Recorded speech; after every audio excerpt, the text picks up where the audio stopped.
Matters regarding 377, Shri नयाब Singh ji.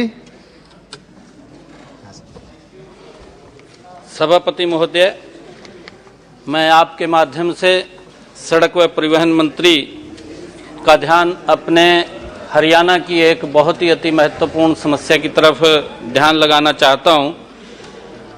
Haryana ने चंडीगढ़ जो airport है, शहीद भगत सिंह हवाई अड्डा चंडीगढ़ में, उसके अंदर कुछ पैसा भी दिया था और मेरी आपके माध्यम से आदरणीय मंत्री जी से निवेदन है कि पंचकुला के अंदर लाखों की संख्या में वहां पर लोग रहते हैं। डायरेक्ट कनेक्टिविटी शहीद भगत सिंह हवाई अड्डा चंडीगढ़ को नहीं है, घूम करके जाना पड़ता है। बहुत ट्रैफिक, भारी ट्रैफिक वहां पर है, परंतु कृपया अपनी स्क्रिप्ट पढ़िए। महोदय, उत्तरी हरियाणा से बहुत अधिक मात्रा में यात्री शहीद भगत सिंह एयरपोर्ट से अपनी हवाई यात्रा करते हैं, विशेषकर पंचकुला जिला से, जो कि लाखों की आबादी का क्षेत्र है। वहां से अधिकतर यात्रियों को एयरपोर्ट तक आवागमन के लिए वाया जीरकपुर से होते हुए 10 से 15 किलोमीटर का अतिरिक्त मार्ग और भारी ट्रैफिक का सामना करना पड़ता है। ट्रैफिक जाम की वजह से यात्रियों को एयरपोर्ट तक पहुंचने में बहुत अधिक समय एवं कठिनाई का सामना करना पड़ता है। कई बार समय से ना पहुंचने के कारण उनकी हवाई यात्रा छूट जाती है, फिर मजबूरन यात्रियों को अन्य साधनों से सहायता लेकर के यात्रा करनी पड़ती है।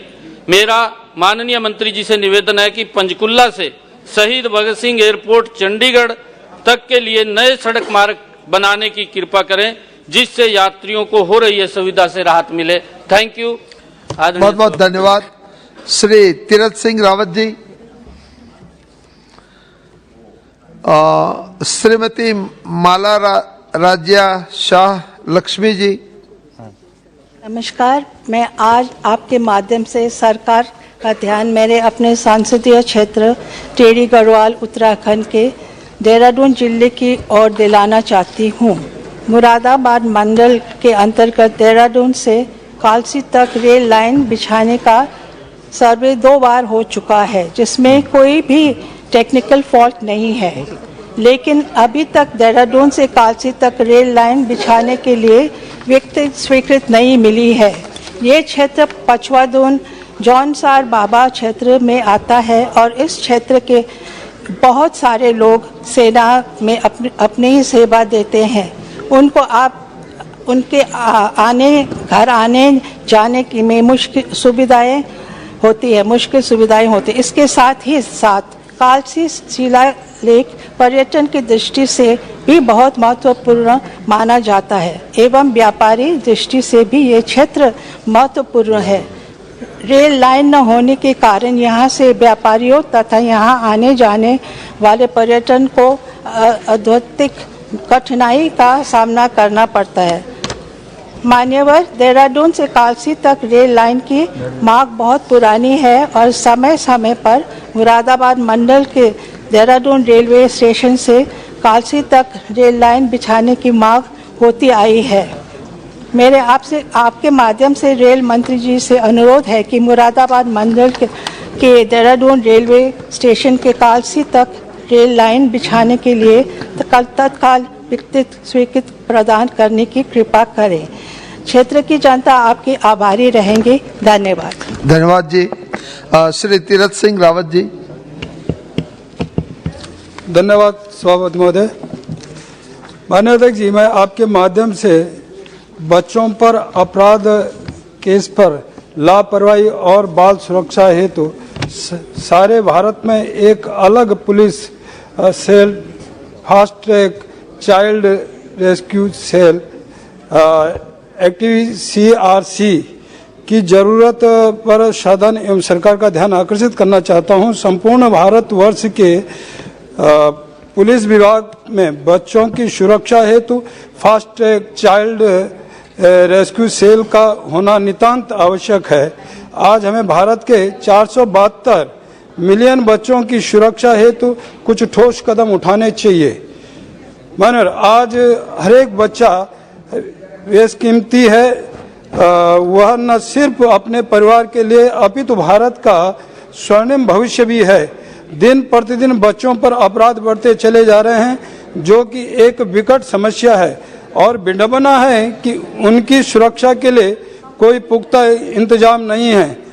एनसीआरबी के अनुसार हर 8 मिनट में एक बच्चा पूरे भारत से गायब और हर दिन 108 बच्चों का यौन शोषण हो रहा है। आज बच्चों की सुरक्षा में अनदेखी का निम्न कारण है: 0 एफआईआर, जानकारी की कमी के कारण एफआईआर करने में देरी, पुलिस बल में अत्यधिक कार्यभार, समय, नई तकनीकी व मैन पावर की कमी, CWC अनाथालय के बच्चों की जानकारी ऑनलाइन न होना, पुलिस को नाबालिग की खोज या मिलने पर आधार कार्ड के इस्तेमाल की पूर्ण छूट न होना, नवजात शिशुओं का आधार कार्ड के अभाव में हॉस्पिटल से चोरी और ताउम्र घर वापसी न होना, 9 से 18 साल के घर से भागे बच्चों के मिलने पर नाबालिग व अभिभावकों का काउंसलिंग न होना। मान्यवर, आपके माध्यम से बताना चाहता हूं कि NTCRC से तुरंत एफआईआर और तुरंत कार्रवाई होना तथा केंद्रीकृत डेटा होने पर बच्चे के गुम होते ही सारे देश व सभी राज्यों की सीमाओं में बच्चे की जानकारी पहुंचेगी। बच्चों से जुड़े अपराधियों की जानकारी एक जगह एकत्रित होगी। बायोमेट्रिक प्रौद्योगिकी सुविधाएं तुरंत एफआईआर और तुरंत कार्रवाई न करने पर दंड तथा हॉस्पिटल या घर में पैदा हुए बच्चों के आधार कार्ड अनिवार्य रूप से बनाए जाएं। मेरा अनुरोध है कि कृपया देश में fast track child rescue cell का गठन करने के लिए ठोस कदम उठाए जाएं, ताकि हम लाखों करोड़ों बच्चों को बचा सकें। मान्यवर, बहुत बहुत धन्यवाद। Shri Ashok Kumar Rawat ji. Thank you chairman साहब। मेरे मिश्रिक संसदीय क्षेत्र जो कि हरदोई जनपद में पड़ता है, उसका क्षेत्र में बिलग्राम तहसील पड़ती है, जिसके अंतर्गत माधोगंज ब्लॉक आता है और यहाँ पर माधोगंज बघौली रोड है, जिस पर उद्योग धंधे बड़ी तेजी से विकसित हो रहे हैं। जैसे चाय की पैकेजिंग है, राइस मिल है, वेयर हाउस इत्यादि की स्थापना हो चुकी है। मेरा आपसे सदन के माध्यम से सरकार से अनुरोध है कि माधोगंज को औद्योगिक क्षेत्र के रूप में विकसित किया जाए, ताकि वहाँ के युवाओं को रोजगार मिल सके। और यही धन्यवाद। इसी के साथ ही बहुत बहुत धन्यवाद। श्री प्रभुभाई वसावा जी। प्रभुभाई वसावा जी। Shrimati Sangeeta Kumari Singh Dev ji. Thank you, Chairman, sir. The permission for opening of 2 Kendriya Vidyalayas in Patnagarh and Titlagarh subdivisions of my parliamentary constituency is still pending with the central government, sir. The Patnagarh Kendriya Vidyalaya is under the civil sector category. The site selection committee had visited and submitted its report on 9th February 2022. And as per the suggestions and recommendations of the committee, the necessary renovations of the temporary building have already been completed. Further, the 10-acre patch of land identified for the construction of the school has also been levelled and is free from all encroachments.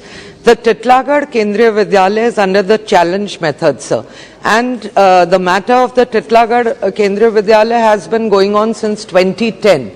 So I request the Honourable Minister of Education through you, sir, to expedite the process of approvals needed for the opening of these 2 Kendriya Vidyalayas in Patnagarh and Titlagarh in Bolangir parliamentary constituency. Thank you, sir. Thank you very much. Shri Bholanath ji.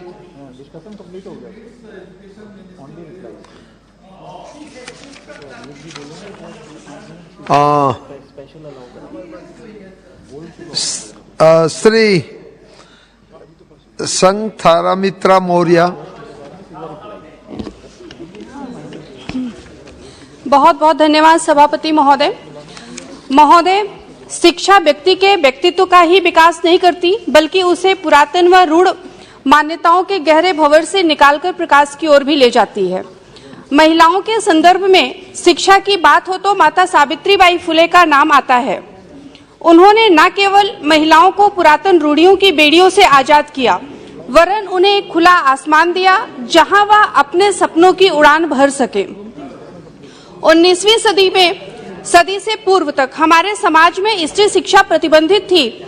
जो थोड़ी बहुत शिक्षा दी भी जाती थी, उसका मुख्य केंद्र परिवार व पाक कला की निपुणता थी।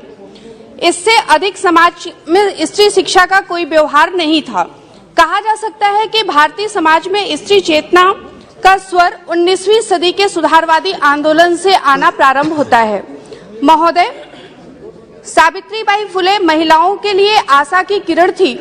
महज 66 साल के अपने जीवन काल में माता सावित्रीबाई लाखों महिलाओं के लिए आदर्श व स्वाभिमान का प्रतीक बन गई। आने वाले कई वर्षों तक मां सावित्रीबाई फुले को भारत की पहली महिला शिक्षिका के साथ साथ एक महान सेविका के रूप में याद किया जाएगा।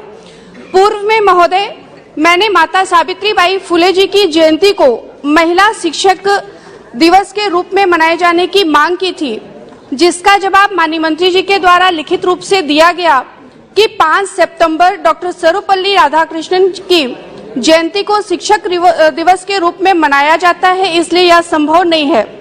महोदय, मैं आपके माध्यम से बताना चाहती हूं कि मेरी मांग यह नहीं थी कि 5 सितंबर की जगह 3 जनवरी को शिक्षक दिवस मनाया जाए, बल्कि मेरी मांग यह थी कि माता सावित्रीबाई फुले, जिन्हें आधुनिक भारत में एक ऐसी महिला के रूप में भी श्रेय दिया जाता है जिन्होंने ऐसे समाज में जब महिलाओं को पूर्ण आजादी उपलब्ध नहीं थी और वे उपमानों के अस्तित्व में जी रही थी, तब माता सावित्रीबाई फुले ने स्वयं की आवाज को बुलंद किया और महिला अधिकारों के लिए संघर्ष किया। आज महिलाएं हर क्षेत्र में आगे हैं और आगे बढ़कर समाज में अपनी उपस्थिति दर्ज कर रही हैं, और यह शिक्षा के माध्यम से ही संभव हो सका है। शिक्षा ने स्त्रियों को उनके अधिकार दिए, उनकी सुरक्षा के लिए बुलंद हौसले दिए। इसलिए महोदय, उस माता सावित्रीबाई फुले की जयंती 3 जनवरी को महिला शिक्षिका दिवस के रूप में मनाया जाए, यह मांग करती हूँ। बहुत बहुत धन्यवाद। Thank you. श्री राहुल कासवान जी, श्री छतर सिंह दरबार।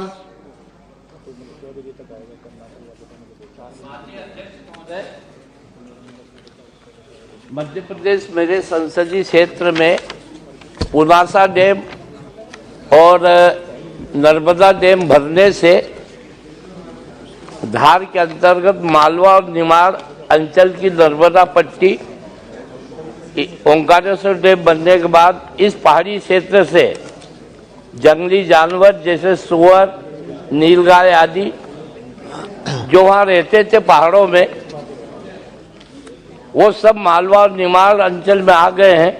ये जंगली जानवर इस पूरे क्षेत्र के किसानों की फसल को पूरी तरह तहस नहस करके भारी नुकसान पहुंचा रहे हैं। इस संबंध में सरकार से मेरा आग्रह है कि उपरोक्त जंगली जानवरों से किसानों की फसलों को बचाने हेतु तत्काल कोई कारगर कदम उठाए। धन्यवाद। धन्यवाद जी। श्री दुष्यंत सिंह जी। धन्यवाद चेयरमैन साहब। सर, आपका संरक्षण चाहिए सर। आपका संरक्षण चाहिए मुझे। This is not the point to be raise. Hello, पर क्वेश्चन कर रहे हैं सर। आप अपनी बात रखो सर। इनकी बात रिकॉर्ड में नहीं जाएगी। सर, पूर्व राजस्थान नहर परियोजना ERCP वर्ष 2051 तक मेरे निर्वाचन क्षेत्र झालावाड़ 12 सहित 13 जिले में राज्य की 41% आबादी को लंबी अवधि की सिंचाई और पेयजल की जरूरतों को पूरा करेगी। ये खेती योग्य भूमि को 2 लाख हेक्टेयर तक बढ़ाएगी और भूजल स्तर में भी वृद्धि करेगी। इस परियोजना की प्रस्तावित लागत 37,000 करोड़ रुपए है। काम में देरी होने की वजह से यह आंकड़ा रोजाना बढ़ रहा है। राज्य इस परियोजना की कीमत अकेले वहन नहीं कर सकता। वैसे भी राजस्थान की वित्त स्थिति बहुत खराब है। इसका राज्य घाटा 4.36% है, जो FRBM की 3% की सीमा से अधिक है। इसके 2022-23 के लिए 15 वित्त आयोग द्वारा निर्धारित अपने वित्त और ऋण लक्ष्यों को पार करने का भी अनुमान है। इसलिए राज्य को इस परियोजना के लिए केंद्रीय सहायता की आवश्यकता है, जो ERCP को राष्ट्रीय परियोजना घोषित करके प्रदान कर सकता है। मैं माननीय मंत्री जी से अनुरोध करता हूं कि वह जल्द ही जल्द ERCP को राष्ट्रीय परियोजना के रूप में घोषित करें और PKC परियोजना के साथ ERCP के लिंकेज के लिए एक प्रस्ताव का सुझाव दें, जो परियोजना को राष्ट्रीय स्तर पर विचार करने का योग्य बनाता है। धन्यवाद। धन्यवाद जी। श्री विजय कुमार दुबे जी। धन्यवाद माननीय अध्यक्ष जी।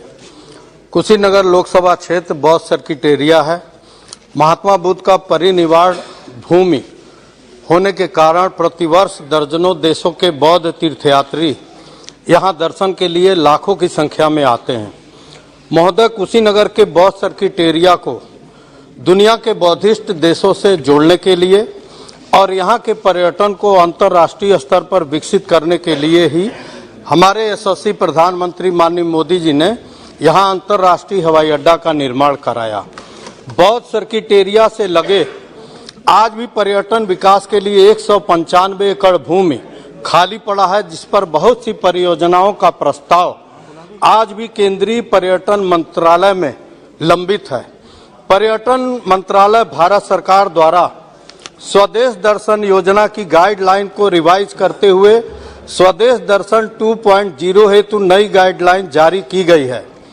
मैं आपके माध्यम से पर्यटन मंत्री जी से आग्रह करता हूं कि कुशीनगर लोकसभा क्षेत्र के लोगों के रोजगार के अवसर को बढ़ाने के लिए और पर्यटन के क्षेत्र में कुशीनगर को अंतर्राष्ट्रीय स्तर पर विकास किया जा सके, इसके लिए स्वदेश दर्शन स्कीम 2.0 में सम्मिलित करने का कष्ट करें। धन्यवाद। धन्यवाद जी।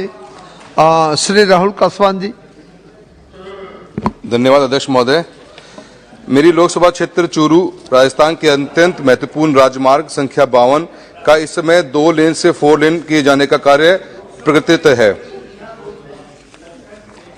यह एक बहुत ही महत्वपूर्ण मार्ग है जो मेरे लोकसभा क्षेत्र के सीधे तौर पर पंजाब को और कांडला गुजरात से जोड़ने का कार्य करता है। इस सड़क मार्ग का विस्तार कार्य 2024 में होना प्रस्तावित था, लेकिन माननीय सड़क परिवहन मंत्री ने हमारे निवेदन पर अत्यधिक ट्रैफिक होने को देखते हुए इसी वर्ष इस कार्य को किए जाने हेतु स्वीकृति जारी की है। इस कार्य के लिए मैं आभार व्यक्त करता हूं। लगातार बढ़ते ट्रैफिक के कारण इस मार्ग पर अनेक ऐसे ब्लाइंड स्पॉट बन गए हैं जिन पर आए दिन दुर्घटनाएं होती रहती हैं। पिछले दिनों ही चूरू तहसील के गांव ढानी डीएसपुरा में 2 बच्चों की जान चली गई थी, जिसकी वजह से आमजन में भारी रोष था। मेरे द्वारा संबंधित विभाग के अधिकारियों में पुलिस को सम्मिलित करते हुए इस मार्ग को सर्वे कर विभिन्न ब्लाइंड स्पॉट्स को चिन्हित किया जाने का कार्य किया गया है।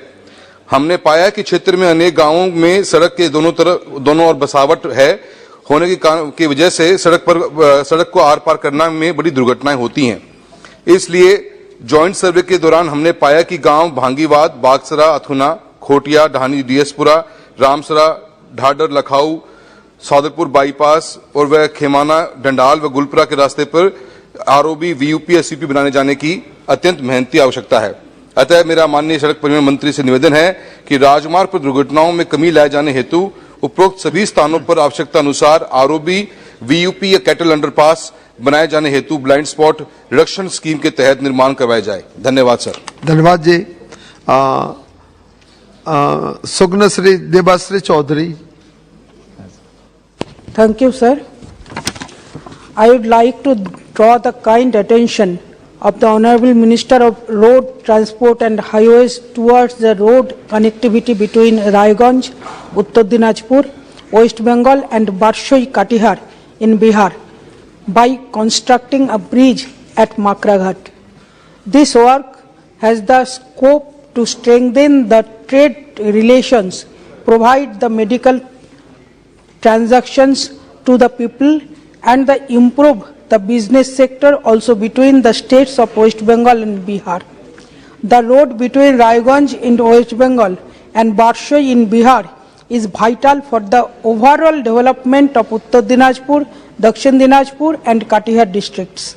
By constructing the bridge and new national highway road connecting the bridge, people from Bihar would also get easy access up to Bangladesh, connecting through National Highway 12 and others, which would further strengthen trade relations between the two neighboring countries and help in development of people of the region. This is one of the most important long-lasting demands of the people of my Raiganj parliamentary constituency. Hence, I urge upon the Union government to intervene the matter for development of the above-mentioned road, which will definitely benefit the state of West Bengal and Bihar in general and development of Uttar Dinajpur, Dakshin Dinajpur and Katihar districts in particular. Thank you. Thank you, madam. Shri Santosh Pandey ji. सम्माननीय सभापति महोदय, मेरे संसदीय क्षेत्र राजनांदगांव के अंतर्गत कबीरधाम जिला में कबीरधाम से कवर्धा से लगभग 20 किलोमीटर की दूरी पर चौरा गांव में स्थित दुर्लभ बैगा आदिवासी बाहुल्य क्षेत्र और ऐसा आकर्षण का केंद्र है वहां का भोरमदेव भगवान शिव का मंदिर, जिसे निहारने के लिए पूरे देश के और विदेश के पर्यटक बड़ी संख्या में वहां प्रतिवर्ष आते हैं। गौड़ जाति के पूज्य देव भोरमदेव और उस वहां की जो स्थापत्य कला है, मालवा की परमार कला शैली की प्रतिछाया है। यह मंदिर इन्हीं खूबियों और स्थापत्य कला, पुरातात्विक संपदा तथा धार्मिक आस्था के लिए जाना जाता है। महोदय, इसका निर्माण फणी नागवंशी शासक गोपाल देव ने करवाया था और जिसकी नागर शैली, जटिल नक्काशीदार चित्रकला इसके लिए जाना जाता है।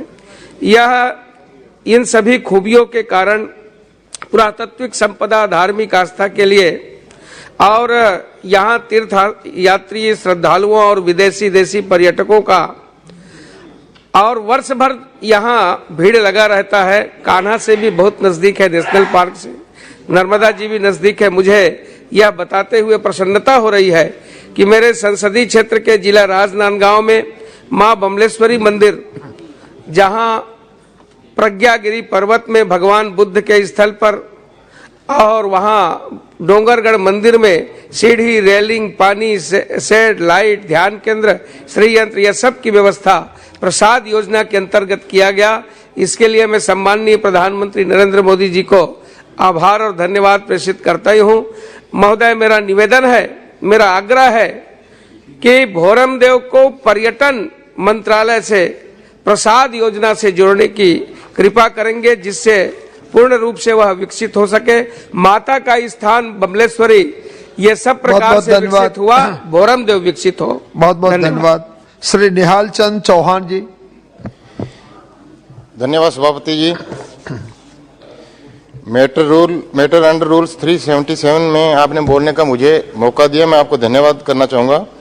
महोदय, मेरे संसदीय क्षेत्र श्री गंगानगर और हनुमानगढ़ में बहुत से किसानों की फसल बीमा योजना का लाभ अभी तक किसानों को नहीं मिल रहा है।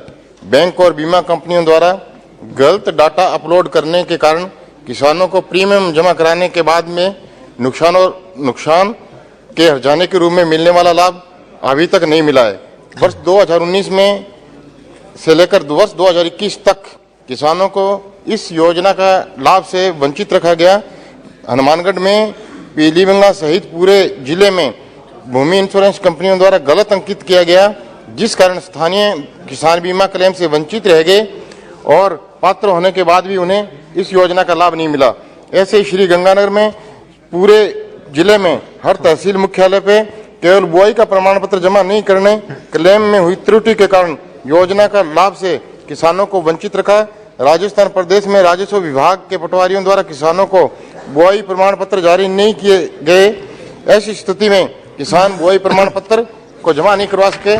मेरा आपके माध्यम से केंद्र सरकार से अनुरोध है कि मेरे संसदीय क्षेत्र श्री गंगानगर और हनुमानगढ़ में किसानों की फसल बीमा संबंधी इन समस्याओं का शीघ्र निपटान हेतु पोर्टल खोला जाए, ताकि किसान नए सिरे से अपनी सारी जमाबंदी सारा सब कुछ अपलोड कर सके। इसके लिए जल्द से जल्द उचित और आवश्यक कार्रवाई कराने का बहुत बहुत धन्यवाद जी, बहुत बहुत धन्यवाद। श्री कृपानाथ मल्लाह जी। Thank you, Chairman sir. I would like to state you that in my constituency, Karimganj, already declared 2 number national highways in South Assam. NIT under package number NHIDCL/DPR/02/2017 for consultancy services for feasibility study and preparation of DPR demand for construction of 2 new national highways in South Assam is very old, and NHIDCL had also invited tender for preparation of DPR in the year 2017. But even after a lapse of about 5 years, no tangible action is seen towards materialization of the following 2 number proposed projects. Number 1, Badarpur Ghat, Dullabchada, Mamit Road, length 150 km, Assam and Mizoram. Number 2, Silchar, Ainakhal Timukha, Asimganj, length 90 km, shorter link between NH8 and NH154. Therefore, I earnestly request Your Honor kindly to make arrangements for early commencement of work pertaining to the above said 2 number of NH in the interest of electorate of my parliamentary constituency. I shall be very much glad if you direct your good office to initiate actions in this regard on priority basis. Thank you. Thank you very much. Shri Santosh Kumar Gangwar ji. Shri Beni बेहानंद ji. Thank you, Chairman. In India, the number of people with disabilities was stated as 26.1 million. And these persons with disabilities are facing a lot of problems in day-to-day life, whether it is finding a job or securing their life. The average percentage of employment of people with disabilities in the public sector is merely 0.5%, and in private sector it is 0.28%, and in the multinational it is only 0.05%. Therefore, by considering the importance of securing the rights of people with disability so they can participate fully, equally and effectively in society, the government should launch a national job portal which will provide private as well as government jobs for the people with disabilities. On the other hand, while considering the number of their proper treatments, health and for securing their life, the government should hence introduce a special insurance policy to these persons with disabilities. Hence, I urge upon the government through you to take this matter on the urgent priority basis and to take these necessary measures to ensure the well-being of the person with a disability. Thank you, sir. Thank you. Srimati Geeta Koraji. Sri Vincent H. Palaji. Thank you, Chairman, sir. Sir, this is to highlight the fact and bring it under the notice of the Honorable Minister of Transport and Highways that the following stretches of roads under SARDP Northeast Phase A has been approved in principles and declared as new highways in the state of Meghalaya. Nongstoin, Mau 8, Nongjri, approximately 75 kilometers. Dikhia, Sutnga, Saipung, Molse, 84 kilometers. However, it has been 5 years since the approval was made, yet no development has been seen as promised. Our people are facing a lot of issues due to this, as it is getting difficult to commute to places because of the lack of adequate connectivity.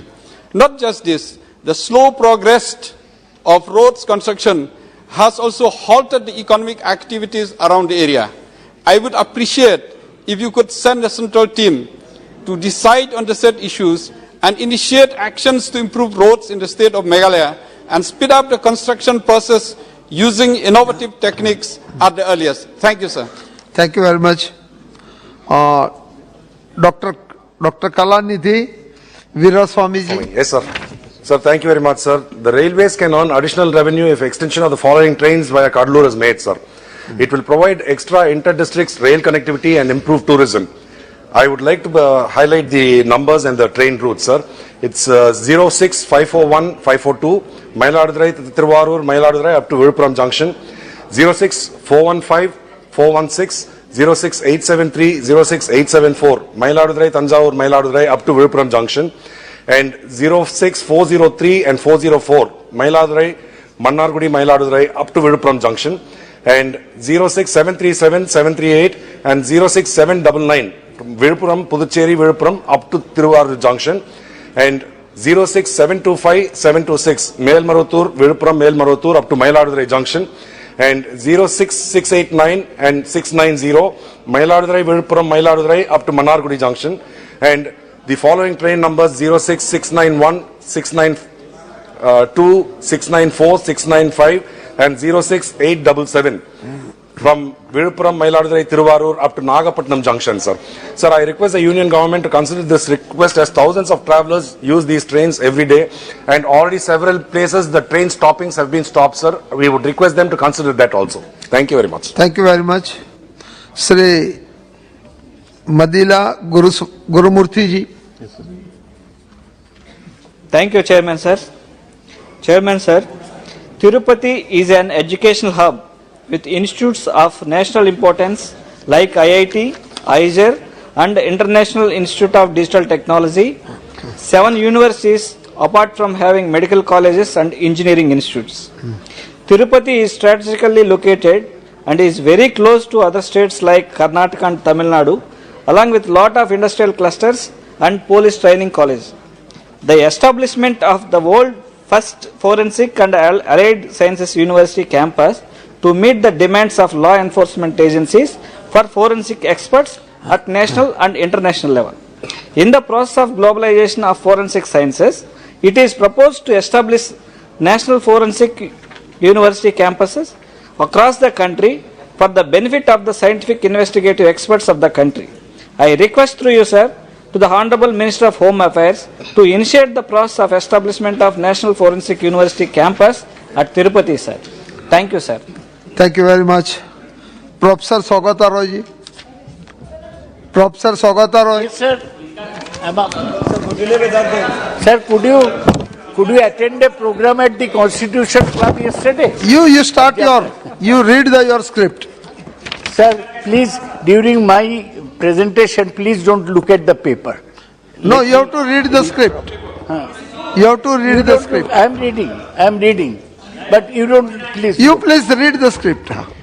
Sir, I raise the following matter under Rule 377.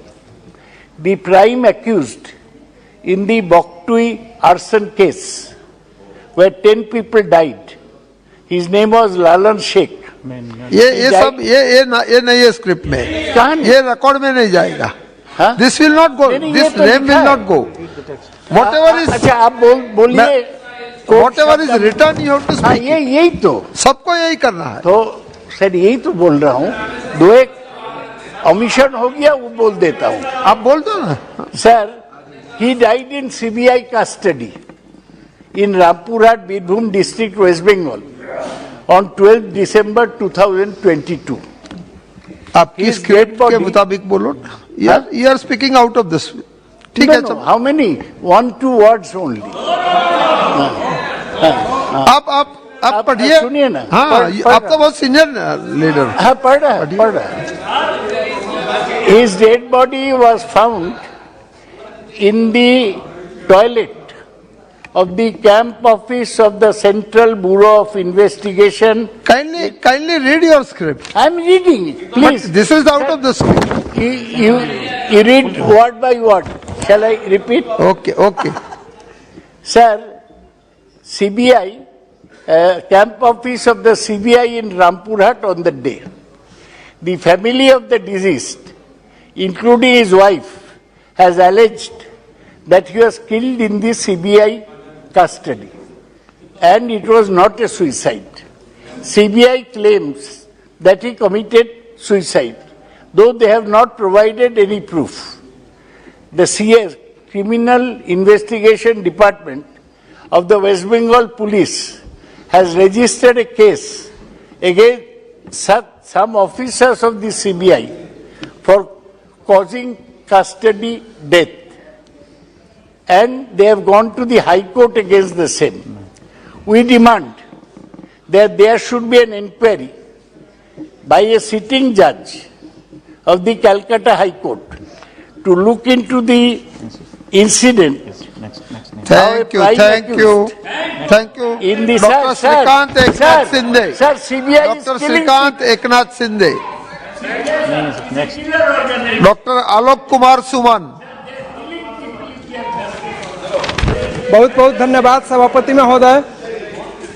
मैं आपके माध्यम से माननीय वाणिज्य एवं उद्योग मंत्री जी का ध्यान बिहार में निवेश और उद्योगों की स्थापना की ओर आकृष्ट करना चाहता हूं।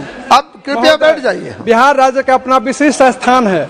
यह उत्तर पूर्वी भारत और नेपाल की सीमा से लगे बड़े बड़े बाजारों से जुड़ा है। राज्य में 2 लाख किलोमीटर से अधिक सड़क नेटवर्क और 6,700 किलोमीटर से अधिक रेलवे लाइनों का एक विस्तृत नेटवर्क है तथा अंतर्राष्ट्रीय हवाई अड्डे की उपस्थिति से शेष भारत और अंतर्राष्ट्रीय बाजारों से अच्छी तरह से जोड़ती है। स्वर्णिम चतुर्भुज राजमार्ग जो बिहार के कई जिलों से होकर गुजरती है और प्रमुख मेट्रो शहरों से जोड़ती है। ईस्टर्न डेडिकेटेड फ्रेट कॉरिडोर जो राज्य से होकर गुजरता है कच्चे माल के स्रोतों यानी कोलकाता और हल्दिया बंदरगाहों और पड़ोसी राज्यों में खनिज संसाधनों के स्रोतों तक पहुंच प्रदान करता है। महोदय, यह बिहार में निवेश और नए व्यवसायों तथा उद्योगों की स्थापना के पर्याप्त अवसर को प्रदान करता है। अतः महोदय, मैं आपके माध्यम से माननीय वाणिज्य एवं उद्योग मंत्री जी से अनुरोध करता हूं कि बिहार राज्य में अधिक से अधिक निवेश और उद्योग स्थापित किए जाएं ताकि इस राज्य के युवाओं को रोजगार के पर्याप्त अवसर मिल सके और राज्य अपने संसाधनों का इष्टतम उपयोग करने में समर्थ हो। धन्यवाद सभापति महोदय। धन्यवाद जी। श्रीमती शर्मिष्ठा सेठी जी। Thank you, sir. Sir, the pandemic has been a source of isolation, anxiety and stress for students.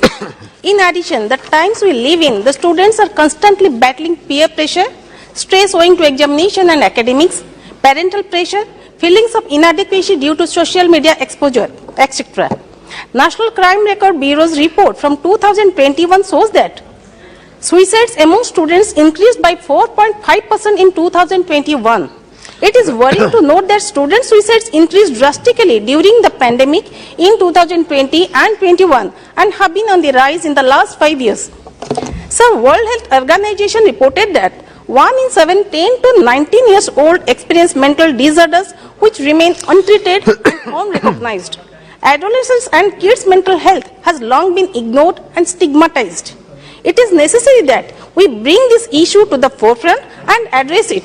We need more initiatives at the school level for mental health intervention. Mental health care services should be made freely available in all schools. We also need initiatives that are aimed at parents and teachers so that they are sensitized to the needs of children or are in a position to identify their mental health concerns. Creating supportive social environments and networks is crucial to fight the stigma against mental health issues. I request the government to take necessary measures in this regard. Thank you, sir. Thank you, madam. Shri Ritesh Pandey ji. धन्यवाद अधिष्ठाता महोदय। Monsoon के समय मेरे क्षेत्र अम्बेडकर नगर में देशी विदेशी पक्षियों के झुंड से टांडा ब्लॉक के देवहट तालाब का सुंदर दृश्य देखते ही बनता है। यहाँ सैकड़ों मील दूर से आने वाले साइबेरियन पक्षियों का प्रवास 4 माह तक रहता है। इसके अलावा हंस, सारस, सलोन आदि विभिन्न प्रजाति के पक्षियों की मौजूदगी आकर्षण का केंद्र रहती है, लेकिन पेड़ पौधों के अभाव में इन्हें उपयुक्त माहौल नहीं मिल पाता और ये पलायन कर जाते हैं। उत्तर प्रदेश में इस स्थान को एक अलौकिक पर्यटन स्थल बनाने की पूरी संभावनाएं बनती हैं। देश विदेश से पर्यटन के लिए आने वाले लोगों के लिए एक अच्छा पर्यटन स्थल बन सकता है। और इसके साथ साथ इसके अगल बगल निषाद समाज और राजभर समाज के कई सैकड़े गांव के लोगों को रोजगार भी मिलने का साधन बन सकता है, जो विभिन्न तरह के रोजगार से अपने परिवार का भरण पोषण पूरे साल तक कर सकते हैं। इसलिए मेरे क्षेत्र के लोगों ने इस पटल पर इस समस्या को और इस तालाब को एक पर्यटन स्थल बनाने का प्रस्ताव देने के लिए मुझे कहा है। इसलिए मेरी सरकार से अनुरोध है कि यहां पर एक सुंदर सा पंछी विहार का निर्माण हो ताकि देवहर तालाब का कायाकल्प हो सके। धन्यवाद। बहुत बहुत धन्यवाद। श्री कोठा प्रभाकर रेड्डी जी। चौधरी महबूब अली कैसर जी। धन्यवाद सभापति महोदय। मेरे खगड़िया लोकसभा क्षेत्र अंतर्गत महेशखूट से नारायणपुर वाया गोगरी नई रेल लाइन का सर्वे रिपोर्ट अग्रिम कार्यवाही हेतु महाप्रबंधक कार्यालय हाजीपुर द्वारा भेजा गया था, परंतु रेलवे बोर्ड ने पत्र संख्या 2019 W2/ECR/NL/SY41 दिनांक 28/10/20 के तहत उपरोक्त प्रस्तावित परियोजना को स्थगित कर दिया है। मैं आपके माध्यम से भारत सरकार का ध्यान इस परियोजना की ओर ले जाना चाहता हूं, जो कि मेरे क्षेत्र का एक अति महत्वपूर्ण मुद्दा है। महोदय, मेरा खगड़िया जिला 7 नदियों जैसे गंगा, बूढ़ी गंडक, काली कोसी तथा बिहार का अभिशाप कही जाने वाली कोसी जैसी विशाल नदियों से घिरा हुआ है, जो खगड़िया जिला को कई भागों में विभाजित करता है। आज भी कई ग्राम ऐसे हैं जिनको सीधा संपर्क मुख्यालय तो दूर की बात प्रखंड मुख्यालय से भी नहीं है, तथा खगड़िया जिला नीति आयोग के अति महत्वाकांक्षी जिलों में से एक है। ये नई रेल लाइन महेशखूट से नारायणपुर वाया गोगरी, परबत्ता, डुमरी, अगवानी घाट, बिलदौर होते हुए जाएगी। ये वह क्षेत्र है जो आज भी बहुत पिछड़ा हुआ इलाका है। सर, स्क्रिप्ट पढ़िए इस काइंडली स्क्रिप्ट पढ़ रहे सर। रीड द इस स्क्रिप्ट। परियोजना से एक बड़ी आबादी लाभान्वित होगी तथा कई पंचायत से सैकड़ों ग्रामीण लोग इससे माध्यम से इसका लाभ ले सकेंगे। इस परियोजना से देश की रीढ़ कहे जाने वाली किसानों को बहुत बड़ी राहत मिलेगी सर, तथा उनके जीवन में व्यापन जबरदस्त बहुत बहुत धन्यवाद आएगी। सर, एक और पॉइंट है सर, तथा आप पढ़ लो अपना खत्म हुआ। मेरे क्षेत्र वो नहीं पढ़ रहे सर, वो चीज है ही नहीं। आप नेक्स्ट बोलिए। चलो ठीक। श्रीमती सुप्रिया सदानंद सुले जी। Thank you, sir. Under the matter under Rule 377, sir, I would like to raise the issue of the effects of the lumpy disease that has been quite disastrous this year on our agrarian economy. 1,55,724 cattle have died so far, and 29,52,223 have been severely affected in my state, Maharashtra, and the entire nation. Dairy farmers are in constant economic constraint due to the loss of cattle, lowered milk production from the infected but cured ones, and are bearing extra costs to provide extensive diet facilities and medication to the affected cattle to prevent them from dying. As the loss is huge and severely spread across the country, a centralized plan is needed from the government to revive the dairy economy. For that, adequate compensation and medical assistance needs to be given to the affected farmers, and free and subsidized fodder should be also given to them at the earliest.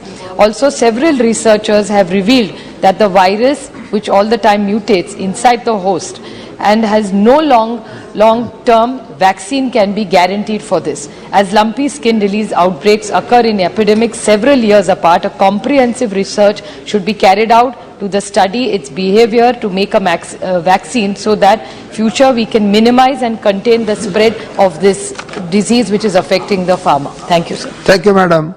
Item number 25, समुद्री जल दुष्यता विरोधी विधेयक 2019, श्री अधीर रंजन चौधरी जी। Sir, I don't have any qualm to subscribe the tone and tenor of this legislative document under the title Maritime Anti-Piracy Act. Already our Honorable Minister, who has depicted the content of these legislations inside the House. However, he was not present in the country. That is why it would have been earlier passed, but not has been possible, because he has become a globetrotter who is visible in every nook and corner of the globe. We are proud of him, and I appreciate his pose and posture when he used to face the global media, where he maintains his monkey's calm and tranquility. And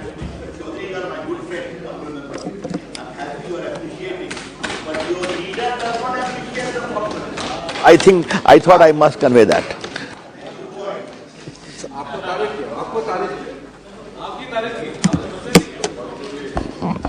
So,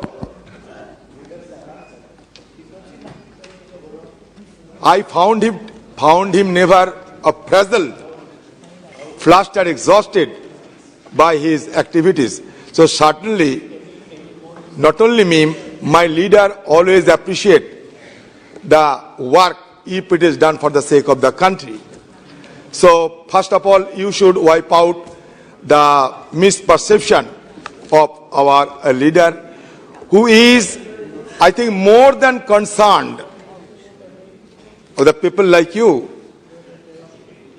to see the country to be strong, to be dynamic, and to be progressive.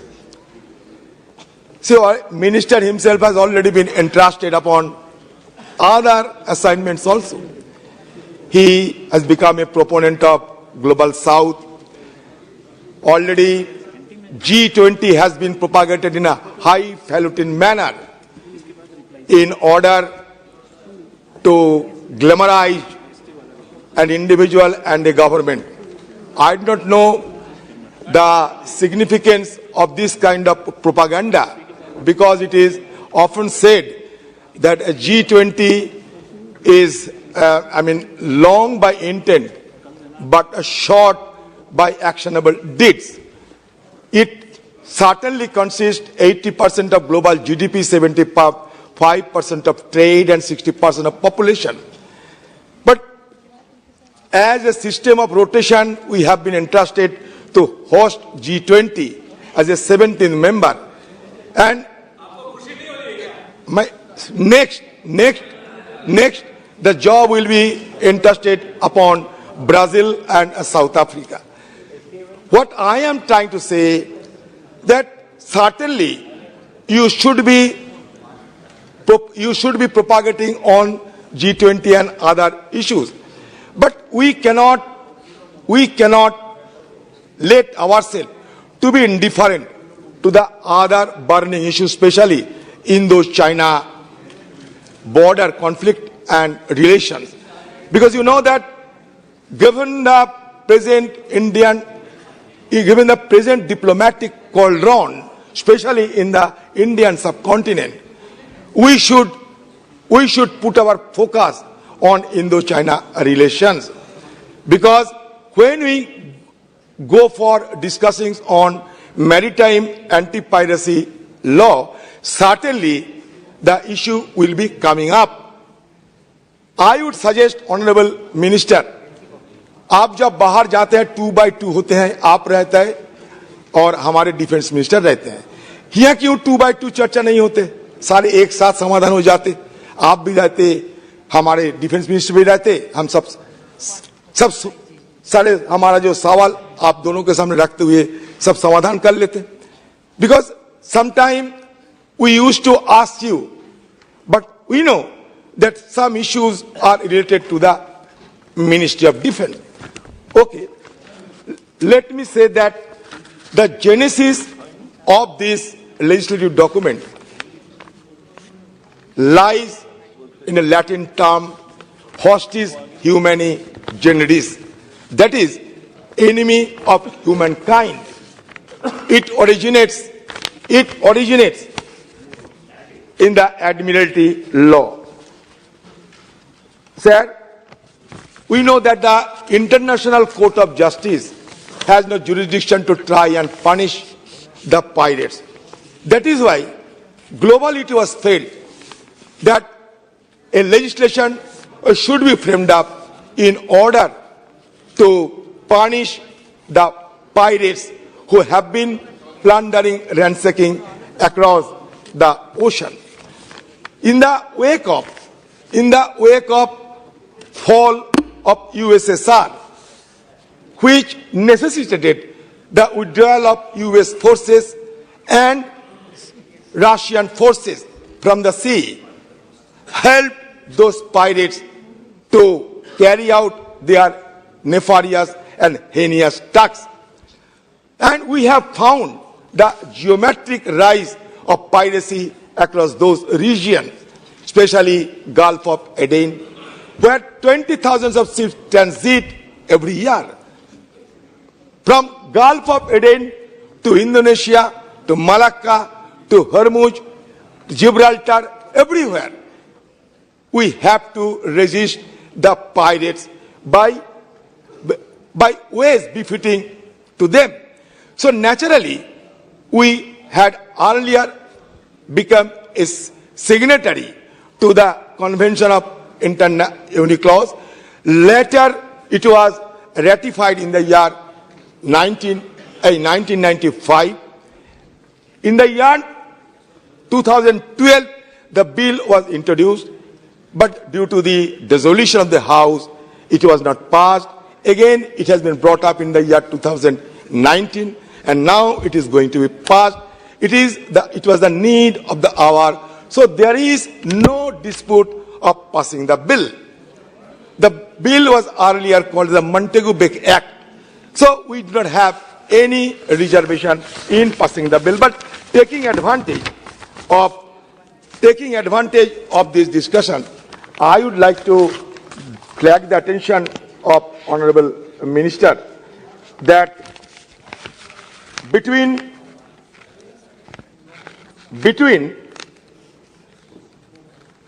29 to 2019, 500 Indians were captured by pirates. Between 2016 to 2020, more than 900 such incidents occurred globally.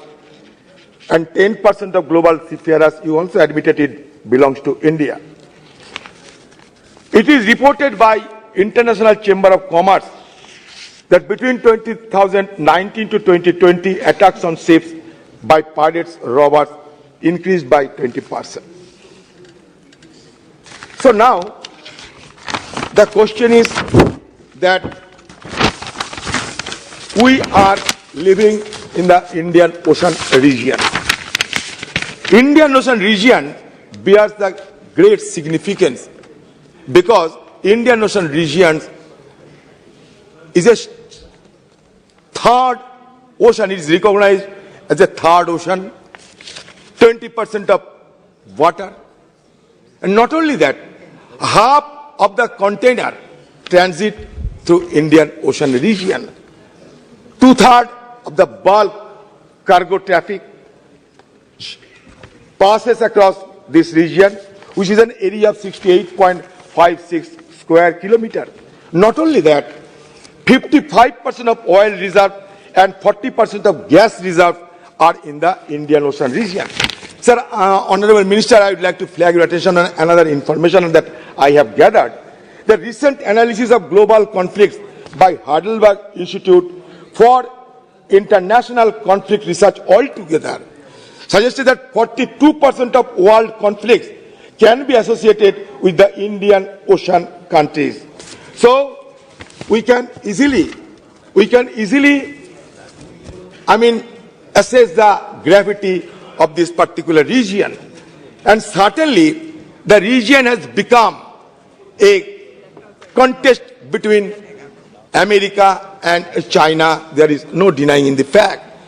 American Indo-Pacific strategy and China's border BRI and and maritime silk route strategy, both are converges and diverges. So certainly we have to treat on this area very cautiously, and certainly our government will do it, that we firmly believe. But we also like that government may indulge sometimes of having a consultation with the all opposition leaders, because the interest of the nation does not belong to the only ruling dispensation. The interest and security of the nation belongs to all, because India is a country for all of us. Here I would also like to point out that according to the Act's clauses 2, 3, 4, 5, the bill defines piracy to include any illegal act of violence, detention or destruction committed against a ship, aircraft, person or property, inciting or intentionally facilitating such illegal acts, voluntarily participating in the operation of pirate ship.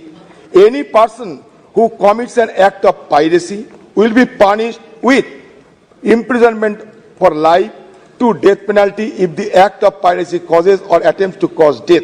Number one. However, another clause in the bill provides for imprisonment of up to 14 years along with a fine if a person aids, assists, participates, organizes or directs another person to participate in an act of piracy. Offences in both the clauses seem to be similar. It is unclear which penalties shall apply under such circumstances. So, Honorable Minister certainly will respond to our query. Another issue is extradition. I do not know how many countries we have had this kind of extradition treaty, and if not bilateral reciprocals also could be done. So let us have an account of this extradition treaty and bilateral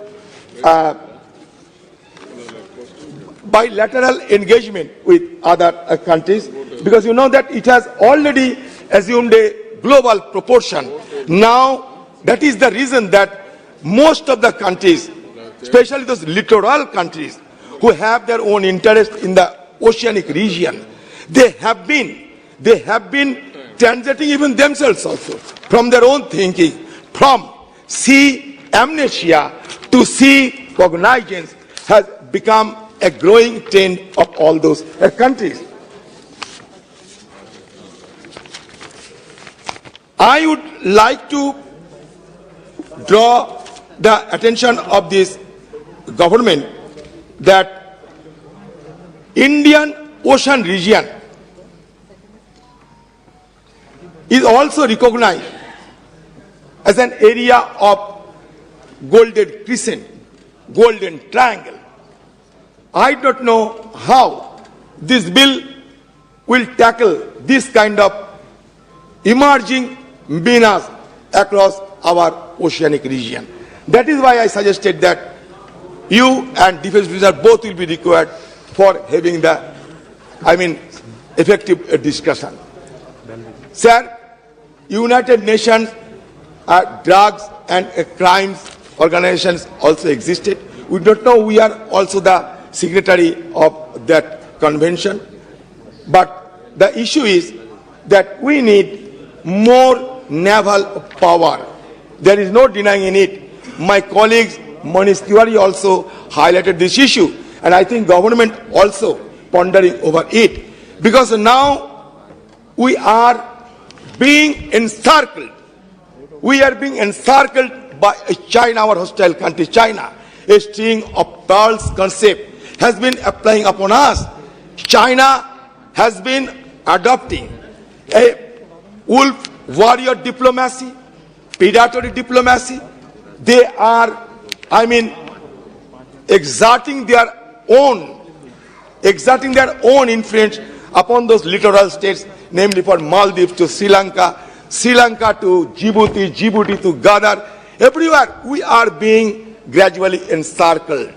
Now we have to find out our ways and means of how to extricate the Chinese sphere of influence by our own.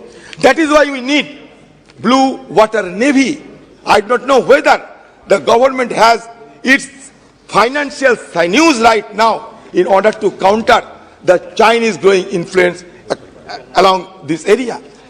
Already South China Sea has been dominated by China by 9 days. One imaginary 9 days. They are going to dominate the entire South China Sea. For a superpower, they need 2 seas. America has 2 seas. Atlantic, Pacific. China is going to dominate 2 seas. South China and Indian Ocean. There is no denying it. It is a strategic objective of a growing superpower. Only the Malacca dilemma China has been facing. But geography has given us a number of opportunities also. Because number of choke points are in the vicinity of a strategic phenomena. But we have to explore how more effective teeth we can. आप rule बोलिए. 94. You continue.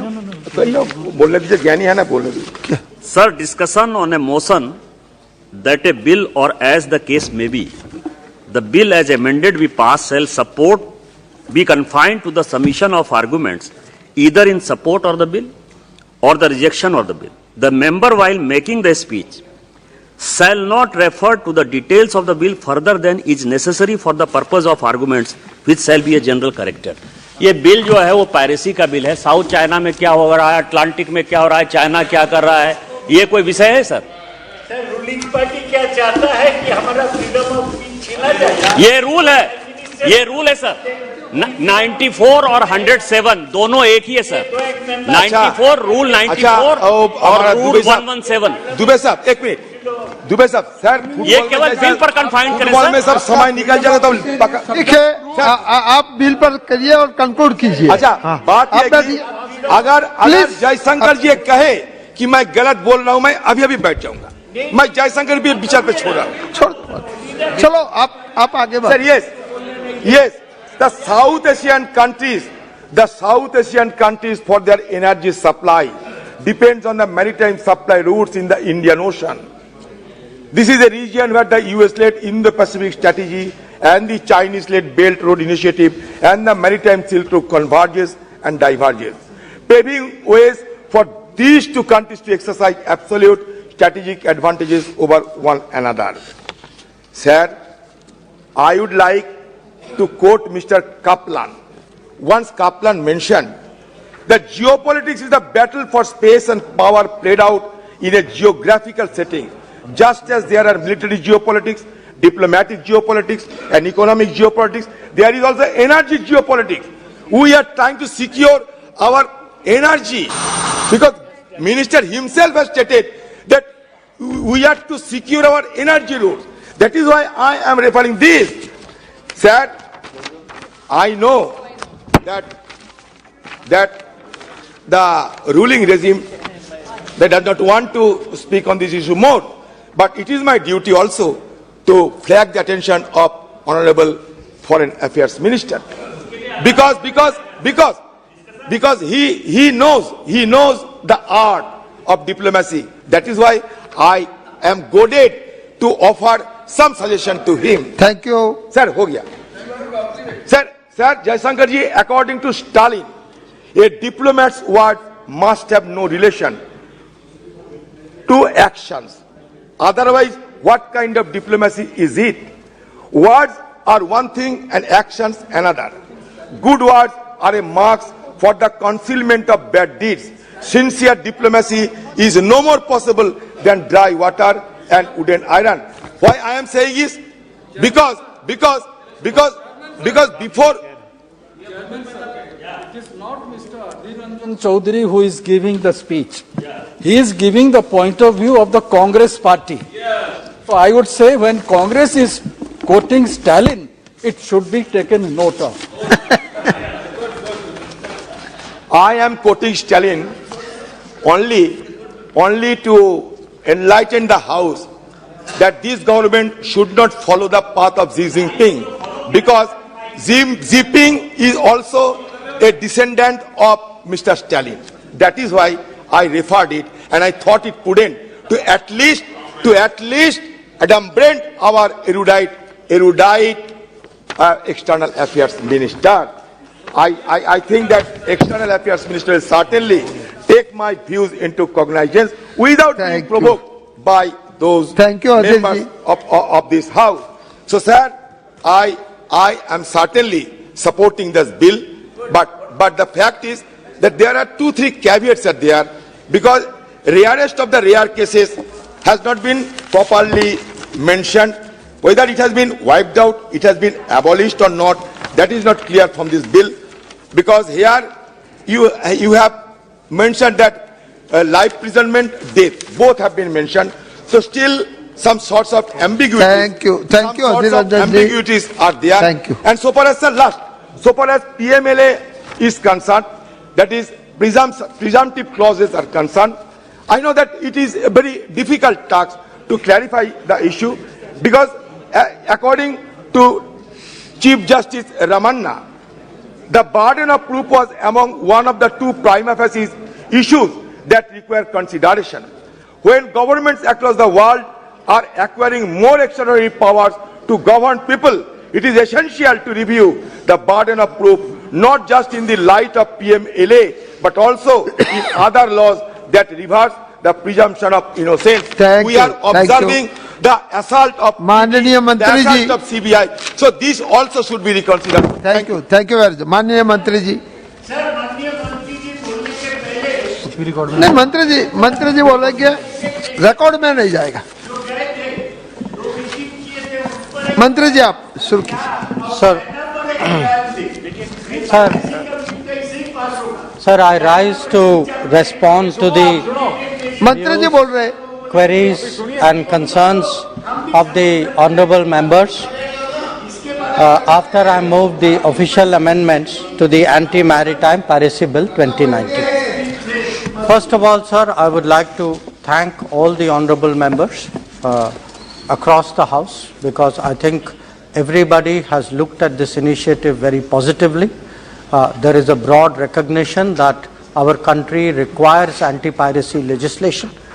It is part of our international responsibilities, and I think by and large I can see there is unanimity about the bill. I also, sir, want to particularly thank the Standing Committee. The chairman of the Standing Committee, Shri P.P. Chaudhary ji, had to leave just now because he had a Standing Committee meeting. But I want to put on record that he and his colleagues of all the parties who are members of the Standing Committee, they have made many invaluable suggestions. Out of the 18 recommendations, we have taken almost every one of them on board. And their recommendations, I want to say, have greatly helped in getting the right balance in this bill. Now, before I come, sir, to the points which were raised by individual members, I want to clarify one issue which came up, which was the question of government amendments, because I think some honorable members were either they had not seen the amendments, they were not aware of the amendments. Shri Manish Tiwari ji actually in his remarks said it was presented at very short notice. I want to put on record that actually government amendments were moved in the last session, in the monsoon session. They were moved in the business which is there for the 3rd, 4th and 5th of August, and the amendments were actually uploaded on July 22nd. That was in the last session. In this session, before we had the debate on the bill, there was again an uploading of the official amendments on December 6th. So I want to be very, very clear and on the record that all that has been moved by the government side is very much available to members, and that it was our expectation they would look at it. Now, the interesting thing is, even though some honorable members perhaps could not for whatever reason see the amendments, actually almost everything that they said, what the honorable members said, what the standing committee felt, and what is the government amendment actually converges. So it is not that we are at cross purposes with each other. Actually, most of the House is converging on pretty much the same issues, and I will address some of the issues. Before coming to individual members, sir, I'd like to focus on 3 or 4 common issues or important issues, some of which Shri Adhir Ranjan Chaudhary raised, some raised by some of the other members. And I think the most important of this relates to the death penalty issue. Now, what we have done, sir, is in the bill under section 3, 4 and 5, there is a range of punishments. There is a range of punishments which have been provided depending on the gravity of the offence and the extent of the culpability. So, for the sake of clarity, let me state that under section 3.1, whoever commits any act of piracy shall be punished with imprisonment, which may extend to imprisonment for life or fine or both. And the official amendment has provided for, has taken from the earlier punishment for life into, which was the only provision, has now actually done punishment extend to life or fine or both. Regarding death, the provision for death under subsection 2 of section 3, earlier on there was a provision for death. Now that has been amended as per government amendment to punishment with death or with imprisonment for life if such a person is committing the act of piracy and causes death or in an attempt thereof. So I want to assure the House Speaker, sir, through you, that the concern that there will be a mandatory death sentence is no longer relevant in view of the government amendment, which actually provides for death or life imprisonment depending on the nature of the circumstances. This is in keeping with the Supreme Court pronouncement, which many honourable members also raised in their remark, which is that death should be rarest of the rare. So that flexibility is there in the amendment to the bill. We have also kept in mind that extradition, many countries will not extradite if there is a death penalty. So that flexibility is also something, and some of the other members also mentioned that in their remarks. The second issue, sir, is the issue of graded punishment. Now, there are different articles and different levels of punishment. Under Article 3.1, for committing an act of piracy, you could have up to life imprisonment. But if someone attempts to commit or aids or abets or conspires or procure, that is then can be imprisonment for a term which may go up to 10 years. So it is a lesser offence, the punishment envisaged is lesser. If someone has participated or organized or directed another person in an act of piracy, the punishment for that is 14 years. So we leave it, sir, to the court to make the judgment depending on what is the culpability of a person. Accordingly, that option for the punishment is there. Then, sir, many honourable members raised the issue of the concern about presumption. So I would like to clarify, and this was the point which the Shri P.P. Chaudhary made in his when he was speaking in terms of the standing committee recommendations. It is not an open-ended presumption. Supriya Suleji, I think, expressed that concern, that it should not be that by presuming that government has the right to take action. There are very specific conditions relating to presumption. Condition number 1 is that arms, ammunition, explosives and equipment must be recovered. Condition number 2, there is evidence of the use of force. Condition number 3, there is evidence of an intended threat. So unless these conditions, which prima facie show that some act of piracy has happened, and even there the presumption is unless the contrary is proved. So I want to say very, very clearly that this is not a case where you are presumed to be guilty unless you are proven innocent. There has to be evidence on 2 cases, or there has to be a recovery in order for the presumption to take place. So I hope honourable members are reassured in this matter. Then some members, sir, raised the question of international cooperation. Now, we have the whole purpose of the bill is also to promote international cooperation. And I think many honourable members and the standing committee pointed out that we have been members of UNCLOS ratified it since 1985. We have not pursued the subsequent legislation to deal with piracy offences, and it is important we are seen as a responsible international player. Today, sir, correct. So we are today members of the RECAP, which is an arrangement of 20 countries in Southeast Asia, which happens incidentally to be headed by the former chief of our Coast Guard, Mr. Natarajan. They deal with armed robbery and piracy in Southeast Asia.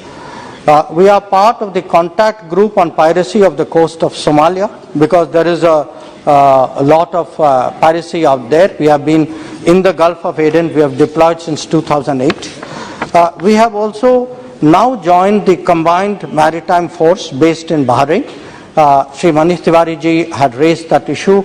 The matter had been under consideration, but we came to the conclusion that the benefits of joining were more than of not joining. And in fact, for the first time, one of our ships has taken part in an exercise called Operation Southern Readiness as part of the CMF. We have also engaged with regional navies. We have engaged with foreign friendly countries. We have done EEZ surveillance. We have done coordinated patrols. We have created a maritime domain awareness system, and we have a fusion center in Gurugram, which actually gets data from the entire Indian Ocean area, so that there is better maritime security. Then, sir, the issue of our fishermen was also raised. I think Sumati ji raised it. Now, I was, sir, in a dilemma when she brought up the issue, because she said that Government of India is giving stepmotherly treatment because Tamil fishermen and fishermen of the Gujarat coast are treated differently.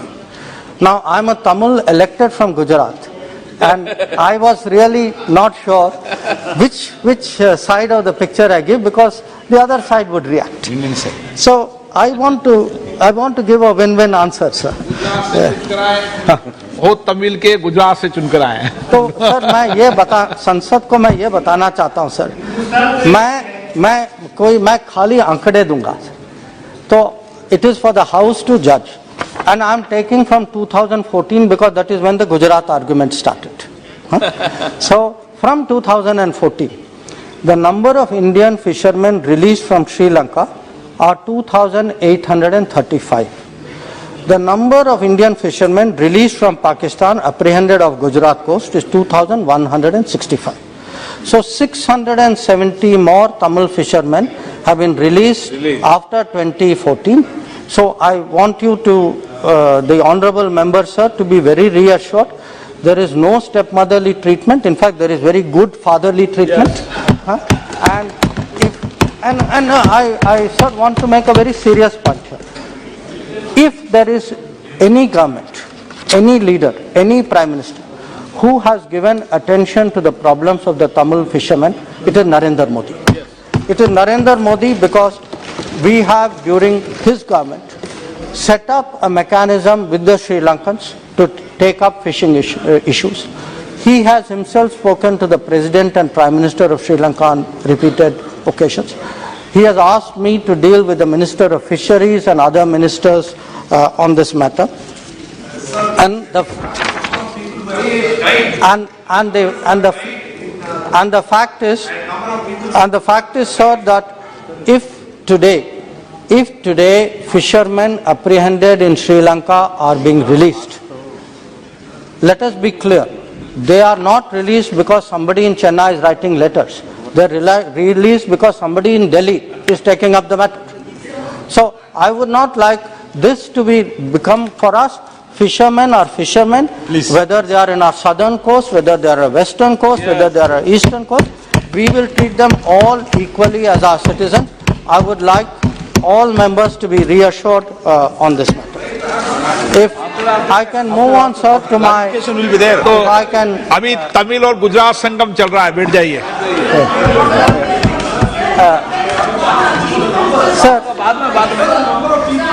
Sir, I would also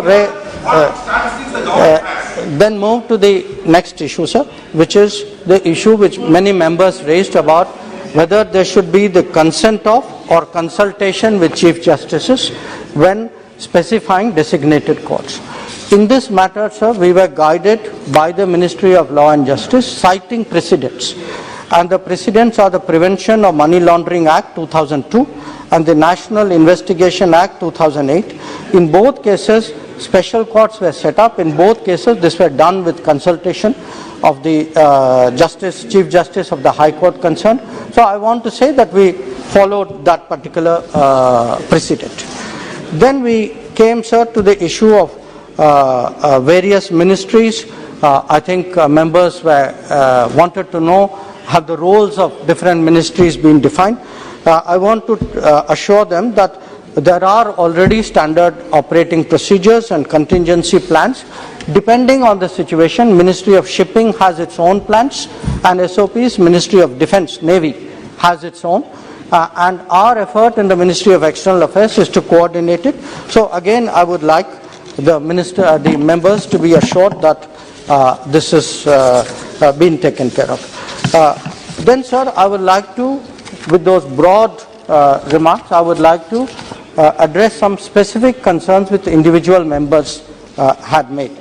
I will start, sir, with Shri Manish Tiwari ji. He had sought an amendment to the title of the bill saying Maritime Anti-Piracy Bill, not Anti-Maritime Piracy Bill. I want to assure him that is part of the government amendment. It has been taken care of. Regarding the Combined Maritime Task Force, I have already spoken about it. We have weighed the pros and cons and decided to become a member. He spoke about what we are doing to ensure greater security in the Western Indian Ocean and Arabian Sea. I want to assure him that we are working with our various partners in the region and our maritime cooperation there has become very much stronger. The death sentence issue I have already dealt with. He had referred to the word, there was a word, sir, in clause 4 on the word counsel, and he felt the word counsel was not the right word. We agree with him. The government amendment has replaced counsel with conspire. Then there was a concern he expressed that under clause 9, Indian nationals on board a foreign ship may have been hurt due to piracy, and we do not have the jurisdiction to try that. So we have removed that provision so that that problem is not there. The presumption issue I have already answered. So in regard to the issues pertaining to the bill, I have responded to the concerns that he has raised. So if I could move to the issues raised by Shri P.P. Chaudhary. He had raised this issue that at where there should be a replication of word aids and abets and procures. But what I have clarified to him is that 3, 4, 5 envisage different levels of culpability, and the punishment envisaged depends on the seriousness of the offence, and we leave it to the judgment of the courts to actually exercise the latitude which the law gives them in this regard. Then, sir, Shri Brithari Mehtab had raised an issue that the presumption should be confirmed by the High Court within 30 days. Yes. So I would like to clarify to him that the presumption is not an unconditional presumption. The presumption has prima facie evidence. Twice the word evidence is mentioned, once the word recovery is mentioned. So our view is that the designated court will not presume about the commission of the crime without those conditions being met. So I would urge the honourable member not to press his amendment in this regard. The second issue was also regarding confirmation by the High Court. Confirmation by the High Court, sentences of lower courts, confirmation by the High Court is only after the passage of a death sentence. So the process, in any case, the judicial review option is open to anybody who is found guilty under any of these processes. So we do not believe that that is necessary. Then he also raised the issue of legal immunity for acts that are done in good faith. This is a very relevant point. I would like to underline to him that this is covered by two provisions. 11A says very clearly, not all arms and ammunition are by necessary regarded as mala fide, that if the legitimate authority carries it. And secondly, 15.1 refers to authorized personnel who are in pursuance of their duties. So I hope that between those two, it will not be necessary for the honourable member to offer his amendment. He also made the point about international cooperation that I have dealt with in my remarks. Then, sir, Ms. T. Sumati ji had brought up the issue of setting up Sessions Court in Tamil Nadu. The designated court, I would like to assure her, will be set up in consultation with the Chief Justice of the High Court, and logically it would be there in all the coastal states. Regarding the effective coordination mechanism which you referred to, I have pointed out that the SOPs and coordination is being done. Death penalty issue I have already covered. The international cooperation issue, I think again I have already pressed. Role of state governments. She had asked for a clear definition of the role of state governments. I would like to inform her that under Article 6 and subsection Article 10.3, both of them clearly assign a responsibility to the state government, which is that the central government, for purposes of this act, by notification, confer power of arrest, investigation, prosecution, exercisable by a police officer or any officer under this code, or any of its officers, or any officer of a state government. So the state government has a very clear role in the enforcement of this legislation. I had referred to the Sri Lankan fishing issue, sir. Then she had also brought up Kachativu and expressed concerns regarding Kachativu. So this is a long pending matter, but I would urge the honourable member, when she raises Kachativu, not to look on this side, but to look on that side. Because I don't think the issue started from this side of the House, sir. This is a long-standing issue. It is an issue which the honourable member knows, because her party has also been in the government along with the party which actually moved the Kachativu agreement. So I think it is best we leave them to sort it out. So if I could move, sir, to the issues raised by Shri Vinayak Roth. The creation of courts on eastern and western seas. My answer has already covered that. Shri Kalyan Banerjee raised two issues. One was abolishing mandatory death penalty. That I have answered. Then creating manpower and capacity for building marine police. I think this is a very important point. It is something which government will certainly take note of and give attention to. Then, sir, Shri Alok Kumar Suman had said that we should have consulted more countries before we drafted the amendment. I would like to share with the House, sir, that the Standing Committee actually looked at a number of other international legislation. And they looked particularly at legislation in Australia, New Zealand, Sri Lanka and UK, because the legal systems were very similar. And many of these countries already had legislation on the subject. So there was a best practices effort made before we drafted this bill. Regarding, he has spoken about internal coordination, international cooperation. Both are matters which I have already addressed. He's also spoken about creating a capacity building in this country to respond to to piracy situation. As I mentioned, some of this is already in the making, and certainly this, as with our SOPs and coordination, this will improve. One legal point he raised was whether we should focus on extraditing people of Indian origin who are involved in piracy. Sir, the bill which we have moved along with the government amendment does not provide for differential treatment of citizens of various nationalities. So for us, an act of piracy is an act of piracy. We cannot make a separate reference to PIOs in this regard. We have also, the issue of death penalty is also something he raised, I have addressed. Then Sir Kumar Danish Ali Danish Ali ji had raised two issues. One was, of course, death penalty. I have replied to that. And secondly, whether life imprisonment should be for entire life. This is a legitimate issue, but it is not an issue for this House and for the government to decide. It is a matter for the courts to take a call on. Then Supriya Sule ji had referred to the fact that there was no mention of cyber attack in the bill. So cyber attack is a very serious matter. It is a very legitimate concern, but it is outside the purview of this bill because this bill is focused on piracy. So there are separate legislation and separate efforts underway to deal with cyber attacks, which is a growing concern. So I have taken note of the concern, but I do believe that this is not a matter to be included here. Her concern about presumption of guilt, I have already answered.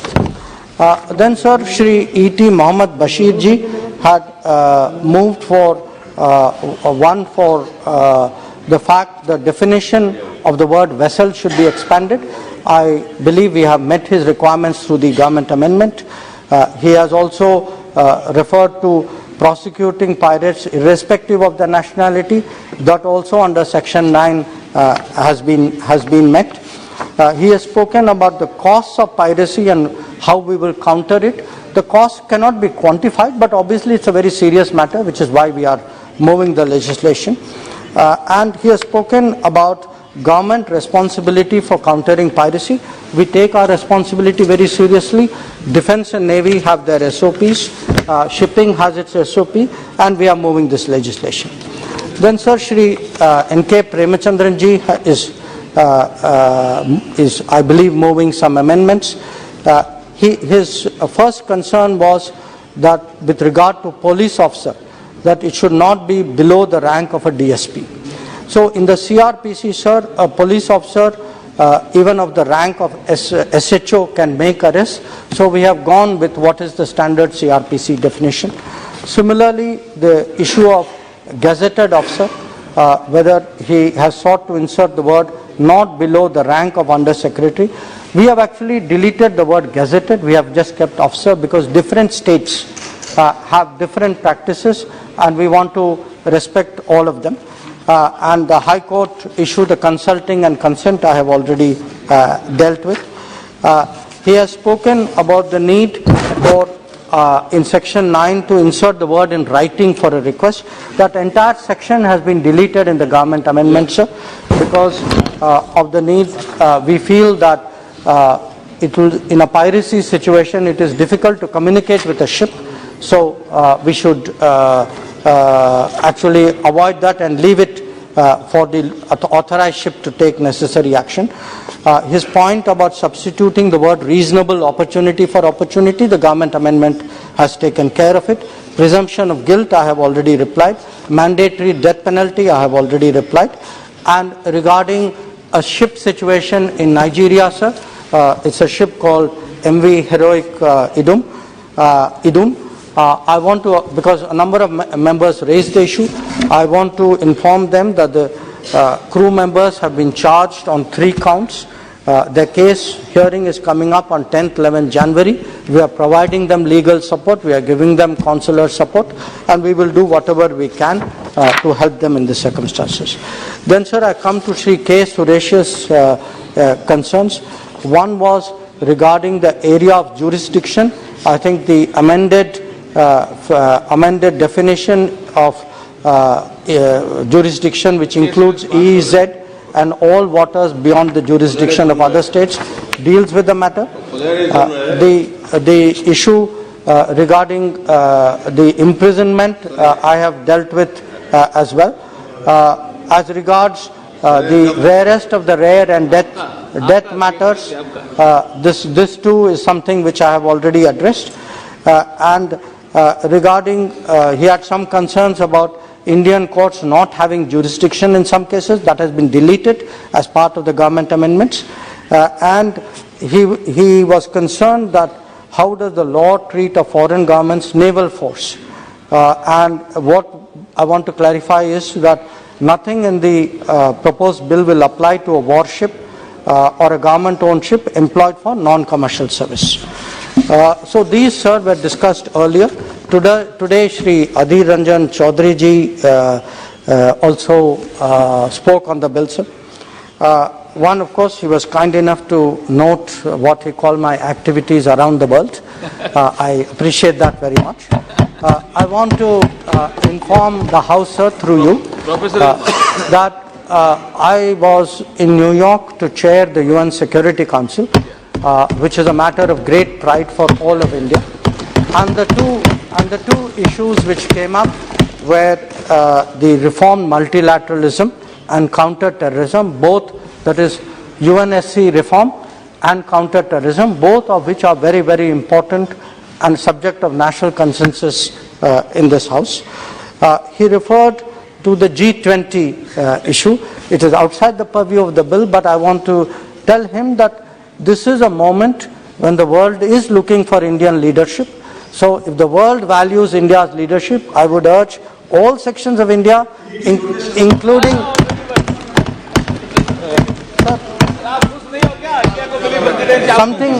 because something is rotational doesn't mean you are not valued. So then sir,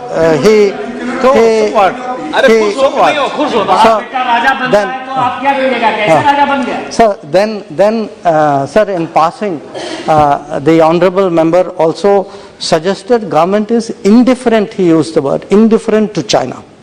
So I want to say something, sir. If we were indifferent to China, who sent the Indian army to the borders to defend our borders? If we were indifferent to China, why are we today pressing China on disengagement and de-escalation? Why are we saying publicly that our ties are not normal? So we have no problem if there is political differences, if there is even political criticism. I have heard sometimes that my own understanding needs to be deepened. When I see who is giving the advice, I can only bow in respect. But I think we should not directly or indirectly criticize our Jawans. When our Jawans, sir, are standing, our Jawans are standing, sir, in Yangtze, in Yangtze at 13,000 feet. At 13,000 feet, they are standing there defending our border. They do not deserve to have the word pitai. The word pitai should not be used for our Jawans, sir. Sir, our Jawans are standing their ground, so they should be respected, they should be honored, they should be appreciated. This is not something which is appropriate. So then, sir, let me come to the bill. One is the penalty, the graded penalties which apply. The graded penalties apply. There's no confusion out here. For certain offences, death can apply. For certain offences, life imprisonment can apply. Certain offences, 10 years will apply. Certain offences, 14 years will apply. The court will decide which of these offences come under which category. And finally, sir, on the bilateral extradition and bilateral arrangement, I think Shri Adhir Ranjan Chaudhary ji has a very valid point. It is something we have covered under Article 14. I certainly appreciate what he said, that on this issue, the issue of countering piracy, there is a sense of unanimity in the House. So I hope that the entire House will support the bill. एक बात बताइए, माननीय सदस्यगण, माननीय मंत्री जी ने बहुत detail में एक एक व्यक्ति का जवाब दिया है। आपने जो जो इश्यू उठाए हैं, एक मिनट, आपका भी नाम लिया, आपका भी नाम लिया, आपका भी नाम लिया। अब आपके पास एक मिनट, आपके नेता टी.आर. बालू जी क्या बोलना चाहते हैं? You are wrong information. He has misinformed the House. Actually, the Kachati has been ceded. आपको अगर आप ये bilateral agreements of two executives only. Now it has not been sanctioned with the Parliament of India. So that no way it is legal. So minister has simply passed on the buck to the Congress. See, whether it is Congress or BJP or any government of this matter is not a settled one. This geography belongs, Kachati geography belongs to Raja of Ramnad, who is the king of Tamil Nadu at that time. Okay. Actually, this has been. Mehtab ji, okay. This has been considered by. Sir, Mehtab ji, I fully appreciate. एक minute, Mehtab ji, एक minute, बालू जी please एक minute, please बालू जी एक minute please, please, Somebody writes to us. Is somebody, who is that somebody, sir? Somebody is chief minister. He is an elected chief minister. He should mind his word. He should withdraw immediately. This is not fair on the part of external affairs minister. Just to inform. Mehtab ji. Honorable Speaker, sir, I fully appreciate the views that has been, the point that has come up by the External Affairs Minister. After a very long time, actually, we are discussing about anti-piracy. 2000 years ago, in the eastern coast, the Kalingan mariners had a flourishing maritime activity and they were fighting against piracy. During the 7th, 8th and 9th century, it was the Cholas who ruled the Indian Ocean and also conquered large part of Southeast Asia, and they were also fighting they were fighting against piracy. And I am also remembered in the 16th century, it was Shivaji in the Arabian Sea who fought against piracy. And in sir, I am coming to that. Sir, in this 22nd century, पूरी दोबारा से चर्चा करा लें क्या? we are moving. मंत्री जी ने detail में आपको सबको जवाब दे दिया, क्या दोबारा से चर्चा करना है? Sir, last line, sir. Sir, last line. No last line, no. प्रश्न है कि विधेयक पर विचार किया जाए, जो सदस्य इसके पक्ष में हाँ गए, जो सदस्य विरोध में ना गए, मेरे विचार में निर्णय हाँ वालों के पक्ष में, हाँ वालों के पक्ष में विधेयक पर विचार करने तो प्रस्ताव को स्वीकृत किया गया। अब सभा पर विधेयक वार खंडवार विचार करेगी। माननीय मंत्री जी, संशोधन संख्या 616, मैं सबको मौका दे रहा था, सब एक साथ क्यों उठे? मैं सबको मौका एक एक को दे रहा था, मैंने बालू जी को दिया, बालू मेहताब जी को दिया, आपको सब एक साथ उठ गए आप सदन में। नो, गलत तरीका, नो।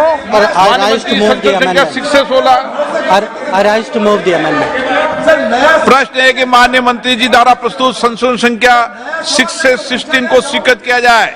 जो सदस्य इसके पक्ष में हाँ गए, जो सदस्य विरोध में ना गए, मेरे विचार में निर्णय हाँ वालों के पक्ष में, हाँ वालों के साथ संशोधन स्वीकृत। Please sit down. प्रश्न है कि खंड 2 यथा संशोधित विधेयक का अंग बने। जो सदस्य इसके पक्ष में हाँ गए, जो सदस्य विरोध में ना गए, मेरे विचार में निर्णय हाँ वालों के पक्ष में, हाँ वालों के पक्ष में खंड 2 यथा संशोधित विधेयक का अंग बने। माननीय मंत्री जी, संशोधन संख्या 17 और 18। Sir, I rise to move the amendment. प्रश्न है कि माननीय मंत्री जी द्वारा प्रस्तुत संशोधन संख्या 17 और 18 को स्वीकृत किया जाए। जो सदस्य इसके पक्ष में हाँ गए, जो सदस्य विरोध में ना गए, मेरे विचार में निर्णय हाँ वालों के पक्ष में, हाँ वालों के पक्ष में संशोधन स्वीकृत हुआ। प्रोफेसर प्रोगस स्वागत राय जी, संशोधन संख्या 43। No, moving very much.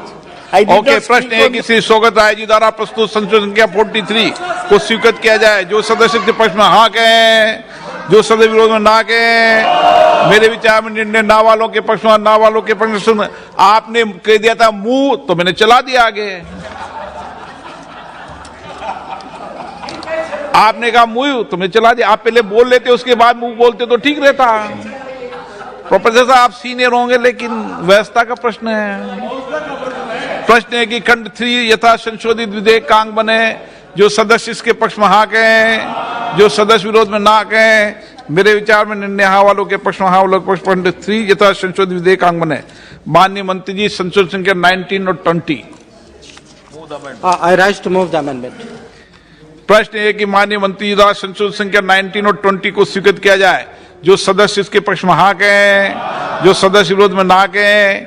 मेरे विचार में निर्णय हाँ वालों के पक्ष में, हाँ वालों के पक्ष में। संशोधन स्वीकृत हुआ। प्रोफेसर सोगत राय जी, संशोधन संख्या 44। Sir, I beg to move that in page 3, line 9, for 14 years, substitute 20 years. I move the amendment. प्रश्न ये कि श्री सोगत राय जी द्वारा प्रस्तुत संशोधन संख्या 44 को स्वीकृत किया जाए। जो सदस्य इसके पक्ष में हाँ कहें, जो सदस्य विरोध में ना कहें। मेरे विचार में निर्णय ना वालों के पक्ष में, ना वालों के पक्ष में। संशोधन स्वीकृत हुआ। प्रश्न है कि खंड 4 यथा संशोधित विधेयक का अंग बने। जो सदस्य इसके पक्ष में हाँ कहें, जो सदस्य विरोध में ना कहें। मेरे विचार में निर्णय हाँ वालों के पक्ष में, हाँ वालों के पक्ष में। संशोधन खंड 4 यथा संशोधित विधेयक का अंग बना। माननीय मंत्री जी, संशोधन संख्या 21। I rise to move the amendment. प्रश्न है कि माननीय मंत्री जी द्वारा प्रस्तुत संशोधन संख्या 21 को स्वीकृत किया जाए। जो सदस्य इसके पक्ष में हाँ कहें, जो सदस्य विरोध में ना कहें। मेरे विचार में निर्णय हाँ वालों के पक्ष में, हाँ वालों के पक्ष में। संशोधन स्वीकृत हुआ। श्री सोगत राय जी, संशोधन संख्या 45। Sir, I beg to move that for 14 years and also be liable to fine, substitute 20 years, and shall also be liable to fine which may extend to rupees 10 lakhs. I move the amendment. प्रश्न है कि श्री सोगत राय द्वारा प्रस्तुत संशोधन संख्या 45 को स्वीकृत किया जाए। जो सदस्य इसके पक्ष में हाँ कहें। आप तो हाँ बढ़ दो सोगत राय जी। जो सदस्य उसके विरोध में ना कहें। मेरे विचार में निर्णय ना वालों के पक्ष में, ना वालों के पक्ष में। संशोधन स्वीकृत हुआ। प्रश्न है कि खंड 5 यथा संशोधित विधेयक का अंग बने। जो सदस्य इसके पक्ष में हाँ कहें, जो सदस्य विरोध में ना कहें। मेरे विचार में निर्णय हाँ वालों के पक्ष में, हाँ वालों के पक्ष में। खंड 5 यथा संशोधित विधेयक का अंग बना। माननीय मंत्री जी, संशोधन संख्या 22। Rise to move the amendment. प्रश्न है कि माननीय मंत्री जी द्वारा प्रस्तुत संशोधन संख्या 22 को स्वीकृत किया जाए। जो सदस्य इसके पक्ष में हाँ कहें, जो सदस्य विरोध में ना कहें। मेरे विचार में निर्णय हाँ वालों के पक्ष में, हाँ वालों के पक्ष में। संशोधन स्वीकृत हुआ। श्री N.K. प्रेमचंद्र जी, संशोधन संख्या 36 और Sir, 2 minutes. I have 6 amendments. Sir, I want to place it on record. This is the first time in my parliamentary history, during the last 25 years, a minister comes to the floor of the House and responding to all the amendments which we have moved. We express our sincere gratitude and congratulations for addressing the amendments and responding to the amendments. And further, out of the 6 amendments which I have not moved, out of the 6 notices of my amendments, 1 amendment he has fully accepted. That is, reasonable opportunity should be given. Instead of opportunity should be given, that was accepted. And another amendment is partly accepted. That is, one is gazetted officer. That gazetted term is avoided and officer is accepted. Since he is having such a magnanimous approach in response to the amendments moved by the members, I am not moving the amendments, all these amendments. I am withdrawing all the amendments, and thanks to the Minister for accepting the amendments also. माननीय सोगत राय जी, संशोधन संख्या 46। Sir, I am sorry that I cannot be as charitable to the minister as Mr. Premchandran has suddenly become. All I want to say that he has not mentioned any discussion on China.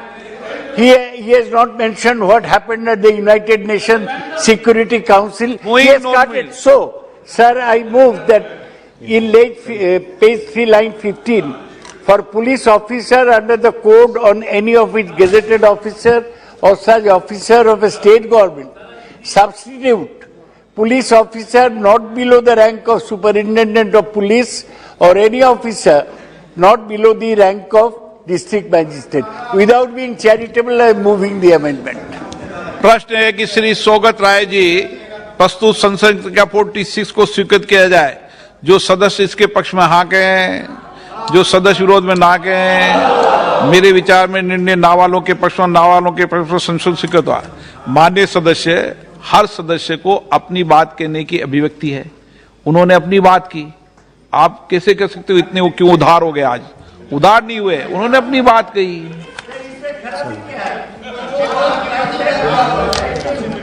प्रश्न ये कि खंड 6 यथा संशोधित विधेयक का अंग बने। जो सदस्य इसके पक्ष में हाँ कहें, जो सदस्य विरोध में ना कहें। मेरे विचार में निर्णय हाँ वालों के पक्ष में, हाँ वालों के पक्ष में खंड 6 यथा संशोधित विधेयक का अंग बना। माननीय मंत्री जी, संशोधन संख्या 23। Sir, I rise to move the amendment. प्रश्न है कि माननीय मंत्री द्वारा प्रस्तुत संशोधन संख्या 23 को स्वीकृत किया जाए। जो सदस्य इसके पक्ष में हाँ कहें, जो सदस्य विरोध में ना कहें। मेरे विचार में निर्णय हाँ वालों के पक्ष में, हाँ वालों के पक्ष में संशोधन स्वीकृत हुआ। प्रश्न है कि खंड 7 यथा संशोधित विधेयक का अंग बने। जो सदस्य इसके पक्ष में हाँ कहें, जो सदस्य विरोध में ना कहें। मेरे विचार में निर्णय हाँ वालों के पक्ष में हुआ, हाँ वालों के पक्ष में खंड 7 यथा संशोधित विधेयक का अंग बना।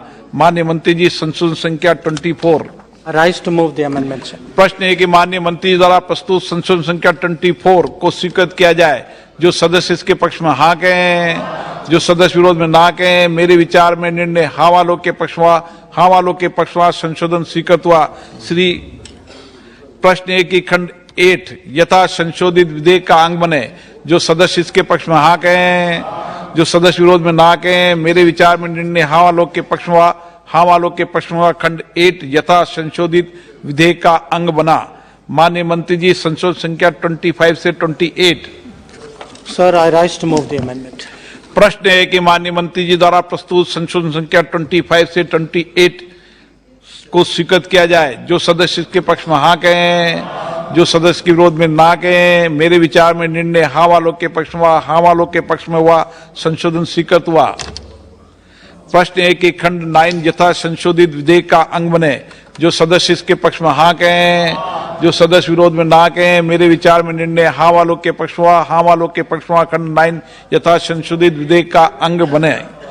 सौगत राय जी, संशोधन संख्या 47, 48। Sir, in page 4, line 9, for a magistrate, substitute a district magistrate or a district and session judge. Page 4, lines 11 to 13, for a whole period not exceeding 15 days in the whole, where such magistrate is a judicial magistrate, and 7 days in the whole, where such magistrate is an executive magistrate. Substitute for a period not exceeding 14 days at a time, and if the judicial authority deems appropriate, the custody may be extended to a maximum of 1 month as a whole. I move my amendments 47 and 48. प्रश्न है कि श्री सौगत राय जी द्वारा प्रस्तुत संशोधन संख्या 47 से 48 को स्वीकृत किया जाए। जो सदस्य इसके पक्ष में हाँ कहें, जो सदस्य विरोध में ना कहें। मेरे विचार में निर्णय ना वालों के पक्ष में, ना वालों के पक्ष में संशोधन अस्वीकृत हुआ।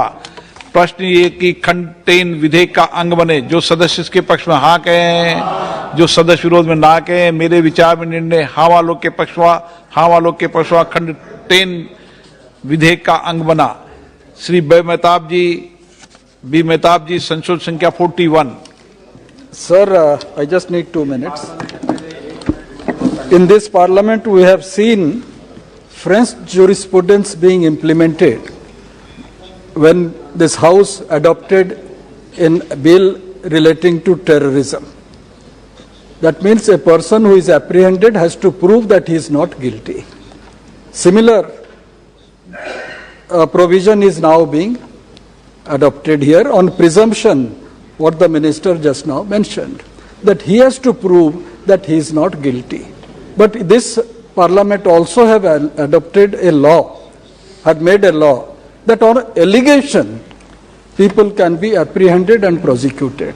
498A is purely on allegation. This House has also approved, and it is the prevalent law today. Therefore, after hearing the Minister, I am not moving the amendment. Shri T N. Prathapan ji, संशोधन संख्या 49। प्रश्न है कि खंड 11 विधेयक का अंग बने। जो सदस्य इसके पक्ष में हाँ कहें, जो सदस्य इसके विरोध में ना कहें। मेरे विचार में निर्णय हाँ वालों के पक्ष में, हाँ वालों के पक्ष में खंड 11 विधेयक का अंग बना। माननीय मंत्री जी, संशोधन संख्या 29। Sir, I rise to move the amendment. प्रश्न है कि माननीय मंत्री द्वारा प्रस्तुत संशोधन संख्या 29 को स्वीकृत किया जाए। जो सदस्य इसके पक्ष में हाँ कहें, जो सदस्य विरोध में ना कहें। मेरे विचार में निर्णय हाँ वालों के पक्ष में, हाँ वालों के पक्ष में संशोधन स्वीकृत हुआ। प्रश्न ये खंड 12 यथा संशोधित विधेयक का अंग बने। जो सदस्य इसके पक्ष में हाँ कहें, जो सदस्य इसके विरोध में ना कहें। मेरे विचार में निर्णय हाँ वालों के पक्ष में, हाँ वालों के पक्ष में खंड 12 यथा संशोधित विधेयक का अंग बना। प्रश्न एक खंड 13 विधेयक का अंग बने। जो सदस्य इसके पक्ष में हाँ कहें, जो सदस्य विरोध में ना कहें। मेरे विचार में निर्णय हाँ वालों के पक्ष में, हाँ वालों के पक्ष में खंड 13 विधेयक का अंग बने। माननीय मंत्री जी, संशोधन संख्या 30 से 33। Sir, I rise to move the amendment. प्रश्न है कि माननीय मंत्री जी द्वारा प्रस्तुत संशोधन संख्या 30 से 33 को स्वीकृत किया जाए। जो सदस्य इसके पक्ष में हाँ कहें, जो सदस्य इसके विरोध में ना कहें। मेरे विचार में निर्णय हाँ वालों के पक्ष में, हाँ वालों के पक्ष में संशोधन स्वीकृत हुआ। प्रश्न है कि खंड 14 यथा संशोधित विधेयक का अंग बने। जो सदस्य इसके पक्ष में हाँ कहें, जो इसके विरोध में ना कहें। मेरे विचार में निर्णय हाँ वालों के पक्ष में, हाँ वालों के पक्ष में खंड 14 यथा संशोधित विधेयक का अंग बना। माननीय मंत्री जी, संशोधन संख्या 34 और 35। I rise to move the amendment, sir. प्रश्न है कि माननीय मंत्री जी द्वारा प्रस्तुत संशोधन संख्या 34 और 35 को स्वीकृत किया जाए। जो सदस्य इसके पक्ष में हाँ कहें, जो सदस्य विरोध में ना कहें। मेरे विचार में निर्णय हाँ वालों के पक्ष में, हाँ वालों के पक्ष में संशोधन स्वीकृत हुआ। प्रश्न ये कि खंड 15 यथा संशोधित विधेयक का अंग बने। जो सदस्य इसके पक्ष में हाँ कहें, जो सदस्य विरोध में ना कहें। मेरे विचार में निर्णय हाँ वालों के पक्ष में, हाँ वालों के पक्ष में खंड 15 यथा संशोधित विधेयक का अंग बना। माननीय मंत्री जी, संशोधन संख्या 4 और 5। I rise to move the amendment, sir. प्रश्न है कि माननीय मंत्री जी द्वारा प्रस्तुत संशोधन संख्या 4 और 5 को स्वीकृत किया जाए। जो सदस्य इसके पक्ष में हाँ कहें, जो सदस्य के विरोध में ना कहें। मेरे विचार में निर्णय हाँ वालों के पक्ष में, हाँ वालों के पक्ष में संशोधन स्वीकृत हुआ। सौगत राय जी, संशोधन संख्या 42।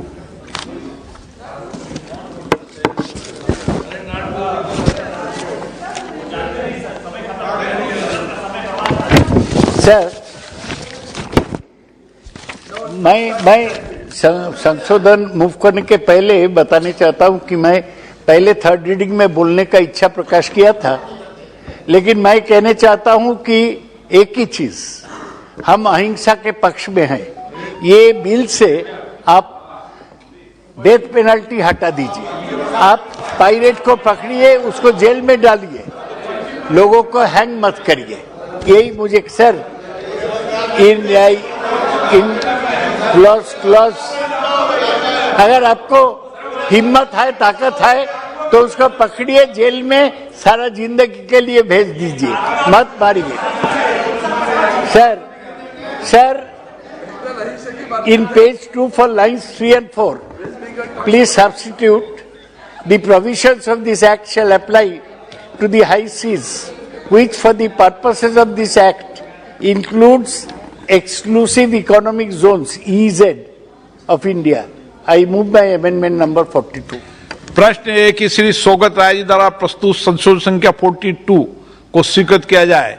जो सदस्य इसके पक्ष में हाँ कहें, जो सदस्य के विरोध में ना कहें। मेरे विचार में निर्णय ना वालों के पक्ष में, ना वालों के पक्ष में संशोधन अस्वीकृत हुआ। प्रश्न है कि खंड 1 यथा संशोधित विधेयक का अंग बने। जो सदस्य इसके पक्ष में हाँ कहें, जो इसके विरोध में ना कहें। मेरे विचार में निर्णय हाँ वालों के पक्ष में, हाँ वालों के पक्ष में खंड 1 यथा संशोधित विधेयक का अंग बना। माननीय मंत्री जी, संशोधन संख्या 3। I rise, sir, to move the amendment. प्रश्न ये कि माननीय मंत्री जी द्वारा प्रस्तुत संशोधन संख्या 3 को स्वीकृत किया जाए। जो सदस्य इसके पक्ष में हाँ कहें, जो सदस्य इसके विरोध में ना, निर्णय में ना के पक्ष में ना कहें। मेरे विचार में निर्णय हाँ वालों के पक्ष में, हाँ वालों के पक्ष में संशोधन स्वीकृत हुआ। प्रश्न ये कि अधिनियम सूत्र यथा संशोधित विधेयक का अंग बने। जो सदस्य इसके पक्ष में हाँ कहें, जो इसके विरोध में ना कहें। मेरे विचार में निर्णय हाँ वालों के पक्ष में, हाँ वालों के पक्ष में अधिनियम सूत्र यथा संशोधित विधेयक का अंग बना। माननीय मंत्री जी, संशोधन संख्या 2। I rise to move the amendments. प्रश्न है कि माननीय मंत्री द्वारा प्रस्तुत संशोधन संख्या 2 को स्वीकृत किया जाए। जो सदस्य इसके पक्ष में हाँ कहें, जो इसके विरोध में ना कहें। मेरे विचार में निर्णय हाँ वालों के पक्ष में, हाँ वालों के पक्ष में संशोधन स्वीकृत हुआ। प्रश्न ये कि उद्देशिका यथा संशोधित विधेयक का अंग बने। जो सदस्य इसके पक्ष में हाँ कहें, जो इसके विरोध में ना कहें। मेरे विचार में निर्णय हाँ वालों के पक्ष में, हाँ वालों के पक्ष में हुआ। उद्देशिका यथा संशोधित विधेयक का अंग बनी। माननीय मंत्री जी, संशोधन संख्या 1। I rise, sir, to move the amendment. माननीय मंत्री जी द्वारा प्रस्तुत संशोधन संख्या 1 को स्वीकृत किया जाए। जो सदस्य इसके पक्ष में हाँ कहें, जो सदस्य विरोध में ना कहें। मेरे विचार में निर्णय हाँ वालों के पक्ष में, हाँ वालों के पक्ष में संशोधन स्वीकृत हुआ। प्रश्न ये कि विधेयक का पूरा नाम यथा संशोधित विधेयक का अंग बने। जो सदस्य इसके पक्ष में हाँ कहें, जो सदस्य विरोध में ना कहें। मेरे विचार में निर्णय हाँ वालों के पक्ष में, हाँ वालों के पक्ष में विधेयक का नाम विधेयक अंग बने। विधेयक का नाम पूरा यथो संशोधित विधेयक का अंग बने। माननीय मंत्री जी प्रस्ताव करेंगे कि विधेयक को यथा संशोधित पारित किया जाए।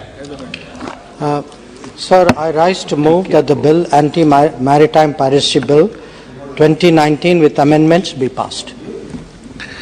प्रश्न यह है कि यथा संशोधित विधेयक को पारित किया जाए। जो सदस्य इसके पक्ष में हाँ कहें, जो सदस्य विरोध में ना कहें। मेरे विचार में निर्णय हाँ वालों के पक्ष में, हाँ वालों के पक्ष में प्रस्ताव स्वीकृत हुआ और विधेयक यथा संशोधित पारित हुआ।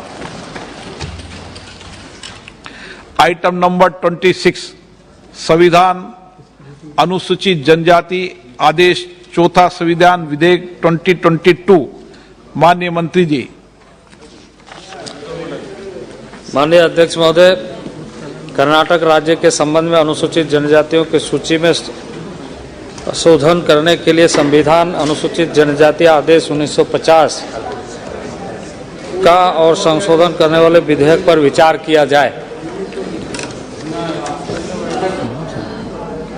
के सुरेश जी, माननीय के Suresh ji. Thank you, Honorable Speaker. To be participate the Constitution Scheduled Tribes Order 4th Amendment Bill 2022. The Constitution Scheduled Tribe Orders 4th Amendment Bill 2022 was introduced in the Lok Sabha on December 9, 2022. It seeks to amend the list of scheduled tribes in the state of Karnataka. Honorable Chairman, sir, the Constitution empowers the President to specify the list of scheduled tribes, and the Parliament is vested with the power of modifying the list scheduled tribes so notified under Article 342. The present bill therefore amends the Constitution Scheduled Tribe Order 1950. It seeks to modify the list of scheduled tribes in relation to Karnataka based on the request of the state government of Karnataka to include the Beta Kurba community in the list of scheduled tribes. There are currently 50 communities listed as scheduled tribes in Karnataka. Sir, the inclusion of Beta Kurba as scheduled tribes, the bill seeks to include the Beta Kurba community synonym for Kadu Kurba in entry 16 of the list of scheduled tribes of Karnataka. Sir, the government has not estimated the additional cost which will be incurred due to the amendment. All expenditure on the benefits acquired to the people who live in the communities outlined in the bill as part of the ongoing programs for the scheduled tribes welfare shall be included within government allocation budgetary outlay. Sir, in the past also in this house, I was suggested that state government has to recommended so many communities to insert the scheduled tribe list. I have no objection. If any community is for eligible in scheduled tribe, Government of India can bring the legislation, we are welcoming. At the same time, the reservation quota of the community is not enhanced. In this house, this session, we are inserting so many communities in various states. Karnataka, Tamil Nadu, Himachal Pradesh, tomorrow Chhattisgarh. That communities are absolutely eligible for that. No doubt about that. But at the same time, the present reservation situation, these communities are getting meager quota. Scheduled caste and scheduled tribe reservation quota is very meager. The population has increased, both scheduled caste and scheduled tribes. As no caste census, nothing. But quota is also not increased. But at the same time, due to the compulsion of the state governments, due to the political pressure, due to the vote bank, government is bringing this legislation. So the existing communities, tribal communities are not getting sufficient reservation and also allocation, also Government of India, budget allocation, TSP allocation, department allocation also not increasing. That's why I would like to suggest through you, sir, whether the communities, so many communities, number of community insertion time to time by the in the SC and ST list. At the same time, government has to more responsibility to increase the reservation quota and also increase the allocation of the scheduled caste and scheduled tribe welfare schemes. You are not increasing the allocation. So that's why these two important points I would like to bring Honorable Minister to address this. Sir, what is the budget allocation, sir? Sir, the budget allocation, government has not estimated the additional cost which will be incurred due to the amendment, all expenditure on the benefit of people who live in community. I already mentioned here, sir. Sir, the increasing the crime against scheduled tribes. What is the situation? The crime against scheduled tribe communities increased by 6.4% to 8.80 2021, according to the National Crime Record Bureau. At the end of 2021, 12,159 cases of atrocities against ST, including those from year before, were still under the investigation. The conviction rate for scheduled tribes under the Scheduled Tribes POA Act along with the Indian Penal Code was at 28.1%. At the end of 2021, 95.4% cases of atrocity against STs were pending the trial. Sir, further violence against Adivasi women had also risen. Women from the scheduled tribes communities account for 15% out of the total case of violence against women. The NCRB report 2021 also provided details on specific rape crimes such as minor rape cases, attempted rape cases, assaults on women, outrage their mandatory, and kidnapping of women and minors, which collectively accounted for 26.8% of scheduled tribe women. Honorable Chairman, sir, according to the Niti Aayog, Allocation for the welfare of scheduled tribe guidelines. It is mandatory to allocate an amount that is proportionate to tribal population. However, the allocation in financial year 2022-23 was not proportionate, and the SC and ST budget have a shortfall of 40,634 crore SC and 9.399 crore for ST respectively. The budget for schemes aimed at creating jobs for STs in the Union Budget 2022-23 has been substantially decreased from rupees 889.5 crore last year to 11.3 crore in this year. The current year is labor welfare scheme for ST, so decreased from the previous years rupees 12.9 crore to 10.66 crore. The budget for STs also lacked significant funding areas like education and women's safety. I am not going to further details, sir.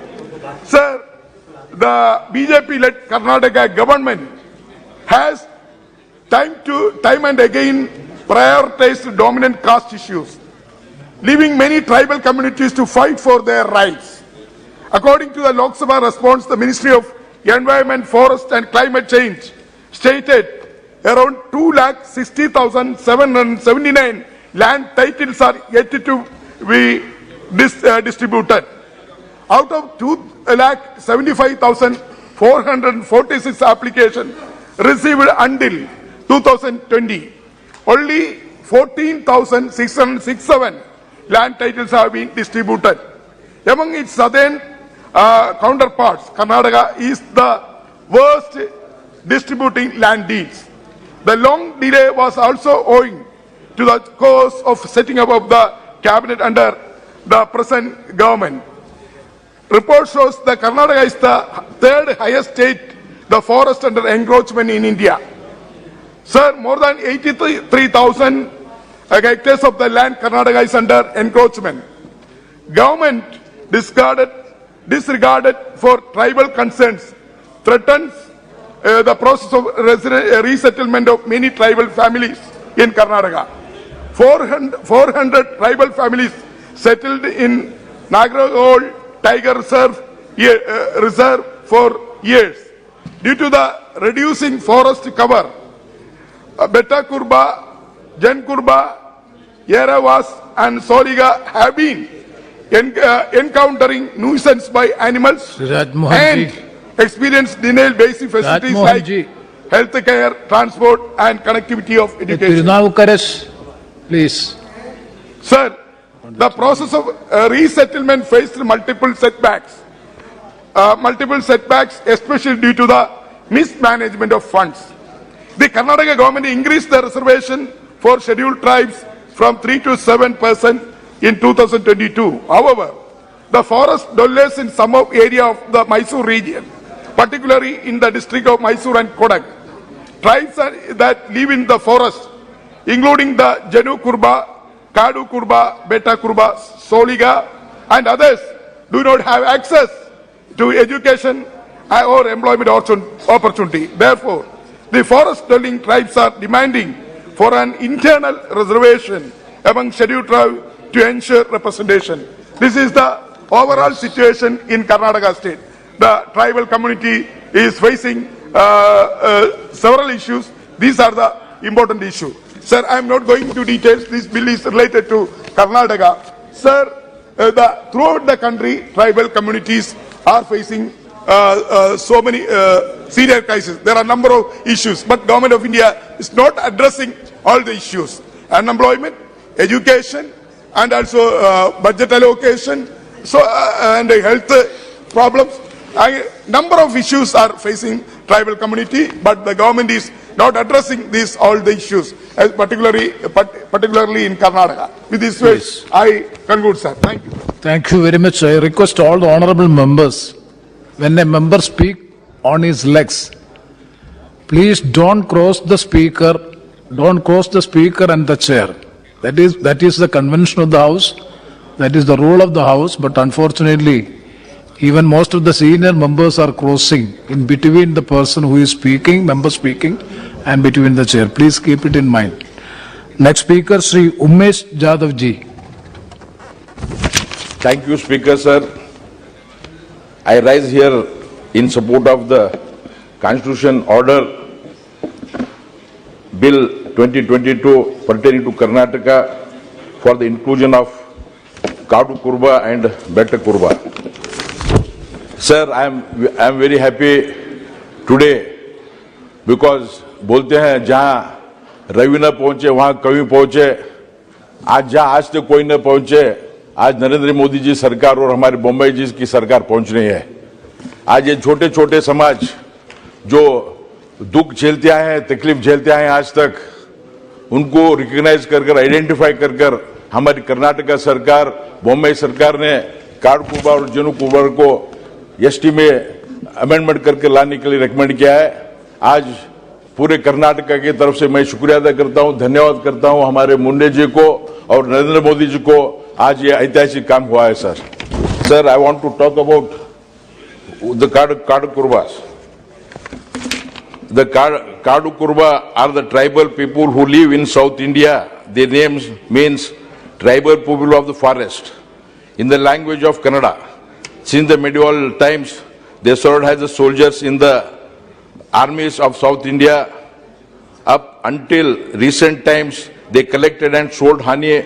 Honey as their main source of income. They weaved baskets and items from bamboos and another way to get their income. In 1970s, the Kadu Kurba were removed from their forest homes by the Indian government. The trees were cut down for this thing and land cleared for the cultivation. The Kadu Kurba must now work as a day agriculture labor. As low as their previous standard of living was, it has become lower. These days, they suffer from malnutrition, poverty, unemployment and depression. Their forest homeland was distributed to the business and individual favored by the government.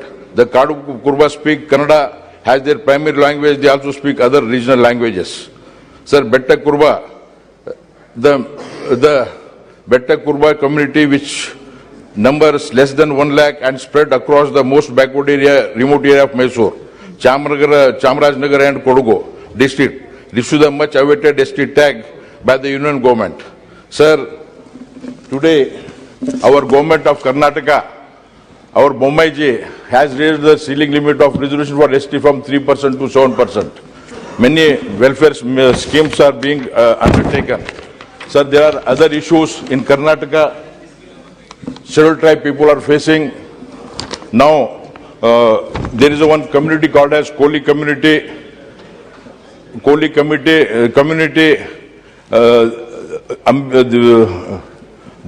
different names, different regions such as Koli, Kabaliga, Besta, Ambiga, all are the different names of the same community. However, some are in scheduled tribes category. These people, now I should thank to the central government also. These Tadwar community is included in scheduled tribe and certificates are being issued. Bombay government has also given the notification to give the certificate for ST certificate for this Tadwar Samaj. Sir, however, there are many other issues. This synonymous terminology of Koli Samaj should be considered and further in future at the earliest such amendment should be brought and they should be given a ST tag. Sir, at the same time, there is one community, Kurba community, Gonda community. Gonda community of our region in Karnataka, especially in my constituency. Their fathers, grandfathers, forefathers, they are Gonda community. They were STs. Their father, grandfather were given ST certificate. Now their children are not being given ST certificate. Though CRCL has recommended to give ST certificate, they are facing lot of difficulties. Now that also I request our Arjun Mundaji through Arjun Mundaji to send the recommendation the people should not suffer in spite of government orders. A lot of people are suffering from such injustice. Sir, I sincerely request our government of India and government of Karnataka to include all these Gonda community has a scheduled tribe and Kurba Besta community has sir, only 1 minute, sir. Sir, in all India level, Banjara, Lambani community, they are also scheduled tribes in Telangana, Andhra Pradesh, in Karnataka, Banjara community is in scheduled caste. This Banjara, Lambani community, they are spread in 22 states in India, sir. Many states have already recommended for some our ST Lambani community, Banjara community to be included in ST, like Tamil Nadu state, Uttar Pradesh. I request government of India to consider their request and consider them as ST, and also one special purpose vehicle for these Banjara, Lambani Banjara community to have one special purpose vehicle, special status. If they are not included in the scheduled tribe, at least they should get some benefit. Their economic condition, social condition and education condition, they are very backward. All India level, one special purpose vehicle should be set up. This is my sincere request. I once again thank Speaker sir for allowing me to talk on this issue. Thank you, sir. Thank you. Srimati Pratima Mundo. Thank you, Honorable Chairperson, sir, for allowing me to speak on the Constitution Scheduled Tribes Order, 4th Amendment Bill 2022. So the bill seeks to include Kadu Kuruba and Beta Kuruba tribes of Karnataka into the list of scheduled tribes. So they have been demanding to be included in this scheduled tribe category for the last 30 years. So it is a welcoming step and I support the decision of the government. Sir, the government has come up with 4 separate bills with the same object for inclusion of scheduled tribes, communities into the list of scheduled tribes. Today is the 4th day. We have been taking part on the decision and 1 or 2 more days may be required to complete this discussion. But instead of 4 separate bills, the government could have brought a comprehensive bill, as rightly pointed out couple of members, but I do not want to go further in this point. Secondly, sir, on the post-independence era, the tribal land has gradually been taken away by industries, mines, dams, weaponry testing, reserve forest, railways and transport and many other purposes. This shows that the magnitude of the development induced displacement. So once proud communities living self-sufficiently now have been reduced to landless refugees, struggling to survive. So to come under the purview of the rehabilitation and getting compensation, land deed is one of the most important documents. But majority of the tribal communities do not have the land records to establish their claim. And I would like to know from the Honorable Minister that when does the government intend to resolve these burning issues by giving importance on the implementation of the 5th schedule of the Constitution. Not just this, sir.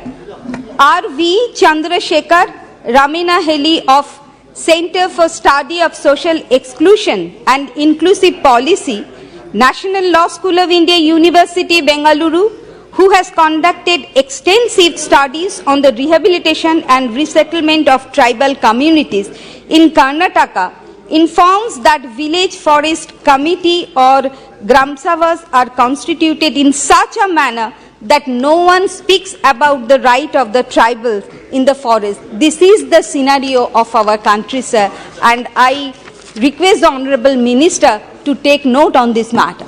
And sir, according to 1991 census, nearly 70% of the tribal are illiterate.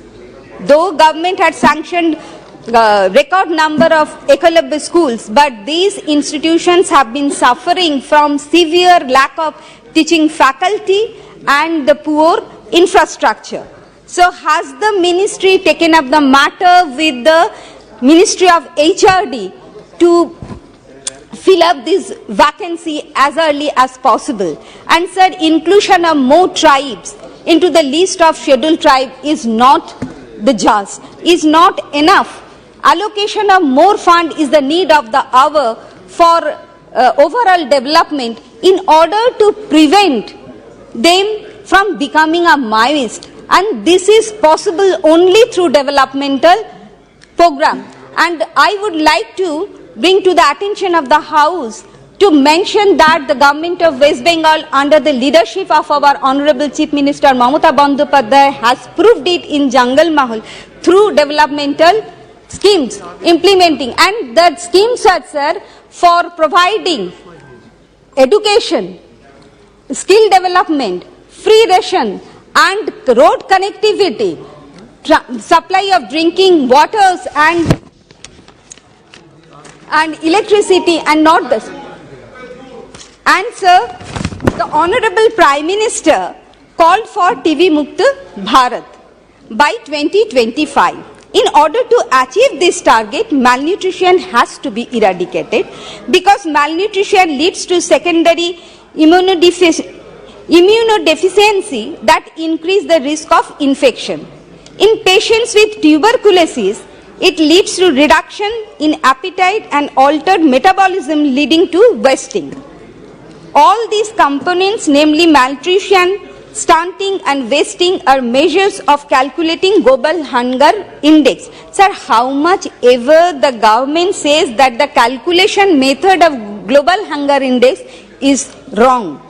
So it is an indication of serious method of global hunger index in it is a serious indication to in India. It is an indication of serious situation in India. Yes. And the majority share of people suffering from these SC, ST and other underprivileged people. How will the government make sure that they have access to proper nutrition in order to achieve the target of TV Mukt Bharat?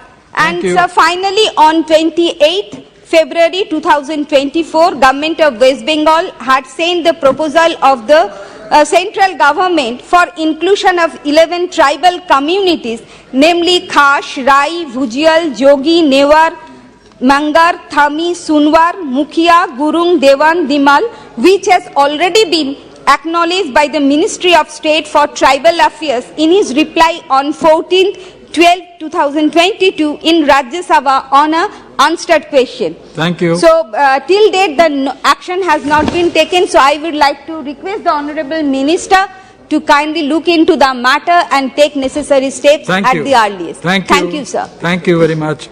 Srimati Anuradha. Thank you, sir. Sir, the bill seeks to amend the Constitution Order 1950 to modify the list of scheduled tribes in relation to the state of Karnataka to include the Beta Kuruba community as a synonym of Kadu Kuruba in entry 16 in the list of scheduled tribes of Karnataka as requested by the state. I would like to thank the Honorable Chair for allowing me to speak on this bill and support on behalf of my party. The Beta Kuruba community is spread across the most backward and remote areas of Mysore, Chamarajanagar and Kodagu districts and has struggled to be accorded the ST status for the past 35 years. Thus, I thank the Union Government to bring forward this bill which provides the community with the much awaited ST. The Beta Kuruba community will now be able to avail the benefits entitled under the existing government schemes for scheduled tribes. Sir, the Beta Kuruba community is largely a forest dwelling tribe engaged in hunting and collecting forest produce. However, the collection of forest products is seasonal and thus they have no work in other periods, leading to low economic stability and even poverty.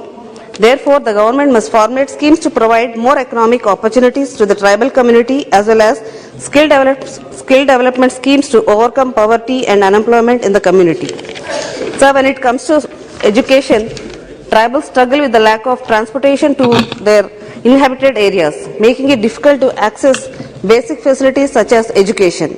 Hence, it is hard for tribal children to go to school. This has also contributed to the high literacy rates within tribal communities. There is further problem with the functioning of the tribal ashram schools in the state.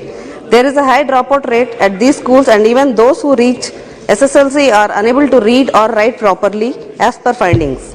One of the factors responsible for the high dropout rate is the medium of instruction. For the tribals, English or even the state language, Kannada is alien, and hence it is important to develop modules and lessons to impart lessons in their respective mother tongues. The government must also conduct programs to eradicate illiteracy and provide proper guidance to these children to broaden their opportunities. And when it comes to health, sir, the National Family Health Survey and the reports of the expert committee on tribal health indicate that tribal women and children suffer from a high rate of undernutrition. Even the kitchens of the ashram school, which provide food to the tribal children, are reported to not to be cleaned properly. These findings are symbolic of a larger problem with long-lasting effects as malnutrition among those under 5 years of age affects their cognition, learning ability, and even lifelong learning. Given that tribal children are more susceptible to multiple forms of undernutrition than the other groups, the government should address their nutritional challenges to remove any barriers to their development, sir. So, the Betta Kuruba community and other tribal communities live in temporary huts or dwellings. The majority of the community does not have permanent houses. Therefore, it is necessary to provide a permanent settlement to the Betta Kurubas. Government should work on providing permanent housing facilities to tribal communities. Sir, I would like to take this opportunity to highlight some of the successful endeavors undertaken by our state government toward the socio-political and economic upliftment of our tribal communities, sir. The government has worked for the empowerment of tribal women, and pattas were given for the land under the cultivation of tribal farmers. The pattas were issued to tribal people who were cultivating banjar lands. The state also has a dedicated ST sub-plan for funding schemes for tribal people, sir. To reduce the gaps in the development of STs, the government facilitate access to better livelihood and employment opportunities for STs and ensure students reach the higher echelons of the administration.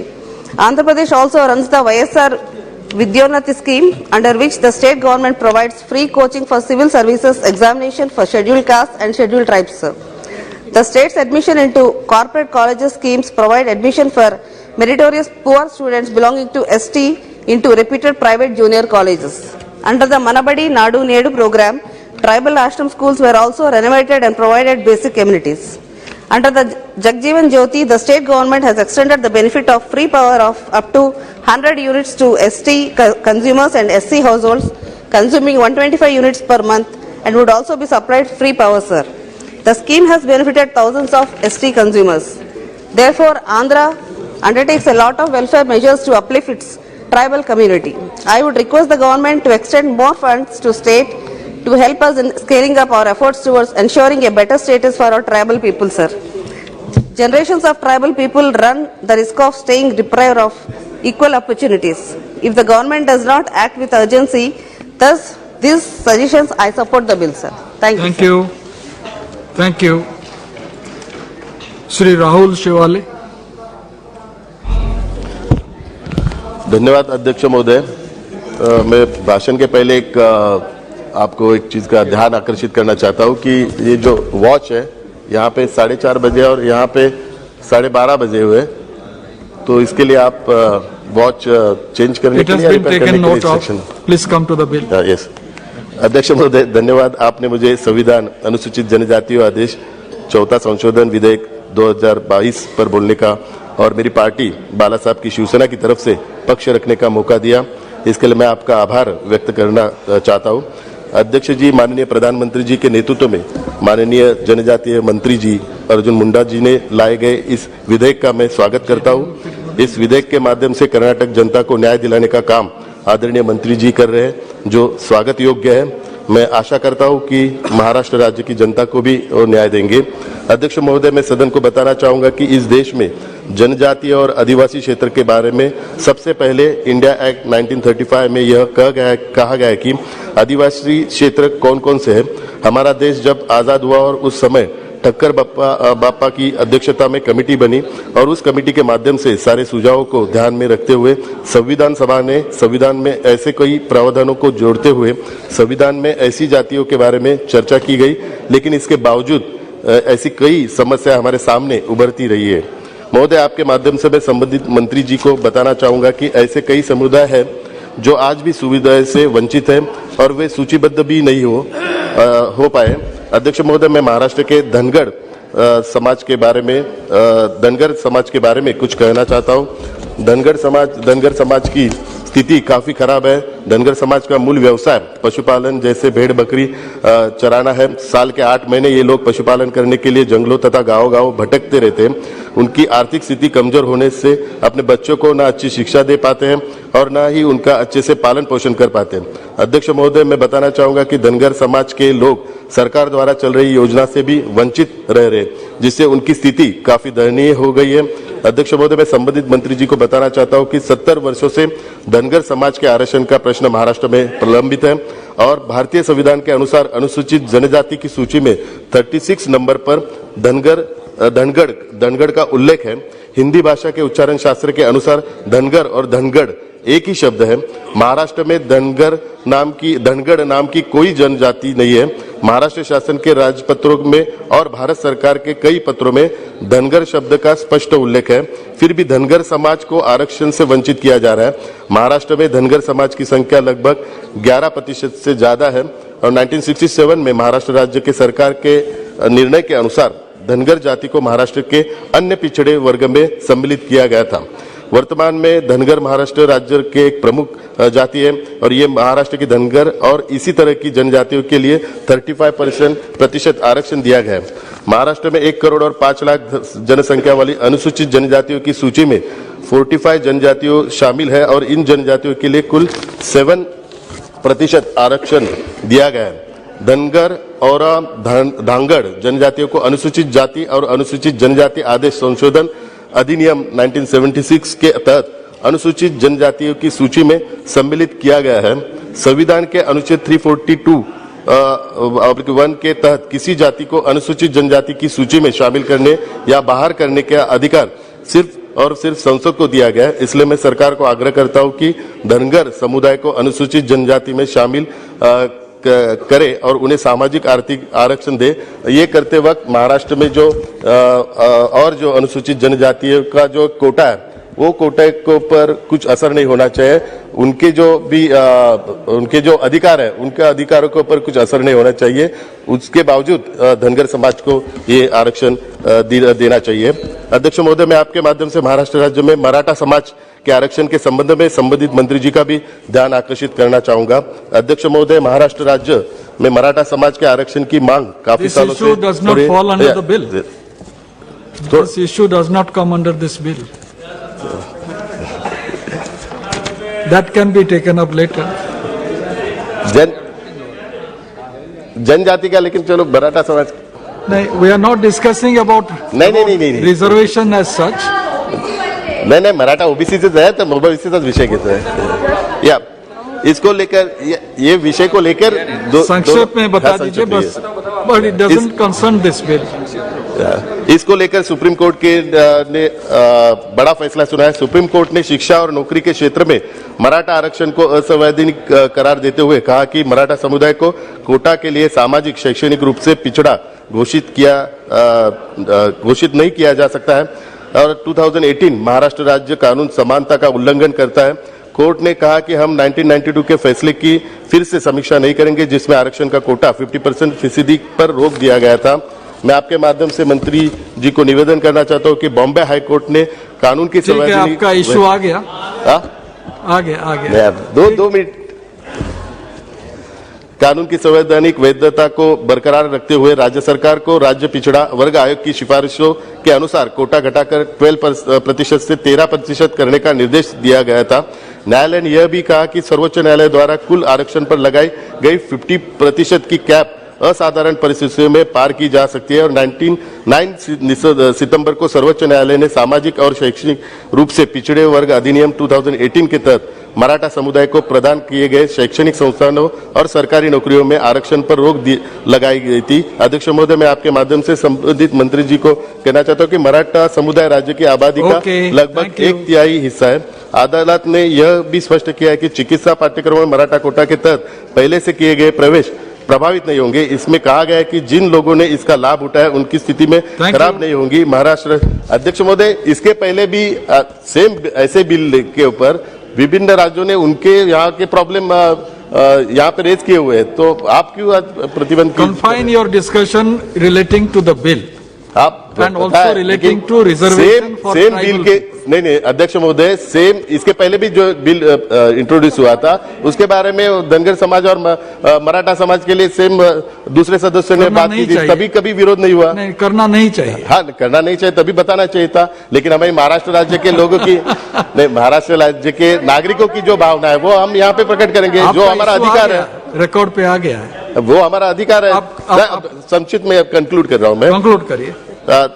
तो उनकी स्थिति भी खराब नहीं होगी। महाराष्ट्र राज्य सरकार की यह मांग है कि उच्चतम न्यायालय को आरक्षण पर मौजूद 50% प्रतिशत के कैप पर पुनर्विचार करना चाहिए और कई राज्यों में आरक्षण की सीमा 50% प्रतिशत से अधिक हो गई है और आर्थिक रूप से कमजोर वर्गों के लिए घोषित कोटा भी सीमा पार कर गया है। मराठा आरक्षण को छोड़कर इसमें किसी को भी नहीं रखा गया। उच्चतम न्यायालय को आरक्षण पर मौजूदा 50% कैप पर पुनर्विचार करना चाहिए। इसलिए 1993 के इंदिरा साहनी मामले में 50% प्रतिशत की दर से कोटा देने के लिए ऐतिहासिक फैसले का फिर से देखने की जरूरत है। अगर केंद्र सरकार इस मुद्दे पर सकारात्मक रुख अपनाता है तो महाराष्ट्र में मराठा आरक्षण मंजूर करने का मार्ग प्रशस्त करता है और मराठा बच्चों को न्याय मिलेगा। धन्यवाद अध्यक्ष महोदय। धन्यवाद, धन्यवाद honourable member. Now doctor Achyutananda Samanta. Honorable Sir, Namaste. The Constitution Scheduled Tribes Order 4th Amendment Bill 2022 seeks to amend the Constitution Scheduled Tribes Order 1950 with respect to its application to Karnataka. The order lists the tribal communities deemed to be scheduled tribes in states and also union territories. On behalf of my party Biju Janata Dal, we stand to support any bill that is progressive and works towards the establishing a voice for tribal population. I would also like to wholeheartedly compliment the phenomenal steps taken in this regard by Honorable Prime Minister Shri Narendra Modi ji government for the development and respect of the tribal society. I have been working with the millions of tribals members of the tribal community for the last 30 years, and I would highlight two main landmarks that have caused a wave of happiness among the tribals in India. Honorable, a tribal woman, pride of India rising to the highest constitutional post in India. Celebration of birth anniversary of Bhagwan Birsa Munda on 15th November as the Tribal Pride Day or Janjati Gaurav Divas. Coming to my state of Odisha, that has around approximately 24% tribal population. The last 2 decades have been watershed in tribal empowerment in Odisha because of the inclusive pro-tribal policy.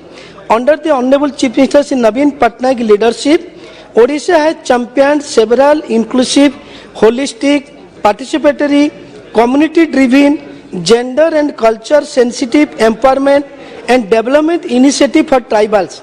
Odisha has achieved a lot for tribals because of its innovative schemes, 5T on education front, pioneer in land rights, cultural conservation.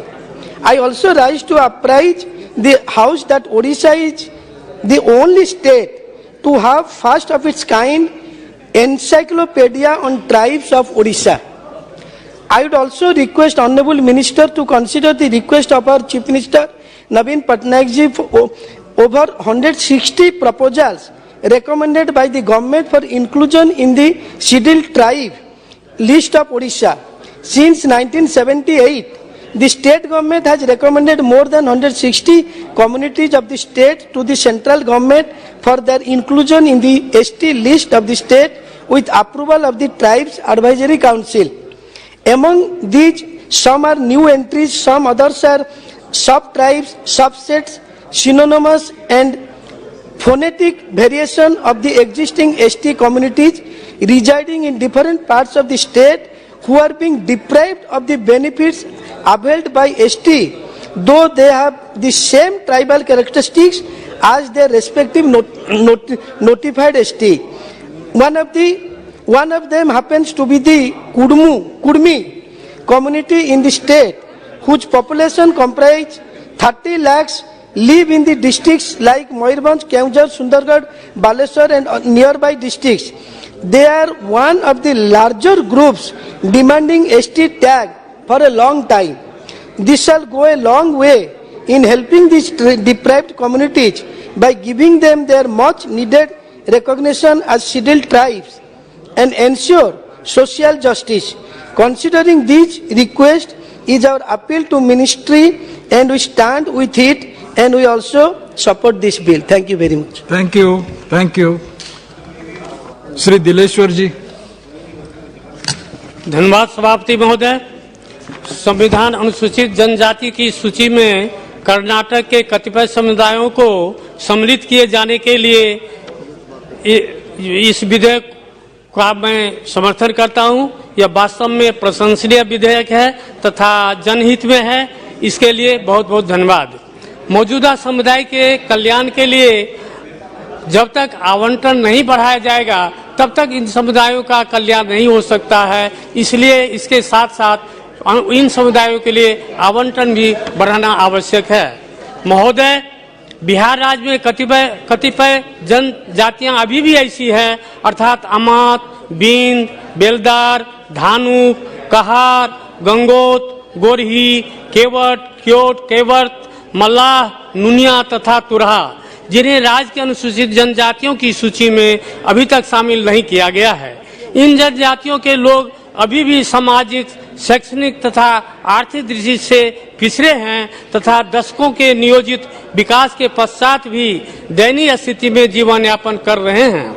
ये समुदाय संविधान अनुसूचित जनजाति आदेश 1950 में जनजाति के रूप में शामिल किए जाने के सभी मापदंडों को पूरा करते हैं।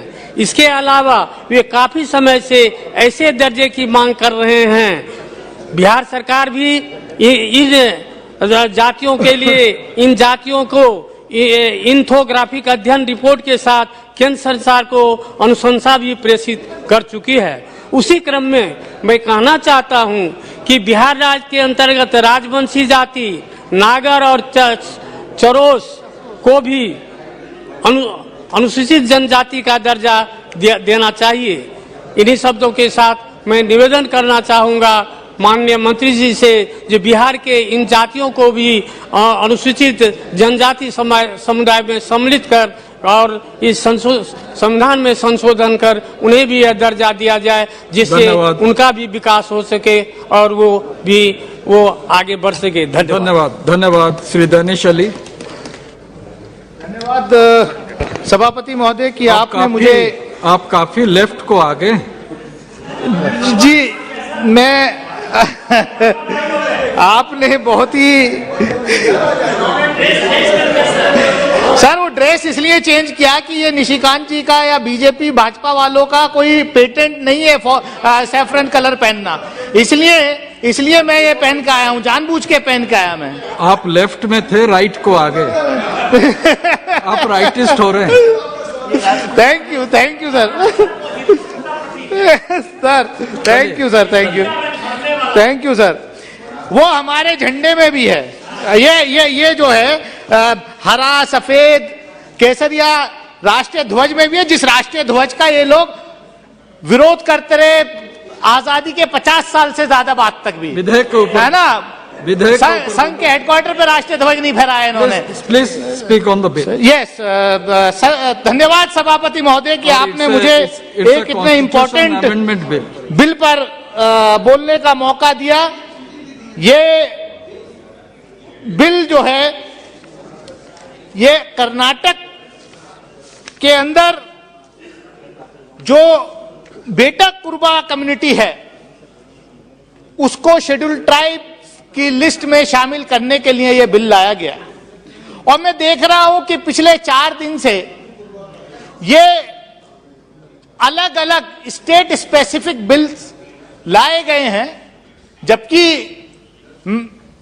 शेड्यूल ट्राइबल मिनिस्ट्री एक कॉम्प्रिहेंसिव बिल भी ला सकती थी, लेकिन उसमें मैं नहीं जाना चाहता। ट्राइबल अफेयर्स मिनिस्ट्री उसमें प्रोरोगेटिव में मैं नहीं जाना चाहता।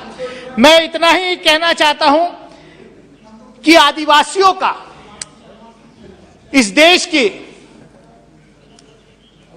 जल, जंगल, जमीन के असली अधिकारी इस देश के आदिवासी कम्युनिटी होती है, लेकिन पिछले कुछ वर्षों से यह देखने में आया है कि जो सरकार के क्रोनी कैपिटलिस्ट दोस्त होते हैं, उनको फायदा पहुंचाने के लिए ट्राइबल कम्युनिटी को डिस्प्लेस करके इंडस्ट्री के नाम पर उनको जो है, माइनिंग के नाम पर उनको जो है डिस्प्लेस किया जाता है। जो बिल लाया गया है उस बिल के समर्थन में खड़ा हूं। ये पॉइंट ऑफ ऑर्डर जो है, निशिकांत दुबे जी, इनकी पार्टी को जब मैं एक्सपोज करने खड़ा होता हूं, हमेशा इनको ये बीमारी है, हमेशा खड़े हो जाते हैं। That will be decided by the chair. That is what, sir बिना बात डिस्टर्ब करते हैं। मैं सभापति महोदय, ये इनको जो मतलब सच्चाई जो है छुपती है। मैं सच्ची बात कह रहा हूं कि ये जो मौजूदा सरकार है, ये आदिवासी विरोधी है। ये जो है, जो ट्राइबल्स हैं, उनके खिलाफ ये काम करती है, उनको उजाड़ने का काम करती है, उनको लगातार डिस्प्लेस कर रही है। उनको कहीं भी कोई सामन नहीं किया जा रहा। निशिकांत जी बताइए।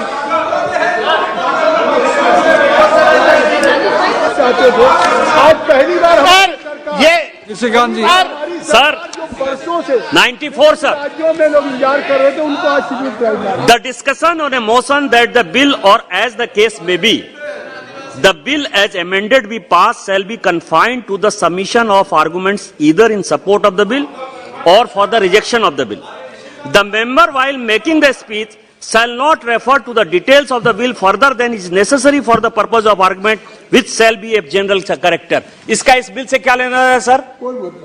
कि किसको माइन दे गया, नियमगिरी दे दिया? मैं बता दूं, कांग्रेस ने जिंदल को कैसे दे दिया माइंस? कैसे किरुबुरु में दे दिया? ये उसको सपोर्ट कर रहे हैं।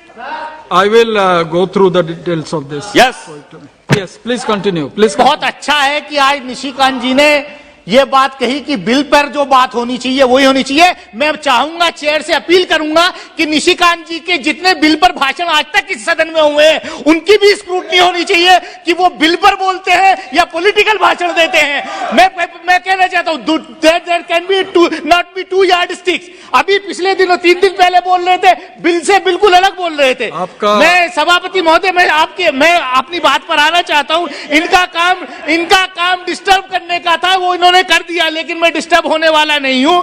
मैं आपके माध्यम से सिर्फ यही कहना चाहता हूं कि देखिए, आदिवासी कम्युनिटी के लिए, जिस कम्युनिटी के लिए बिल लाए हैं, सरकार बिल लाई है, अच्छा बिल है, मैं उसका समर्थन करने खड़ा हुआ हूं। लेकिन आप समर्थन मैं बोल रहा हूं बिल के, फिर भी डिस्टर्ब कर रहे हैं। इसके साथ साथ मैं और आपके माध्यम से सभापति ये कहना चाहता हूं कि बेटा कुरबा के साथ साथ जो बीदर, गुलबर्गा के इलाके में गोंड कुरबा कम्युनिटी है, उसकी भी बड़ी मांग है कि उनको भी शेड्यूल ट्राइब्स की लिस्ट में शामिल किया जाए। स्टेट से भी यहां पर प्रपोजल आया हुआ है। सभापति महोदय, मुझे याद है 1990-91 के अंदर जब चंद्रशेखर जी इस देश के प्रधानमंत्री हुए थे, तो उन्होंने देवेगौड़ा जी को इनवाइट किया था कैबिनेट ज्वाइन करने के लिए, लेकिन उन्होंने कहा कि मुझे कैबिनेट नहीं चाहिए, मेरे स्टेट के जो आदिवासी नायक,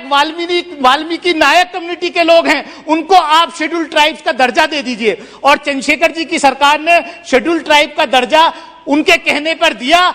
आज कर्नाटक के अंदर 15 शेड्यूल ट्राइब्स की सीट रिजर्व है, सिर्फ उसकी वजह से उस वक्त का जो वो प्रपोजल था। मैं आपके माध्यम से सभापति महोदय, मैं इतना ही कहना चाहूंगा। आप अपने अनुभव से बताएं। मैं इतना ही कहना चाहूंगा सभापति महोदय कि 1950 का जो ऑर्डर है, ये अमेंड बार बार हो रहा है। इसमें मैं सरकार से ये भी अपील करूंगा, ये तो ट्राइबल अफेयर्स मिनिस्ट्री का है, लेकिन आप सरकार से मैं मांग करूंगा कि इस देश में जाति जनगणना होनी चाहिए और जाति जनगणना के रिजल्ट जो है वो संसद के अंदर आने चाहिए। जिसकी जितनी आबादी उसकी उतनी भागीदारी, दूध का दूध पानी का पानी हो जाएगा। ये सरकार जाति जनगणना से क्यों भाग रही है? जाति जनगणना होनी चाहिए। बहुत बहुत धन्यवाद। Sir, thank you very much. I stand here on behalf of the NCP to speak on the constitutional order of bill to modify the list of scheduled tribes in relationship with the state of Karnataka. Sir, I come from a state जिस राज्य से मैं आती हूँ, उस राज्य में ऐसी बहुत सारी जाति है जो आज आरक्षण मांग रही है। मैं संक्षिप्त में बोलूँगी इस बारे में, लेकिन धनगर समाज हो, मराठा समाज हो, लिंगायत समाज हो या मुस्लिम समाज हो, ये सारे समाज आज आरक्षण मांग रहे हैं। लेकिन इसमें का धनगर समाज ऐसा धनगर समाज है जो इस बिल विधेयक में आरक्षण चाहता है, जो इस बिल से ही सीमित है। इसलिए मैं मराठा, मुस्लिम और लिंगायत आरक्षण के बारे में नहीं बोलूंगी, लेकिन इस विषय तक ही सीमित रहूंगी। धनगर समाज का जो आरक्षण है, मैं परसों भी मंत्री साहब के साथ 2 बार मैं इस विषय पे बोल चुकी हूँ, लेकिन आज मेरे लिए बहुत महत्वपूर्ण इसलिए है कि ये कर्नाटक के लिए है। कर्नाटक के माननीय मुख्यमंत्री हमारे खिलाफ कुछ भी बोले, लेकिन हम उनके साथ खड़े रहेंगे, क्योंकि मुझे पता है कि ये बिल बहुत उस जाति के लिए बहुत महत्वपूर्ण है। तो आज भी सुबह कर्नाटका में हमारे कुछ मराठी लोग गए थे, जो भारतीय है, कर्नाटक में रहे या महाराष्ट्र में रहे, लोग साथ ही है, लेकिन फिर भी वो जब गए थे, उनकी असेंबली आज शुरू हो रही थी, तो उनको बहुत कुछ अच्छा बर्ताव नहीं दिया, उनका कुछ पेंडॉल वंडॉल था उसको भी निकाल दिया। लेकिन इस विषय को मैं राजनीति नहीं लाना चाहती, लेकिन कर्नाटका का भी हो तो भी हम महाराष्ट्र की तरफ से पूरा सपोर्ट करेंगे इस बिल को, और इस विधेयक पास हो इसकी कोशिश करेंगे।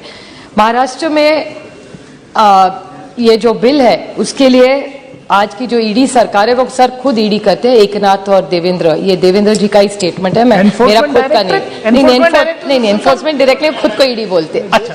तो वो ईडी सरकार ने, उन्होंने देवेंद्र जी जब लीडर ऑफ ऑपोजिशन थे, तो उन्होंने एक प्रस्ताव रखा था कि जब धनगर समाज हमारी सरकार आएगी तो धनगर समाज, जिसका उल्लेख भी पहले एसपी बघेल जी भी यहाँ थे, पहले बैठे थे, शायद निकल गए, लेकिन निशिकांत जी और एसपी बघेल जी दोनों ने कल या परसों जब डिबेट हुआ था, उन्होंने कहा था कि जो स्पेलिंग का मिस्टेक है, और जिसमें एक न्यूज आइटम भी आया था कि 2014 में जब ये नरेंद्र मोदी जी की सरकार आई थी, उन्होंने एक नया ग्रुप बनवाया था, और उसका कोई अधिकारी श्री पांडा जी थे, उन्होंने एक रिपोर्ट बनवाया था, और उसमें ऐसा रेफरेंस लिखा है कि अगर there is a spelling change, whether there is any phonetic variation which of the tribes could be considered because of a slight similarity of sound should be considered. तो ये प्रस्ताव, ये जब इनकी सरकार आई थी, उन्होंने सुझाव दिया था। तो धनगर और धनगर, जिसका उल्लेख पहले भी जब निशिकांत जी बोले थे, उन्होंने कहा था कि हर स्टेट में अलग अलग आरक्षण दिया जाता है, तो एक स्टैंडर्डाइज क्यों ना हो। तो जो मंत्री जी महोदय ने हर राज्य से लाया था, हिमाचल का लाया, कर्नाटक का लाया, तमिलनाडु का लाया, तो वैसे इस देश के लिए क्यों ना एक कॉम्प्रिहेंसिव बिल लाया जाए, और उसके साथ महाराष्ट्र के बारे में क्यों ना सोचा जाए। उस दिन माननीय मंत्री जी ने एक भी कहा था कि महाराष्ट्र से कोई प्रपोजल नहीं आया था। मैं रिकॉर्ड के लिए कहना चाहती हूँ कि 1978 में एक प्रस्ताव भेजा था जब वहां के मुख्यमंत्री जी ने, जो 81 में वापस गया, उसके बाद कोई प्रपोजल नहीं आया। और देवेंद्र जी जब मुख्यमंत्री थे, उन्होंने एक स्टडी ग्रुप किया था जिसका रिपोर्ट बहुत से पॉजिटिव नहीं है। तो मेरे ख्याल से महाराष्ट्र सरकार, क्योंकि प्रोसेस जो रखा है उसके महाराष्ट्र सरकार ने वो प्रपोजल दिल्ली भेजना है, तो इधर 2 चीजें हो सकती है। There are 2 ways to solve this problem. Either the Modi government goes by this new Panda report and then you can directly do it, and government of India with their 303 majority can go ahead and give Dhangars their demand, or the other way is that the present government in Maharashtra re-looks at the study, make sure we have another survey freshly done for the Dhangar Samaj which is asking for this reservation, and send it to government of India and get it done. So if this is these are 2 options which the government has, so I request the Honorable Minister to kindly consider it. बहुत सालों से मांग हो रही है, तो इन धनगर समाजों को न्याय ये सरकार देगी, इतनी हमें अपेक्षा करते हैं sir. Thank you very much. Kapil गांव। Thank you honourable chairman sir. आज मैं कॉन्स्टिट्यूशनल अमेंडमेंट शेड्यूल ट्राइब 2020 को मैं समर्थन करने के लिए खड़ा हूं। यहाँ कॉन्स्टिट्यूशनल अमेंडमेंट इस अमेंडमेंट में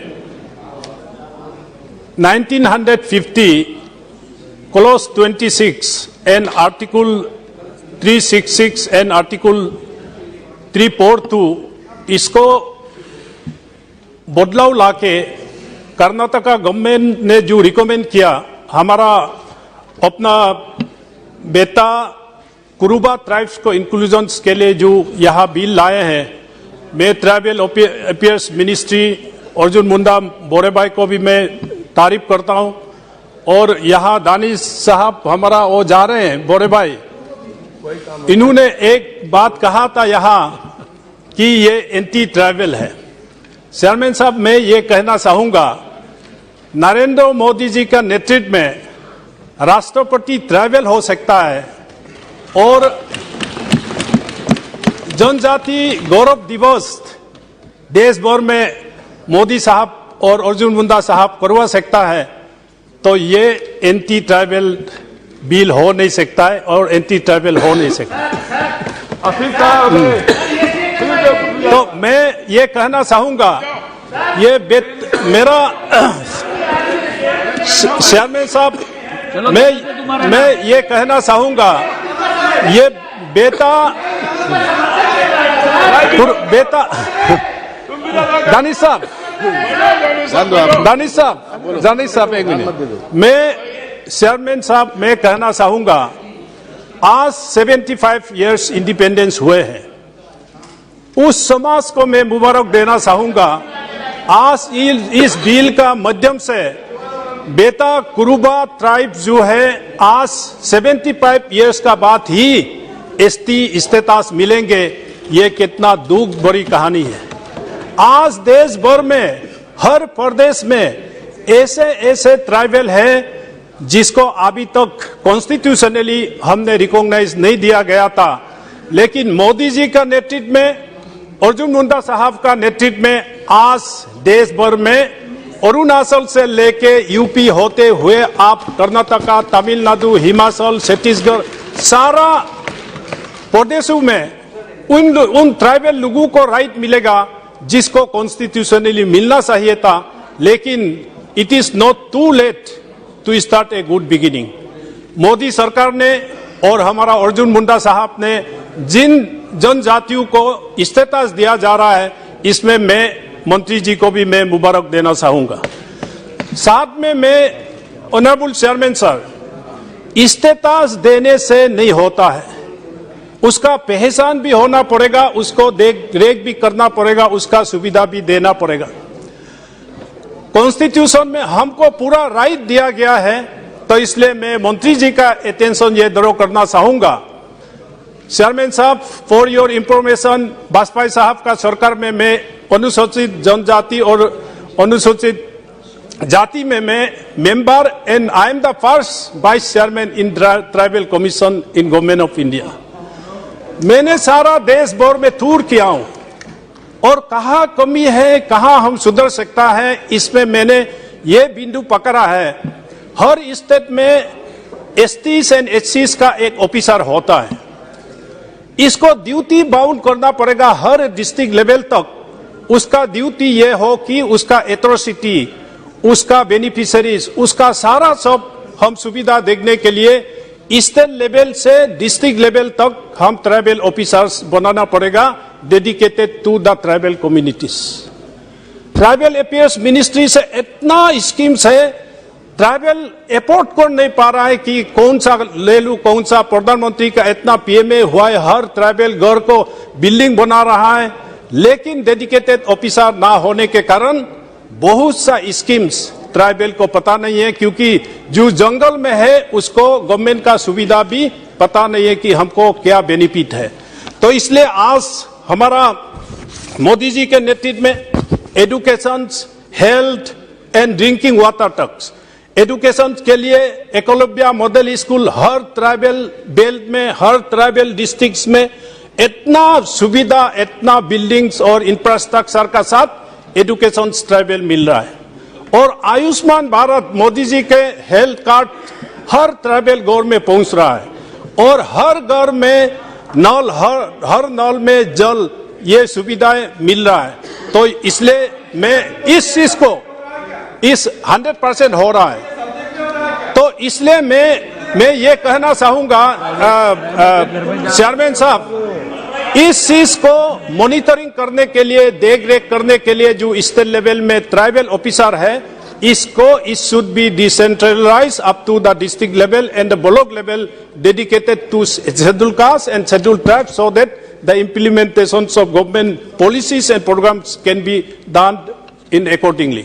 और सर, इसी सदन में आपका सामने ट्राइबल फॉरेस्ट राइट बिल 2006-7 में पास हुआ था और बहुत सा ऐसा प्रदेश है इस ट्राइबल फॉरेस्ट राइट बिल का भी इम्प्लीमेंटेशन फुल्ली हुआ नहीं है। इसलिए इसको भी हमारा ट्राइबल अफेयर्स मिनिस्टर और सरकार देखे कि इसमें ट्राइबल्स का कोई असुविधा ना हो, इसको भी हम लोग को देखना चाहिए।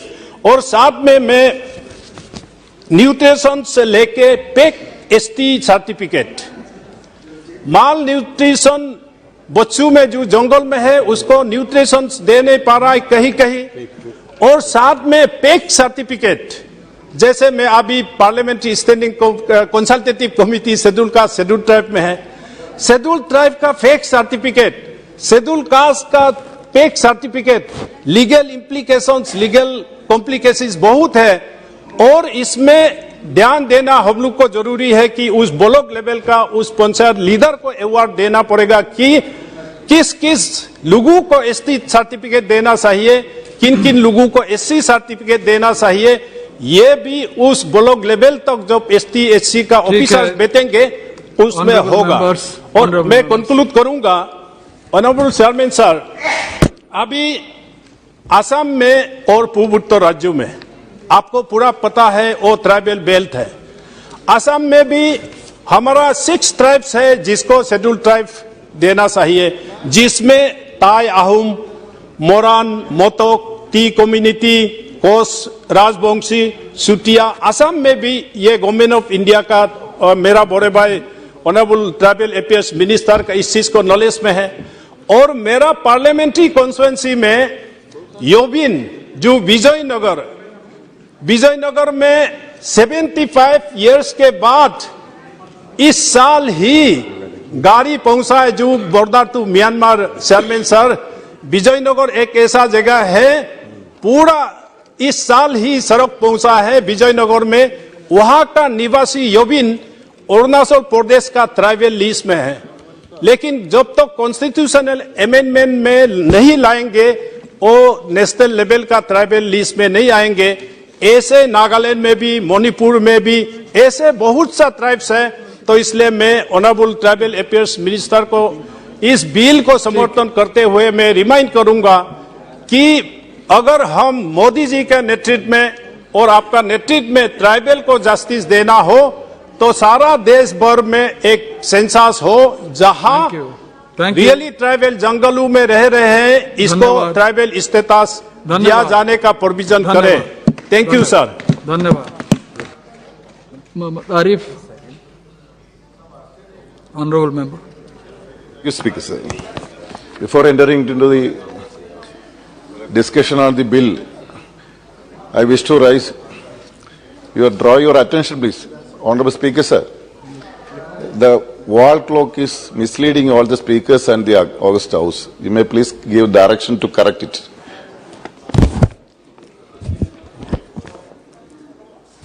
I support the proposed amendments to the Constitution Scheduled Tribes Order 1950 to include more communities from the state of Karnataka. Sir, on behalf of CPIM, I wish to raise some serious concern about the plight of our sisters and brothers from SC/ST communities.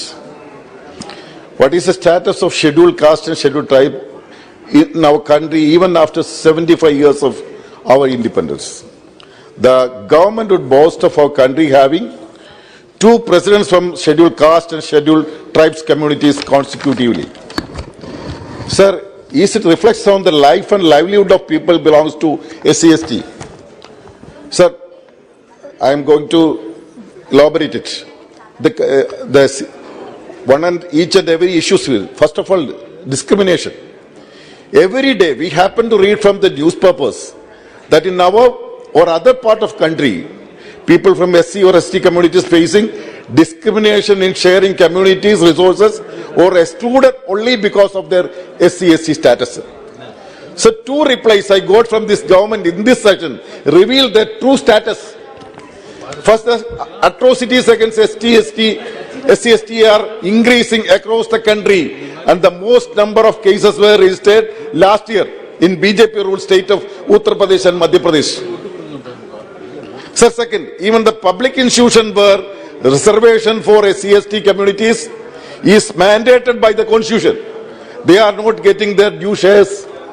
Sir, I got the reply from the Honorable Education Minister that in 45 central universities of the country, if only 21% posts reserved for general category remain vacant. In this case of posts reserved for SC/ST, it is 42%. Sir, if the status of SC/ST in public institutions is this, can we imagine about their representation in private sector? So day by day, this government is writing off every institution in the public sector to the private corporates and curtailing employment opportunities for SC/STs. So hence I request that this House should seriously think of extending reservation to the private sector, especially those PSUs which were earlier in the public sector, to the safeguard their interests. Thank you, sir. Mr. One point. We have large only number one point. Sir, this government has assured in various occasions that it would seriously look into the allegation of underrepresentation of SC/ST in central universities and other higher educational institutions. But not only this government has taken any concrete steps for this, but on the other hand, it has hid the data on representation of SC/ST in IITs, even from replies given in Parliament to me. So I request the government take urgent steps to appoint a commission to look into this allegation and ensure justice in a time-bound manner. Thank you. Sir, one more, sir. Sir, a lot of state governments, various NGOs doing very comprehensive projects for the upliftment of the scheduled tribes and scheduled tribes. I can proudly say the project of National Service Scheme of SD College Alappuzha in my constituency is going to implement a comprehensive project including education, career guidance of courses, placement and all the infrastructural support of the students belong to SC and ST. That can be appreciated. Thank you. But the government can do anything. So the government can do anything. So I want again and why I want to urge upon the government to appoint a commission to look into these allegations of the ensure justice. Thank you. Honorable Chairman, thank you for giving me an opportunity to participate in the debate on the Constitution's Scheduled Tribes Order, 4th Amendment Bill 2022.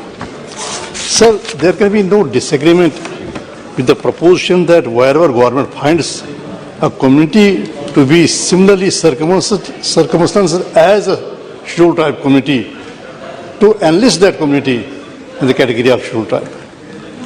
But that would remain an idle formality unless there is an attitudinal shift. There is a shift in the approach, and that shift in the approach is not visible. All these exercises reduced to a cosmetic exercise. I mean, these additions are made for political reasons without intending any benefit for the communities that are proposed to be enlisted, added to the list of scheduled tribes. Sir, the change in the shift in the approach is not visible. What has been recently done is that there has been the allocations for pre-matric scholarship have been slashed down. The scholarships that were meant for the weaker sections, unaided sections, and whatever the Maulana Azhar National Scholarship, which enabled a large number of students to have access to the higher education. So had government been honest about the effort to come to the rescue of these unaided segments of society, it would not have embarked on such an exercise whereby it reduced the number of scholarships and slashed down the amount. Sir, the fact remains that the scheduled tribes continue to have no access to healthcare, have no access to education, and have no access to the means of employment. So, in case of Jammu and Kashmir, we have a good population of ST population, and what we see is that only an addition has been made in name. This population continues to have no access to the education. The most of the school dropouts are from that community, and most of the shadow areas, surprisingly the shadow areas where we don't have connectivity at all, not even telephone connectivity, not net connectivity, are from the areas which are inhabited by the scheduled tribes. Resultantly, what happens? The scheduled tribes, the ST community children do not have access to the digital education, have not access to the online education, and a large number of students are deprived of the concession that is availed of in urban areas in other segments of the population. And so, resultantly, most of the dropouts are from this community, out of schools, students are from this community, and come to the healthcare. Sir, we have least healthcare facilities available to this community. No access to the healthcare. So what is point in making additions when you don't intend to ameliorate their lot or do make any significant changes in their lifestyle? In the access, so it will not just one. It will remain. Just see these communities continue to be at the bottom of the barrel, and the experience tells us that these remain only cosmetics. I would request the Honourable Minister to do something to, in real terms, ameliorate a lot of this community. Make the additions. We don't oppose it. As we have large number of members just to one speak. Minute. Just 1 minute. One minute. Just half a minute. Half a minute. We don't oppose the additions. Let the communities be enlisted if you have on an objective. You have raised a very valid point. But make it meaningful. The exercise is meaningful. You have raised a very valid point. When you don't intend to do anything good for the community. My only request to all members is, henceforth who are going to speak, confine your speech to 3 to 4 minutes. Sir, thank you very much, sir. We have to ultimately take the decision of the House relating to the future of this bill. Sir, thank you very much, sir. Sir, I support this bill. This is in accordance with the provision of Constitution 342. Sir, now in Karnataka, already 50 tribes set of tribes are there. In addition to that, this also is coming. It's okay. That's inevitable. So my point is only this: for exclusion and inclusion from the list, it's a cumbersome process. Sir. That's a cumbersome process. Most of the speakers were saying about the necessity of what is called a comprehensive legislation. And this process is delay bound also, sir. So what I am suggesting is a comprehensive legislation will have to be enacted. Correct. Second thing is, sir, population wise, we all know 8.6% of the total Indian population that is tribes.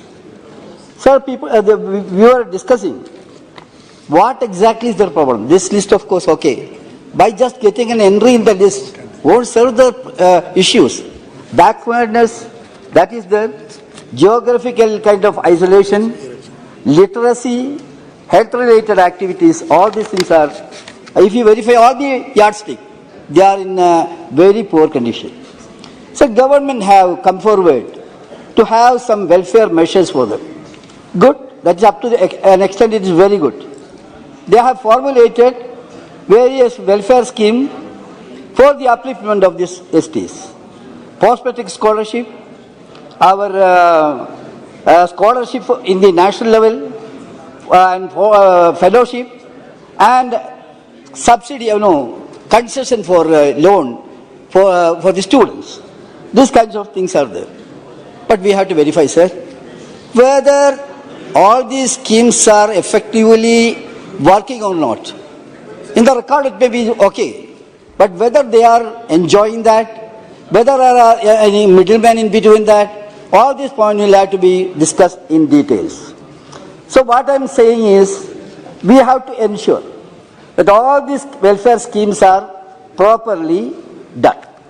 With regard to the scholarship, pre-metric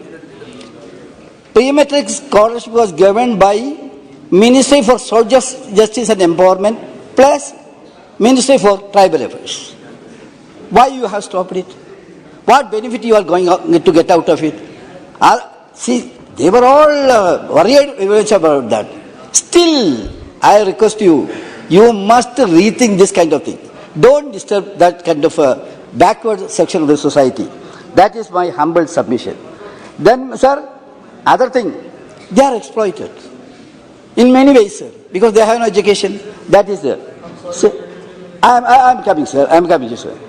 And one important thing I would like to say, sir, preservation of their culture and identity. Sir, that is not their own case.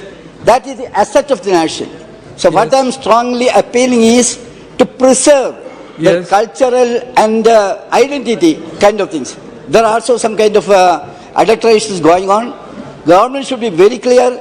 Government must have a vision on that. That is my humble submission. Thank you. Sir, Thank by you. concluding, I would like to say only that they are poor people, backward like anything. Their sounds will have to, their voice will have to be regarded. With this few words, sir, I conclude. Thank you very much. Thank you. Shiv Kumar Udasi. Very true. Sir, thank you very much for giving me this opportunity to speak on this bill.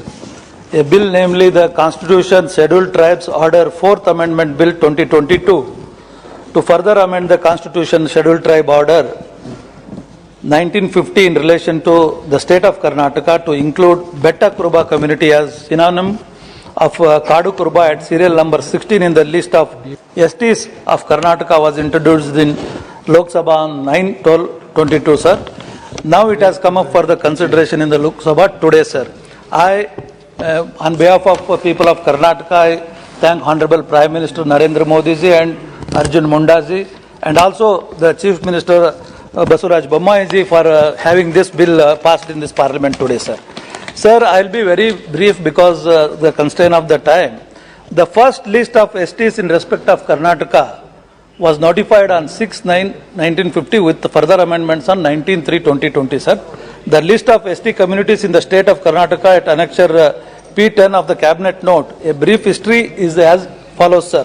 Proposal was sent by Karnataka on 30th of January 2019, sir.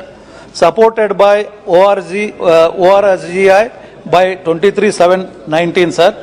And advance copy to PMO and Cabinet Secretary was on 9/9/22, sir. And final copies were sent to the Cabinet Secretary on 12th of 9/2022, sir. Cabinet approved this on 14/9/2022 and it was introduced on 9th of December 2022. Sir, total population of this Betta Kuruba in the state of Karnataka, it is a small community, sir. It is about 5,000 people found in the districts of Mysuru, Chamarajanagar and Kodagu districts, sir. They are economically backward, sir, and they suffer from lack of education, sir. Their occupation involves in collection of forest produce, including the bamboo, sir. And they have their own dialect with no script, sir. They use primitive hunting tools, economically backward due to lack of education, and have distinctive culture and follow animism, sir.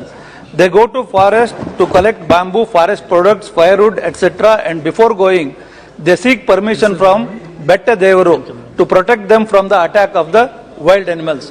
They are all non-vegetarians and eat all that is available, like they catch small animals like monitor lizard, mongoose, and they are ant-eaters, sir, from their holes or burrows by wrapping a cloth around their hands, sir.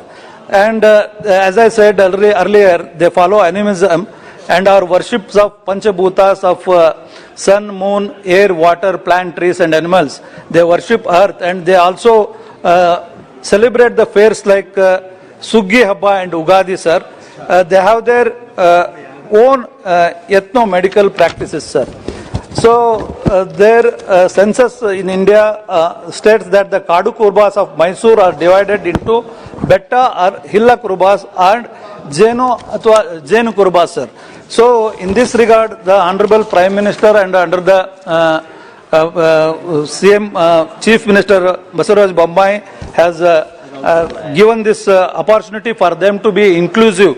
And as Mr. Bashir was saying about the exclusive and inclusion of this thing, this is the bill where the inclusiveness of the Kadu Kurbas is happening in this through this bill, where their life standards, living standards will improve, and educate them, and their social structure in the hierarchy will improve, and thereby a justice is done, a last mile justice where inclusiveness is of the paramount to this country, and Honorable Prime Minister is doing the same for the country. Sir, I use this opportunity to also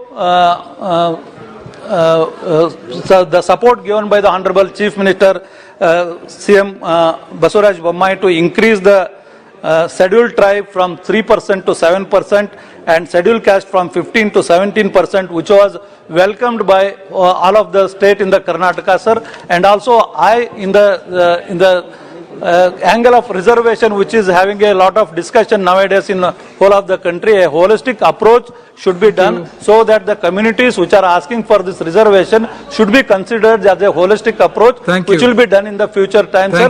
And one issue was raised by honorable member, sir, where the Gonda what has happened to Gonda Kurbas. So the state of government of Karnataka has also sent the proposal to the government of India, which will be under consideration, which will be happening in the near future, sir. I thank once again the Honorable Prime Minister for having this bill amended this day, sir. Thank you very much. Thank you. N.K. Premchandra. Thank you very much, sir. Sir, I fully support this bill. But I would like to make mention certain very important aspect regarding the legislative practice. Sir, this Constitution ST Order 4th Amendment Bill 2022 Karnataka, and yesterday two bills were passed, the same character and the same type of two bills are passed. And we are coming for another bill, fourth bill. Sir, this government is always a government of contradictions. And this government is giving least priority to the seriousness of the legislative practice. The careless way in which the drafting and the careless way in which the bill are being pushed to this house is quite unfortunate and not even heard in the legislative history of Indian Parliament. Why I am saying is today morning the Honorable Law Minister has introduced the bill, the Repealing and Amendment Bill 2022, in which more than 100 bills including appropriation acts have to be abolished. So they want to minimize the number of acts in the legislative document, in the register of legislative, in the list of register of the legislations. But the same day, same character, same more or less same nomenclature, content, everything is same. 4 bills are being pushed to the House, and each bill is being allotted separate time, and the legislative time is being spent on this issue. Means it is a very bad and unhealthy legislative practice. That is why I am saying that the government has no business. The government has no business, nothing to do with the government. So many bills are pending. Now we are having 4 bills of the same character is being discussed every day, means the government is not giving any serious observation to the legislative practice. That is my number one objection. But I think you have to give credit to the Tribal Affairs Minister. Definitely, the Tribal Affairs Minister is here, and he is patiently hearing all of us, and he is replying to all the members, responding to all the members. We are thankful to the minister, and I urge upon the minister, I request to the Honorable Minister, in every state, Karnataka, Himachal Pradesh, Chhattisgarh, Rajasthan, even in my state, in every state these types of issues are there. So I also request for having a comprehensive legislation. Let the Honorable Minister, you may please take initiative, get or appoint a commission Let them appoint already a commission is there, National Commission for Scheduled Tribes is there. Entrust the responsibility with the National Commission for the Scheduled Tribes so as to find out all these issues in consultation with the states and have a comprehensive legislation so as to avoid all these difficulties. That is the first suggestion which I would like to make. And regarding the contents of the bill, sir, if you come to the contents of the bill, what is the impact of the inclusion of certain communities under scheduled tribe by virtue of Article 342 and 346? Article 342 and 346 is dealt with the scheduled tribe by which you are made a schedule. What is the impact of including a community in a particular schedule, in the scheduled tribe? There means their culture, their tradition, employment, education has to be protected for the welfare being of these deprived sections of the society. Dear Chairman, sir, I would like to say that the scheduled tribes and scheduled castes are the most deprived section of the society compared to other backward communities or other communities. But it is quite unfortunate to say that even after 75 years of independence, this discrimination is still there. And I would like to say after 1991, if you examine the reservation facility which is available to the scheduled caste and scheduled tribe is indirectly being taken away because of the neoliberal structure economic policies. What is the policy? The direct impact of the globalization is for the poor scheduled caste and scheduled tribe people, because rampant and indiscriminate privatization of the public sector undertakings and also unaided educational institutions are grooming like anything. Education and employment, these are the two areas by which the social and financial empowerment of a particular community can be put up or can be improved. Yes. But if you are having the rampant privatization and also rampant privatization downsizing of the government, Thank you. BSNL 75,000 people have already been downsized. Who is affected? The scheduled caste and scheduled tribe people are being affected. So my point is, including a particular community into a scheduled tribe or in a scheduled caste, there is no impact because there is no job, there is no educational facilities because everything is being rampantly privatized. In such a situation, even merely inclusion of a community will never serve the purpose of social justice. That in that case you have to change the policies accordingly. So my last point is regarding just E.T. Muhammad Bashir Sahib has said, Maulana Abdul Kalam fellowship for the research students, it is being scrapped. It is being taken away. Pre-matric scholarship for the scheduled tribes taken away. Sir, I urge upon the government, please reintroduce it. It is the necessity and need of the students who are marginalized because of the social and historic reasons. If social justice has to be achieved, definitely this thing should be continued. With these words, I support the bill. Thank you very much, sir. Thank you, Chairman, sir. I rise to speak on the Constitution Scheduled Tribes Orders 4th Amendment Bill 2022, which is introduced now, and this seeks to make the Beta Kurba tribe as a list of scheduled tribes, in the list of communities. We welcome the bill, sir. हम इस bill का स्वागत करते हैं and हम लोग बहुत देर से भी ये ट्राई कर रहे थे. सिद्धरामैया जी भी जब मुख्यमंत्री थे ये बार बार लिखे थे एंड इसको हम लोग सपोर्ट करते हैं. At the outset, I've raised many concerns in my last meeting.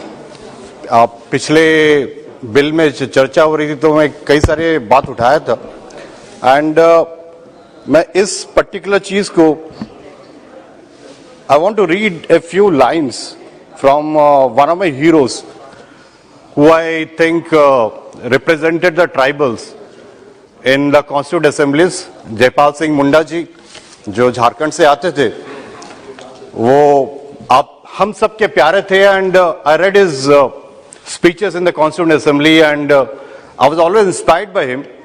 He said, as an Adivasi, I'm not expected to understand the legal intricacies of the resolution जो Constituent Assembly में reservation को लेके आए थे. But my common sense tells me that every one of us should march in that road to freedom and fight together. Sir, if there is any group of Indian people that have been shabbily treated is my people, the tribals. They have been disgracefully treated, neglected for the last 6,000 years. The history of Indus Valley civilization, a child of which I am, shows quite clearly that it is the newcomers, most of us, most of you here are intruders as far as I am concerned. It is the newcomers who are driven away my people from the Indus Valley to the jungle fastness. The whole history of my people is one of continuous exploitation and dispossession by the non-aboriginals of India, punctuated by rebellions and disorder. And yet, I take Pandit Jawaharlal Nehru at his word. I take you all at your word that now we are going to start a new chapter of independent India, where there is equality and opportunity, where no one would be neglected. Sir, ये जयपाल जी मुंडा constituent assembly के declaration में बोले थे. Sir मैं बताता हूं, मैं बार बार ये उठाने की कोशिश कर रहा हूं कि 75 साल हम लोग आजादी के अमृत महोत्सव मना रहे हैं. खाली रिजर्वेशन देके ये सरकार नहीं, कई सरकार, सर काफी नहीं है. जल, जंगे, जमीन, पानी, पर्वत सब हमारी है. धीरे धीरे करके ये हमारे हाथ से जा रहे. आदिवासी को जब तक उसका जमीन नहीं है, उसका कोई वजूद नहीं है, कोई औकात नहीं है. Sir, the different government, they tried multiple things, and I'll seek your prediction, giving me some time. The different government, they did multiple things. Pandit Nehru ji, he brought constitution reservation. Ambedkar ji leke aaye the. Indira Gandhi ji, she was considered the biggest tribal leader in India. Pata hai kyun? She gave land to the tribals, she gave house to the tribals, she gave loans to the tribals. मैं बता रहा हूं, कार्तिक उरांव जी की भी बात कर रहा हूं. कार्तिक उरांव जी लोकल कमेटी के बारे में जो बोले थे, लोकल कमेटी के बारे में जो बोले थे कार्तिक उरांव जी 1966 में, अभी 2 दिन पहले एक बिल लेके आए, उसमें आप बोले एसटी एससी एक है. नहीं सर, एसटी एससी अलग है. एसटी एससी जो ये एक्ट है अलग है. एसटी क्या है? प्रिमिटिव ट्रेड्स, आदिवासी है, कल्चर, संस्कृति नहीं है. आप क्या बिल लेके आए हिमाचल के लिए? जो एसटी है, नहीं तो एसटी को दे दो. ये सर ओराम जी को यही लोग खंडन कर रहे हैं. दूसरी बात, हम आदिवासियों को जमीन देने के लिए राजीव जी लेके आए. इंदिरा आवास योजना आप चेंज कर दिए, प्रधानमंत्री आवास योजना, ठीक है. कांग्रेस पार्टी हमेशा ये चाहता है आदिवासी को कैसे अधिकार दिया जाए. पैसा, जंगल कानून अधिकार, बहुत सारे. सर मुझे आरक्षण चाहिए. अभी प्रेमचंद जी बोले कि क्यों डिस्कशन कर रहे हो 2-2 घंटा. मैं उनसे सहमत नहीं हूं सर. ये इतना बड़ा मुद्दा है, आप कुछ जातियों को आदिवासी बना के लेके आ रहे हो. बजट में इंप्रूवमेंट नहीं है. छत्तीसगढ़ की सरकार आरक्षण दिया 32%. आपके गवर्नर साइन करने के लिए तैयार नहीं है. नौवीं सूची में लेके आओ. Thank you sir. Give me 2 minutes, I wrap up. हमने सर, कहा था we कि support 3 the से bill. 4 मिनट बोलने के लिए. Already 5 minutes has been over. Sir एक मिनट दीजिए सर. ठीक है, जल्दी कंप्लीट करिए, जल्दी कंप्लीट. सर मेरा यही है सरकार से, जब भी मैं बोलता हूं मंत्री जी दिखते नहीं है मेरे को, मिनिस्टर सेट से मैं बोलता हूं. सर मेरा रिक्वेस्ट है सर, कांग्रेस पार्टी हमेशा ये विश्वास करती है कि हम आदिवासी का अधिकार दे, लेकिन जो इंटरवेंशन हो रहा है, एक एक करके सारे अधिकार जा रहे हैं. आप ये जो बिल लेके आ रहे हो, मेरे 5 साल के अंदर एक बिल लेके आओ जिसमें आदिवासियों के बारे में हम लोग बात कर सके, चर्चा कर सके. 47 MP से आदिवासी, हम लोग चर्चा करना चाहते सर, हम लोग कैसे आगे बढ़ सकता है. जो कांग्रेस पार्टी ने स्टार्ट किया अधिकार, पैसा, फॉरेस्ट राइट, उसको खत्म मत करो, आगे लेके आओ. मैं आदिवासी हूं, मेरे जमीन में मैं अपनी जगह मॉर्टगेज बैंक के लिए तैयार नहीं है. कुछ लेके आओ आप. इस बिल को समर्थन करते हैं.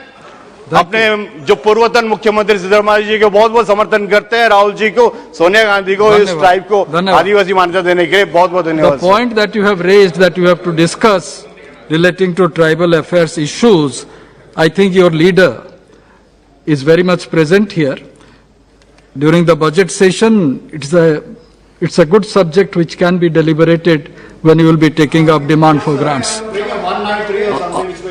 Demand for grants will be a better subject. Hanuman Beniwal ji. सभापति महोदय, सबसे पहले तो सदन में आज अनुसूचित जनजातियां आदेश 4 संशोधन 2022 पे जो चर्चा हो रही है उसमें मुझे आपने बोलने का मौका दिया, इसके लिए धन्यवाद।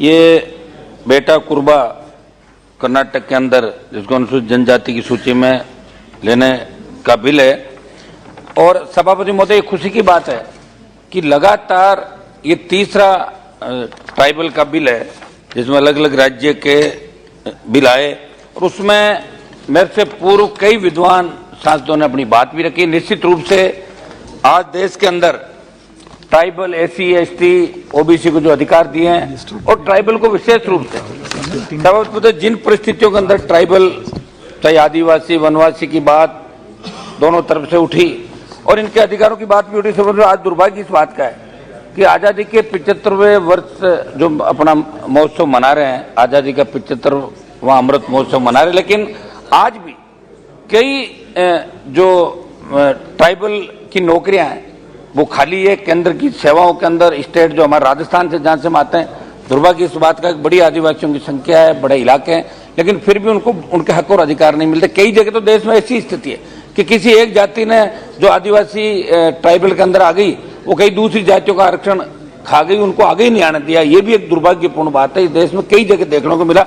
मेरी एक तो सभापति महोदय ये मांग रहेगी कि अत्यंत पिछड़े जो आदिवासी जैसे अपने पोर्ट ब्लेयर के अंदर हो गए, जाड़वा, बिहार, झारखंड के अंदर पहाड़िया, ये जो जातियां विलुप्त हो रही है, इनको कैसे मुख्य धारा के अंदर लाया जाए। तो 100% आरक्षण इन जातियों को, जो ये लोग हैं जिनको देखने के लिए वर्ल्ड से लोग बाग आते हैं, उनकी जो प्रकृति के प्रति प्रेम है और एक तरीके से जो उनका रहन सहन और जो वहाँ का सिस्टम देखने के लोग जाते हैं, संस्कृति, और जाड़वा के लिए जिस तरह की बात है, हर व्यक्ति चाहता कि एक बार पोर्ट ब्लेयर जाए और इन जातियों को देखे, लेकिन दुर्भाग्य धीरे धीरे जातियां विलुप्त हो रही, इनको बचाया कैसे जा सके। एक तो एजुकेशन इनका पूरा कंप्लीट फ्री हो कर रही है सही सरकारें वहां पे, लेकिन और ज्यादा ध्यान देने की आवश्यकता है और 100% इन जातियों को आरक्षण मिले। और ये डिलिमिटेशन जो झारखंड में नहीं हुआ, उसका सबसे बड़ा कारण ये भी था कि आदिवासी वहां पे उनकी कम होती जा रही थी, इसलिए झारखंड में डिलिमिटेशन नहीं हुआ था। सौद महोदय, 1913 के अंदर राजस्थान में मानगढ़, जिसकी मैंने पहले भी जिक्र किया था कि मानगढ़ के अंदर 1700 से ज्यादा आदिवासी भाइयों ने कई क्रांतिकारी वहां पे हुए और उन्होंने अंग्रेजों से लड़ाई लड़ते हुए एक सभा कर रहे थे और उसमें जलियांवाला बाग से बड़ी घटना थी। अंग्रेजों ने घेर के अंधाधुंध गोलियां बरसाई और मानगढ़ के अंदर 1700 से ज्यादा आदिवासी भाई 1913 में शहीद हो गए। प्रधानमंत्री जी वहां गए थे, राजस्थान के अंदर गुजरात का भी बॉर्डर है, MP का भी बॉर्डर है। मैं मांग करूंगा कि मानगढ़ धाम को राष्ट्रीय स्मारक घोषित किया जाए। ये पूरे देश के आदिवासियों की और तमाम लोगों की आस्था का मामला, ये मेरी मांग रहेगी। सौद महोदय, एक जो ये आरक्षण है ST को, ये 7.5% है, इसमें मैं मांग करूंगा कि इसको बढ़ा के देश के अंदर ST के आरक्षण को बढ़ा के 10% किया जाना चाहिए। कुछ जो इशू है, समाज के प्रत्येक नागरिकों को अपने मौलिक अधिकारों की जानकारी से मूल कर्तव्यों का भी बोध होना आवश्यक है। हमारा ये रहेगा कि इसके ये जन जागरण अभियान चला के लोगों को इसके प्रति जागरूक किया जाए। साहब, हमारे जैसे शेड्यूल कास्ट है राजस्थान के अंदर, जिस इलाके से हम लोग आते हैं वहां मेघवाल समाज की बड़ी संख्या है, लेकिन वहां पढ़ाई का माहौल नहीं था, शिक्षा नहीं थी, इसलिए वो लोग आरक्षण में नहीं आ सके। पूर्वी राजस्थान का एक हिस्सा आया। तो जन जागरण अभियान चला के इनको SC ST को अपने मौलिक अधिकारों की जानकारी के लिए अभियान चला के लाभान्वित कैसे करें, इसके द्वारा सरकार को समय समय पर योजना चलानी चाहिए। जब तक दलित समुदाय में शिक्षा की और ट्राइबल में ये लॉ नहीं चलेगी, तब तक उनका सामाजिक, आर्थिक और मानसिक रूप से विकास संभव है। समुदाय की काया पलट करने के लिए इसमें व्याप्त त्रुटियों, अंधविश्वास, पिछड़ेपन और गरीबी को दूर करने की जरूरत है। इसके लिए समाज के प्रबुद्ध लोगों के साथ साथ स्थानीय बुद्धिजीवियों, शिक्षकों और समाज कर्मियों के अलावा जनप्रतिनिधियों प्रखंड स्तर के पदाधिकारियों को मजबूत पहल करने की जरूरत है, तब जाकर स्वस्थ समाज और देश की कल्पना की आवश्यकता है। सबूत राजस्थान का एक किस्सा बताता हूँ मेरा। धन्यवाद बेनीवाल जी, धन्यवाद। समाप्त करो, एक मिनट सभापति महोदय। धन्यवाद सभापति महोदय, एक सेकंड, 5 मिनट हो गया आपका। नहीं, मैं तो आधा मिनट लूंगा सर। हो गया आधा मिनट सबको ही दिया आपने, 1 मिनट लास्ट आधा मिनट। ये अभी राजस्थान के अंदर एक किस्सा हुआ साहब, कार्तिक भील जो ट्राइबल से आता है उसकी हत्या की, और ये भारत जोड़ो यात्रा इनके नेता वहां अधीर रंजन जी के नेता, एक मिनट रुको, बात सुन लेना पूरी, आप पहले ही खड़े हो जाओगे। पूरे राजस्थान में यात्रा चल रही थी, वो डेड बॉडी लेके कार्तिक भील का परिवार 15 दिन डेड बॉडी लेके बैठा रहा, सिर्फ कभी राहुल गांधी जी मिला दो, सीएम से मिला दो, नहीं मिलने दिया, और कांग्रेस के नेताओं के इशारे पे सारे मुलजिमों को निकाल दिया।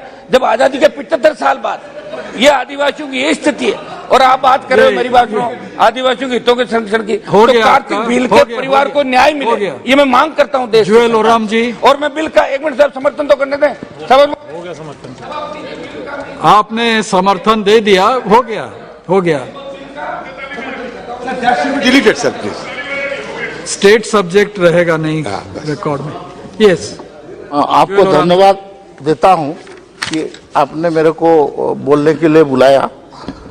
मैं भारत सरकार का पहला जनजाति मंत्री होने के नाते और सेकंड बार 2 बार इस मिनिस्ट्री को मैंने हैंडल किया है, तो इसलिए मैं ज़्यादा नहीं बोलूँगा। कुछ सजेशन उस समय में मैंने करने के लिए कोशिश कर रहा था, लेकिन वो मूव नहीं हो पाया, उसमें से कुछ सजेशन देना चाहता हूँ। एक तो अभी का व्यवस्था के हिसाब से स्टेट गवर्नमेंट रेकमेंड करने के बाद हम लोग RGI, register general of India का ओपिनियन और national commission for schedule tribe का ओपिनियन, इसको लाने के बाद कभी कभी इन बिटवीन में स्टेट गवर्नमेंट और एक भी रिकमेंडेशन कर देता है।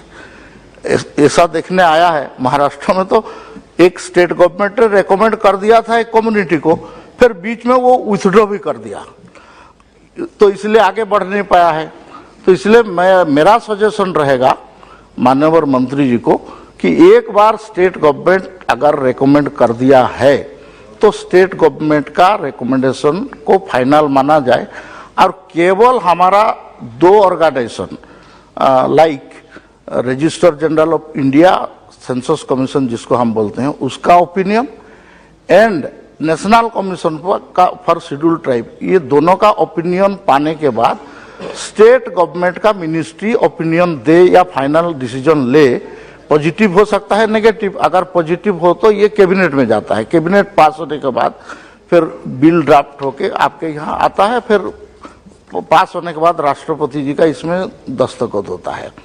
तो जो स्टेट गवर्नमेंट रेकमेंड कर चुका है, हम उड़ीसा के बारे में पर्टिकुलरली बोलना चाहते हैं, ये रिकमेंडेशन जो आया है इसके बारे में फिर एक बार उड़ीसा का कोई ओपिनियन मांगा जाए, ऐसा नहीं किया जाना चाहिए कोई भी स्टेट का। मैं उड़ीसा का उदाहरण आपका सामने रखता हूँ, महाराष्ट्र का भी मैं बोल सकता हूँ, बाकी स्टेट का भी। मैंने बताया जैसा मैंने मंत्री था उस समय में, सर मैं मंत्री था उस समय में 1950 का शेड्यूल बना, उसके बाद बीच बीच में थोड़ा सा छोटा छोटा अमेंडमेंट, इंक्लूजन एक्सक्लूजन हुआ था, लेकिन समारी रिवीजन टाइप का जो हुआ वो मैं मंत्री था उस समय में उसको किया हमने। 270 कम्युनिटी का उसमें एक्सक्लूजन इंक्लूजन, माने एक्सक्लूजन तो 10 कम्युनिटी का एक्सक्लूजन था और बाकी का कुछ माइनर मॉडिफिकेशन और न्यू इंक्लूजन भी कुछ था। तो अभी जो मंत्री जी ला रहा है इसको स्वागत करता हूं, और इसमें तो इंक्लूजन का नहीं है, ये केवल एक माइनर करेक्शन है, एक करेक्शन टाइप का। इसमें भी मैं एक सुझाव देना चाहता हूं माननीय मंत्री जी को। हमने, हमारा मंत्री था उस समय में, मैंने एक छत्तीसगढ़ उड़ीसा में लिखते हैं कंवर, तो हम KWNWAR ऐसा कुछ लिखा, KWAR भी लिखा, तो उसमें वहाँ का जो अधिकारी लोग हैं बोलते हैं ये तो कंवर नहीं है, ये तकलीफ ये कर रहा है। तो इसलिए इसको ट्राई लैंग्वेज किया जाए, ये शेड्यूल को हम लोग मूलतः अंग्रेजी में लिस्ट को हम इंक्लूड कर रहे हैं, इसको उसको अंग्रेजी में ना किया जाए, इसको हिंदी में किया जाए। सेकेंड में आपका ब्रैकेटेड इंग्लिश रखा जाए एवं फाइनली ब्रैकेटेड उसको वहाँ का रीजनल लैंग्वेज में लिखा जाए, जैसा मैं अपना कम्युनिटी के बारे में बोलता हूँ। रांची में हमारा शेड्यूल में ORAON है, ओराव।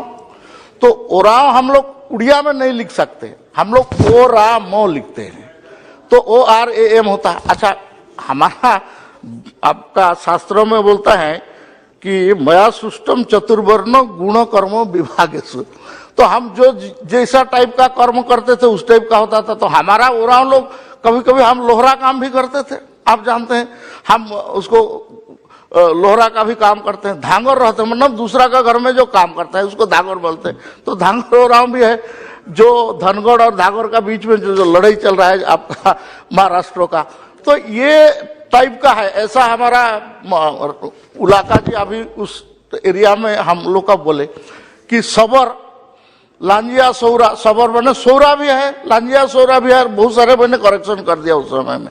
तो ये जो फोनेटिक वेरिएशन या आपका उस समय में वो लोग समझ नहीं पाए, पटवारी जो नोट करते गया कि आपका जाति क्या है, तो कोई तो उराव बताया, तो कोई धांगर बता दिया, कोई और कुछ बता दिया, उसका प्रोफेशन के हिसाब से कोई जैसा कोड़ा किसान और कोड़ा किसान, कोड़ा को मैंने करेक्शन किया। जो किसान है जो वहां मिट्टी खोदने जाते हैं तो उनको कोड़ा बोलते हैं, तो कोड़ा किसान है, खाली कोड़ा लिखा है।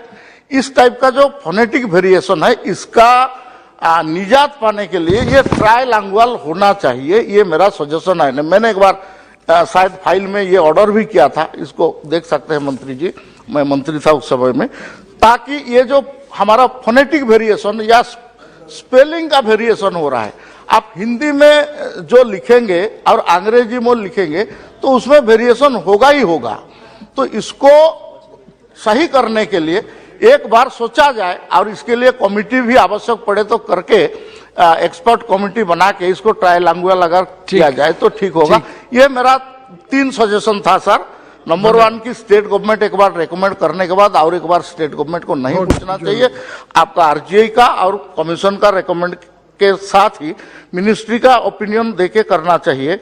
और एक बार स्टेट गवर्नमेंट रेकमेंड कर देने के बाद उसको विथड्रॉ करने का या आपका उसको रिकॉल करने का, रिपील करने का अधिकार नहीं देना चाहिए एक बार स्टेट गवर्नमेंट। क्योंकि सर ऐसा है कि आपको थोड़ा 1 मिनट खाली दीजिए, एक सरकार आता है तो एक कम्युनिटी को रेकमेंड कर देता है, फिर वो सरकार नहीं आता है, इलेक्शन में और कुछ रिजल्ट हो जाता है तो वो दूसरा सरकार उसको विथड्रॉ भी कर देता है। तो ये government is a continuous process. तो इस बार एक बार गवर्नमेंट का कोई भी रिकमेंडेशन हो जाता है तो उसके बाद उसको रिपील या विथड्रॉ करने का अधिकार नहीं देना चाहिए।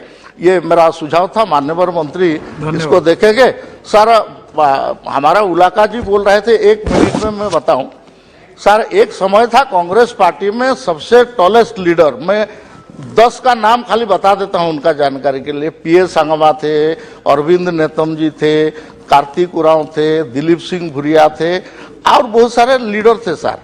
लेकिन हम लोग को क्या बोलेंगे, बकरा मुर्गा और ये सब देते देते हम गरीब लोगों को लोग समझ गए कि कांग्रेस पार्टी ने हमारा क्या चाहता, तो इसलिए वो उसको छोड़ दिया। आज सबसे ज्यादा MP हमारा है सर, आज भारत के राष्ट्रपति श्रीमती द्रौपदी मुर्मू है। धन्यवाद धन्यवाद धन्यवाद, thank you, thank you. Arvind Sawant ji. माननीय चेयरमैन सर, बहुत बहुत धन्यवाद।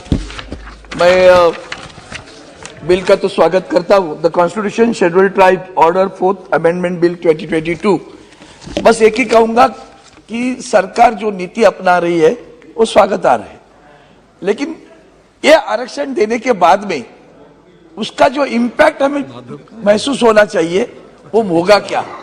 सर आप जानते हैं कि 50% का उसको मर्यादा रखी है, महाराष्ट्र 50% कभी उसको उल्लंघन कर दिया है। अब तमिलनाडु में 60% तक मर्यादा रखी है। अब ये जो कन्फ्रंटेशन है इसको भी खत्म करने की आवश्यकता है। आज देखिए आप कर्नाटक में जिस ढंग से देश के संविधान में जब हम इसको अंतर्भूत करते हैं तो अपेक्षा करते हैं कि संविधान का रक्षा करे।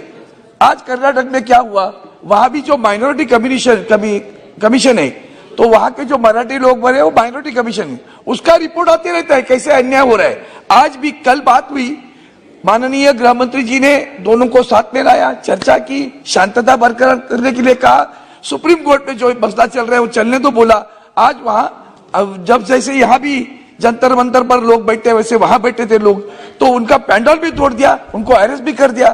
तो यहाँ हम संविधान का सम्मान रख रहे, लोगों को इंक्लूड कर रहे, वहां उधर मार रहे, ये जो तरीका जो अपनाया जा रहा है वो बहुत गलत है सर।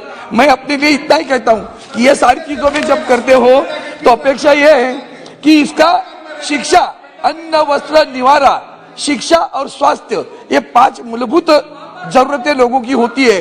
तो अन्न, वस्त्र, निवारा, इनको अनाज मिलता है, इन्हें वस्त्र मिलता है, इनका निवारा जैसे प्रधानमंत्री आवास योजना है उसके बारे में क्या है, शिक्षा में उनको क्या हम देने वाले वृद्धि में, और शिक्षा नहीं मिली तो आगे क्या होगा। बहुत रिमोट प्लेस पे जैसे उन्होंने कहा डिजिटलाइजेशन का नेट ही नहीं पहुंचता था वहां, तो बेचारे हमारे आदिवासी कहाँ पढ़ेंगे, उनको पढ़ने की आवश्यकता है। उसके लिए कॉर्पोरेट कल्चर निकाल कर, जैसे इसका आरक्षण में क्या होगा, चुनाव में मिलेगा फायदा, नौकरी में कहाँ है।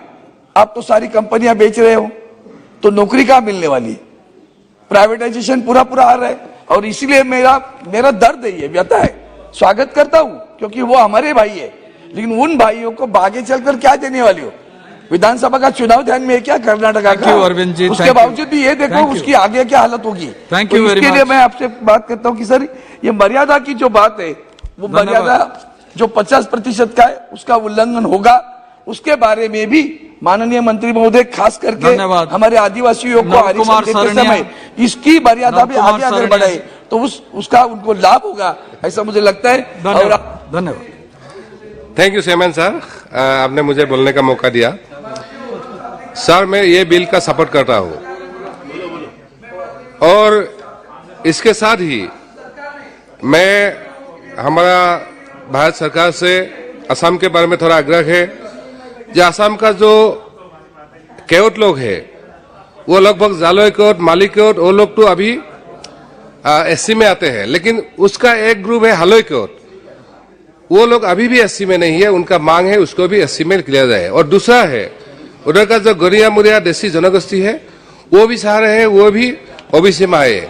और सर एक बात, जो आदिवासी का कुछ इश्यू मैं हमारा मंत्री जी को बताना चाहता हूँ।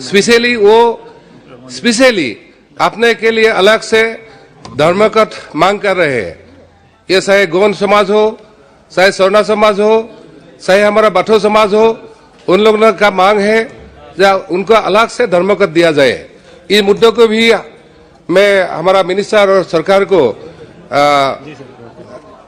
ध्यान में लेने के लिए या इम्पोर्टेंस देने के लिए मेरा मांग है। और सर मैडम, मैंने यूपी का बारे में बोला था, जो यूपी का जो गौंड समाज को एससी से एसटी में लाया गया, उसके बाद वहां डिलिमिटेशन होना चाहिए। उससे कम से कम असेंबली में और संसद में उसका प्रतिनिधि मिलना चाहिए। और उसके साथ ही जो बिहार का एक मुद्दा हमारा आया है, एक सेकंड, सभा की सहमति हो तो जवाब तक समय बढ़ा दिया जाए। हाँ, बिल पारित होने तक 2 और माननीय सदस्यों के बोलने के बाद बिल पारित होगा, तो समय बढ़ाने के लिए आप लोग की अनुमति हो तो बढ़ा दिया जाए। जी कंटिन्यू कीजिए। Thank you madam. बिहार का एक मुद्दा है मैडम, जो झारखंड अलग होने के बाद बिहार का जो आदिवासी लोग हैं उसका हालत अभी तक अच्छा नहीं है। उसमें जो जनसंख्या का दिखाया गया फैमिली का 4,23,568, लेकिन असली में दिखाया गया 2,51,149। इसके वजह से उनको कोई रिजर्वेशन नहीं मिला। मुझे ये होम मिनिस्टर का भी, ट्राइबल मिनिस्टर का भी संज्ञान में आया है। मेरा मांग है बिहार में भी डिलिमिटेशन होना चाहिए और असली सेंसस होके उसमें जो आदिवासी को हक मिलना चाहिए वो मिलना चाहिए। और मैडम जाते जाते मैं एक बात बोलता हूं, मैंने सैटरडे को जो राजस्थान में कार्तिक भील उसको बेरहमी से मारा गया उसके घर में जाके आया हूं। वो फैमिली अभी भी मांग कर रहे हैं, उनका जो मांग है वो पूरा किया जाए। लेकिन मेरा दुख का बात है उधर का गवर्नमेंट का जैसे संज्ञान में लेना चाहिए वो नहीं लिया। ये पूरा सेंसिटिव इशू है वो लोग कल परसों दिल्ली में आएगा, हम लोग जंतर मंतर में 21 तारीख को उसके लिए धरना भी मनाएंगे। मुझे वही उम्मीद है राजस्थान सरकार से उसको पूरा हक मिले। और जाते जाते और एक हमारा बंधु ने, कांग्रेस का बंधु ने छत्तीसगढ़ के बारे में बोला है सरकार का। छत्तीसगढ़ सरकार में क्या है, उसमें ये जो आदिवासी को 32% संरक्षण लिए, ये कर्नाटक का है। जी मैडम, छत्तीसगढ़ बात आया था इसलिए हम मुद्दा उठाया था। हाँ। तो पैसा कानून के बारे में बताया मैडम, जो इलेक्शन से पहले बोला था पैसा कानून लागू होगा। अभी तो छत्तीसगढ़ का लगभग गवर्नमेंट का बारी खत्म होने वाला है, अभी तक रूल नहीं बना मैडम। और उन्होंने वादा किया था जो कम से कम 5,000 से ज्यादा लोग अभी जेल में है, नक्सली बन के उसको रखा है। इलेक्शन से पहले उसको मैडम छोड़ने का बात था, लेकिन आज अभी छोड़ा नहीं। Thank you madam. हाँ जी, Sumitra Khan ji, Sumitra Khan ji. Thank you sir. Thank you madam. I support the bill. मैं आज जो विधेयक पर बोलना चाहता हूं, हमारा आदरणीय जी श्री नरेंद्र मोदी जी की सरकार जब से केंद्र से आए हैं, हमारा अर्जुन मुंडा जी को लेके ये सबका साथ सबका विकास के मूल मंत्र कार्य कर रहा है। श्री नरेंद्र मोदी जी सरकार अपना देश के जनता हेतु सर्वव्यापी बढ़ चुका है। जितने कार्य अनुसूचित वर्गों के लिए पिछले 8 साल में किया गया है, उन्होंने पिछले 60 सालों में सरकार भी कुछ नहीं किया है। आपका सामने कुछ डाटा में रखना चाहता हूं। जैसे मुद्रा योजना का 10 लाख लाभार्थी, ये आपका अनुसूचित जनजाति का और अन्य पिछड़े वर्ग से है। स्टार्टअप इंडिया आप देखेंगे तो 1 करोड़ से भी ज्यादा SC/ST समुदाय का बिलोंग करते हैं। आप पहले बजट में एक सुन रहा था, कोई सांसद ने उठाया था, जो पहले बजट कितने बड़ा है, तो 1100 करोड़ का बजट था, आज 6000 करोड़ का बजट हो चुका है। आज अनुसूचित जनजाति के लिए हमारा 36,428 गांव से 7,300 करोड़ रुपया का लागत है। आइडियल विलेज बनाया सिर्फ अनुसूचित जाति के लिए। हमारा मंत्री जी का, अर्जुन मुंडा जी का सबसे बड़ी सफलता है एकलव्य मॉडल स्कूल, जो कोई भी सिर्फ 211 नंबर थे, वो आज 452 नंबर हुआ है। क्योंकि प्रधानमंत्री जी चाहते हैं एक साथ पूरा देश आगे बढ़े, इसलिए आज जो डिसीजन लेते हैं, ये डिसीजन सबसे बड़ी बात है अनुसूचित जाति के लिए। जब भी आप देखिएगा सेनानी में आप प्रवेश के लिए भी SC/ST का भी संरक्षित किया है। आज बिरसा मुंडा जी का जो सपना था, जो पूरा भारत का ऊंचा में हमारा को महिला रहेंगे, वो SC समाज के है, ST समाज के है। आज हमारा द्रौपदी मुर्मू जी भी हमारे ST समाज की है, तो इसलिए हम बिल सपोर्ट करते हैं। हमारा अर्जुन मुंडा जी के नेतृत्व में देश आगे जाएंगे, हमारा ST समाज आगे जाएंगे। श्री के Raghuram Krishna ji. Thank you, Honorable Chairman, ma'am.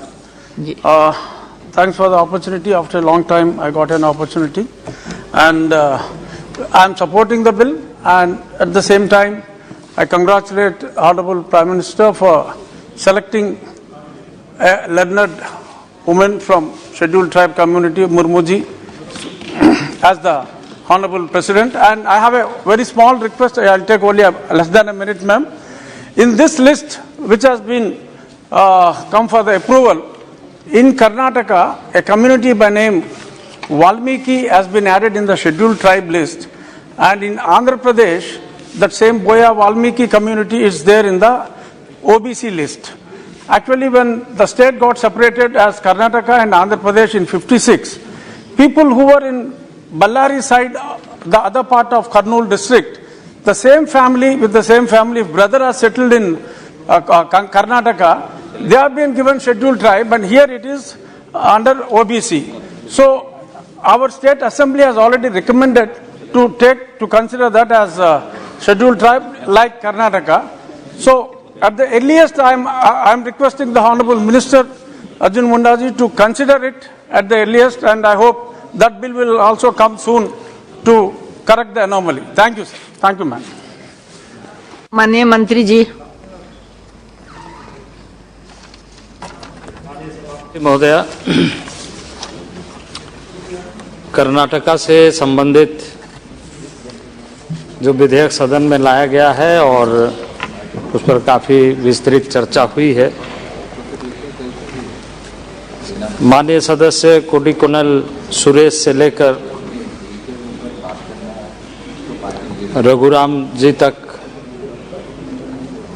लगभग 20 से अधिक वक्ताओं ने अपने सुझाव दिए हैं। इस संवाद में भाग लिया है, अपने अपने विचार रखें। मैं उनके प्रति आभार व्यक्त करता हूं, क्योंकि सभी ने कुल मिलाकर इस बिल का समर्थन किया है। यह कर्नाटका राज्य से संबंधित बिल, जिसके संदर्भ में बताया गया है कि कर्नाटका राज्य में जो काडू कुर्बा अनुसूचित जनजाति के लिस्ट में सम्मिलित है, उसमें पर्यायवाची शब्द बेटा कुर्बा को जोड़ा जाए और उसकी जनसंख्या अभी सदन में बताया गया। और कल जब इसी सदन में चर्चा हो रही थी तमिलनाडु के संबंध में, हिमाचल के संबंध में, तो उस समय हमने इस विषय को सदन के सामने रखते हुए कहा था कि हम समस्या का समाधान चाहते हैं। आदरणीय नरेंद्र भाई मोदी के नेतृत्व में जो सरकार कार्य कर रही है इस देश के जनता के लिए, विभिन्न क्षेत्रों में ऐसे जो भी समस्या है उसका समाधान और नए अवसर कैसे देशवासी, सुदूरवासी, जिसकी आबादी बहुत कम है और संवैधानिक प्रावधानों से उपेक्षित रहा है, उसकी आवाज इस सदन तक बहुत लंबे कालखंड के बाद पहुंची है। आदरणीय नरेंद्र भाई मोदी के नेतृत्व में सरकार के माध्यम से। और मैं माननीय सदस्य, वैसे तो कई सदस्यों ने अपने सुझाव दिए हैं, सबकी चर्चा करूंगा, लेकिन सबसे पहले मैं प्रेमचंद्रन जी की चर्चा करूंगा। उन्होंने इस बात का उल्लेख किया कि ये एक सभी देश के सभी राज्यों को मिलाकर एक बिल लेकर आना चाहिए, कॉम्प्रिहेंसिव तरीके से एक बिल सदन के अंदर आए और उस पर चर्चा हो। माननीय मोदी देश के प्रधानमंत्री संवेदनशील है और उनकी संवेदनशीलता इस बात पर दिखती है कि सदन इस बात पर चर्चा करे जिसकी संख्या बहुत कम है। अब आप इस सदन में चर्चा कर रहे हैं उन समुदाय, उन लोगों के बारे में जिसकी संख्या 5000 है, लेकिन संविधान से कोसों दूर, आजादी मिले 75 साल हो गए, वो 5000 लोगों को न्याय नहीं मिला था। देश का संविधान कहता है, देश का लोकतंत्र कहता है, देश का हर नागरिक बराबरी का हिस्सेदार है। मौलिक सुविधाओं से हर किसी को सुसज्जित करते हुए लोकतंत्र के आधार पर आगे बढ़ने का मौका मिले, उस संविधान में इस प्रावधान के साथ देश के जनता ने इस संविधान को आत्मसात किया, स्वीकार किया, अंगीकार किया। और जो लोग इससे उपेक्षित रहे उनका विश्वास और ज्यादा रहा और इसलिए 75 साल तक इंतजार करते रहा कि कब नरेंद्र भाई मोदी जैसे प्रधानमंत्री मिलेंगे जब इस समस्या का समाधान हो। कल तमिलनाडु से संबंधित विधेयक जब आ रहा था, मैंने इस सदन में कहा कि उसकी आबादी सिर्फ 27,000 है। तो सदन गरिमापूर्ण तरीके से ऐसे एक भी व्यक्ति लोकतंत्र में वंचित न हो, इसका ध्यान रखते हुए जिस दिन सदन चर्चा करेगा उस दिन लोकतंत्र दुनिया में, भारत अच्छे ढंग से प्रतिबिंबित हो। और इसलिए जब हम इस देश में G20 की चर्चा कर रहे हैं, G20 का नेतृत्व कर रहे हैं, उस समय में दुनिया को यह पता चलना चाहिए कि भारत हर व्यक्ति को बराबरी के दर्जा से देखता है। न्याय के तराजू में बराबरी के साथ लोकतांत्रिक मूल्यों के आधार पर आगे बढ़ने का अवसर मिले, यह भारत के लोकतंत्र का एक सबसे बड़ी ताकत है। वैसे राष्ट्र का नेतृत्व जब नरेंद्र भाई मोदी करते हैं तो इस बात को सुनिश्चित किया जाता है कि ऐसे जो दबे कुचले सुदूरवर्ती क्षेत्र में जहां की आवाज यहां तक नहीं पहुंचती है, दिल्ली की अपनी आवाज है, उन नीलगिरी पहाड़ से कैसे आवाज यहां तक पहुंचेगी? उसको सुनने के लिए दिल की आवाज होनी चाहिए कि उसको सुनाई दे। और वो ऐसे स्पंदन को समझने वाला देश का पहला प्रधानमंत्री मैं समझता हूं कि नरेंद्र भाई मोदी है, जो सदन में प्रेमचंद्रन जी कह रहे थे, ये बात सही है कि कई चीजें एक साथ लाना चाहिए, लेकिन इस बात का ध्यान रखना चाहिए इन सब लोगों के बीच में उसकी आवाज दबना नहीं चाहिए जो शायद आवाज के इंतजार में। और इसलिए प्रत्येक राज्य की अपनी अपनी सूची होती है। सेंट्रल लिस्ट हम बनाते हैं सभी राज्यों को कंपाइल करके। सभी राज्य के अपने अपने राज्यों की जनजातीय शेड्यूल कास्ट की अनुसूचित जाति की सूची होती है और उसके आधार पर राज्य अपना सूची प्रकाशित करते हुए हमारे राज्य में कितना किस तरीके से उन लोगों के लिए व्यवस्था की जा सकती है वो राज्य अपनी नीति बनाते हैं। और ये जो आज कर्नाटका के संबंध में हम लेकर आए हैं वो इसलिए लेकर के आए हैं कि ये सूची कर्नाटका राज्य का बनेगा और तब फिर केंद्र का बने। और इसलिए हर एक राज्य को, प्रत्येक राज्य को, हमने हिमाचल के बारे में, तमिलनाडु के बारे में, आज कर्नाटका के बारे में, यूपी के बारे में, छत्तीसगढ़ के बारे में, इसके पहले भी कई राज्यों के, झारखंड के बारे में हम अलग अलग तरीके से विस्तृत चर्चा कर रहे हैं ताकि सदन में हम गरिमापूर्ण तरीके से जो वर्षों से उपेक्षित लोग रहे हैं उनको न्याय मिलने के लिए इस मंदिर में अच्छी तरीके से हम चर्चा कर सकें। और इसलिए माननीय अध्यक्ष महोदय कि इसके साथ साथ ही लोगों ने चर्चा किया है, जैसे कल भी मैंने उसकी थोड़ी सी पिछले शुक्रवार को फ्राइडे को जो चर्चा हुई थी उसमें हमने इस बात को कहा था, क्योंकि ये कंटिन्यू चल रही है और उसमें बार बार इस बात को कहा जा रहा था। मैंने कहा हमारी जो बजट प्रोविजन है और उस बजट प्रोविजन के आधार पर जो हमारा स्कॉलरशिप, प्री मैट्रिक स्कॉलरशिप है, उसमें हम उत्तरोत्तर बढ़ाए, उसको आगे बढ़ाए हैं और उसके आधार पर लगातार विद्यार्थियों को, राज्यों को हम अलॉटमेंट दे रहे हैं, स्कॉलरशिप उपलब्ध करा रहे हैं।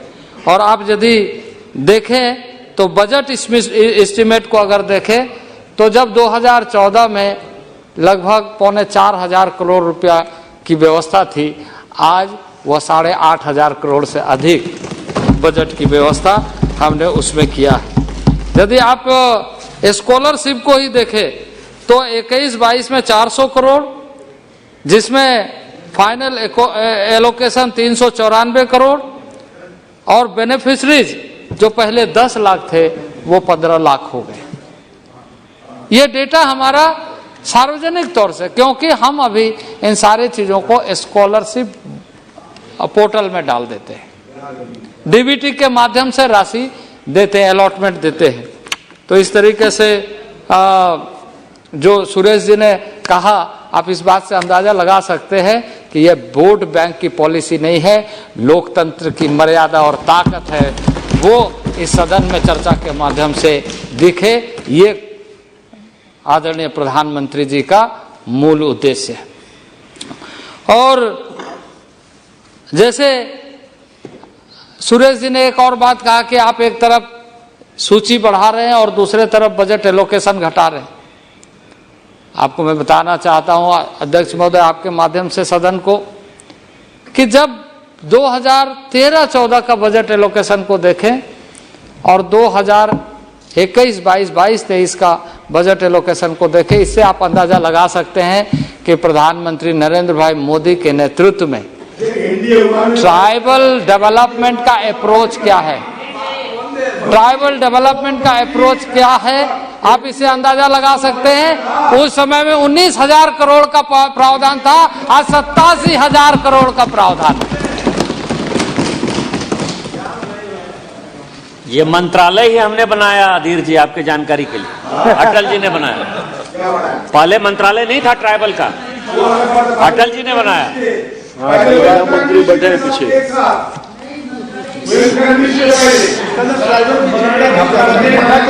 ये सरकार वेलफेयर अपना करती है, एम्प्लॉयमेंट जनरेशन में, ये सरकार स्वरोजगार के लिए, ये सरकार शिक्षा के लिए, और खास करके यदि आप देखें तो ये सरकार 2019 से 2024 के बीच ये ट्राइबल के लिए डेडिकेटेड।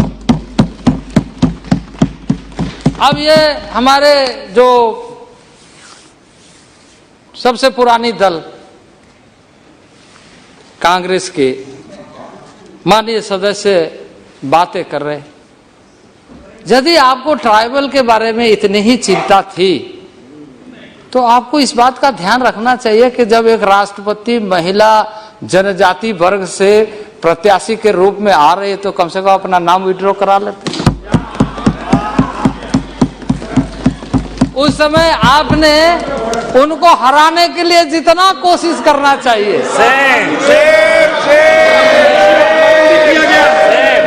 मंत्री जी अपमान भी किया गया, अपमान क्यों किया आपने? लेकिन उस समय आपने आपको इस बात का ध्यान नहीं आया।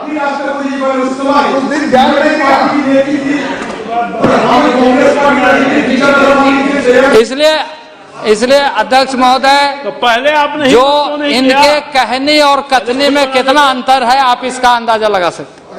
अध्यक्ष महोदय, एक माननीय सदस्य ने हमारे उलाका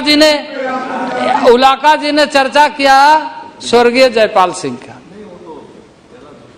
स्वर्गीय जयपाल सिंह कॉन्स्टिट्यूएंट असेंबली के मेंबर थे। कॉन्स्टिट्यूएंट असेंबली में जो ट्राइबल रिलेटेड इश्यूज पर कॉन्स्टिट्यूशनल प्रोविजंस क्या होना चाहिए, ठक्कर बापा के नेतृत्व में कमेटी गठित हुई। उस कमेटी ने रिकमेंडेशन दिया, बहुत सारी सुझाव दिया और उसके ऊपर में डिबेट हुई, उस पर चर्चा हुई। और यह बात सही है कि जयपाल सिंह ने इस बात का उद्धृत करते हुए कहा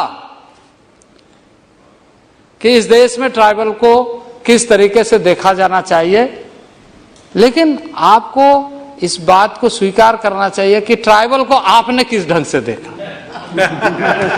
जयपाल सिंह जी का क्या हाल है? बिरसा मुंडा, पंडित नेहरू जी दिदन प्राइम मिनिस्टर को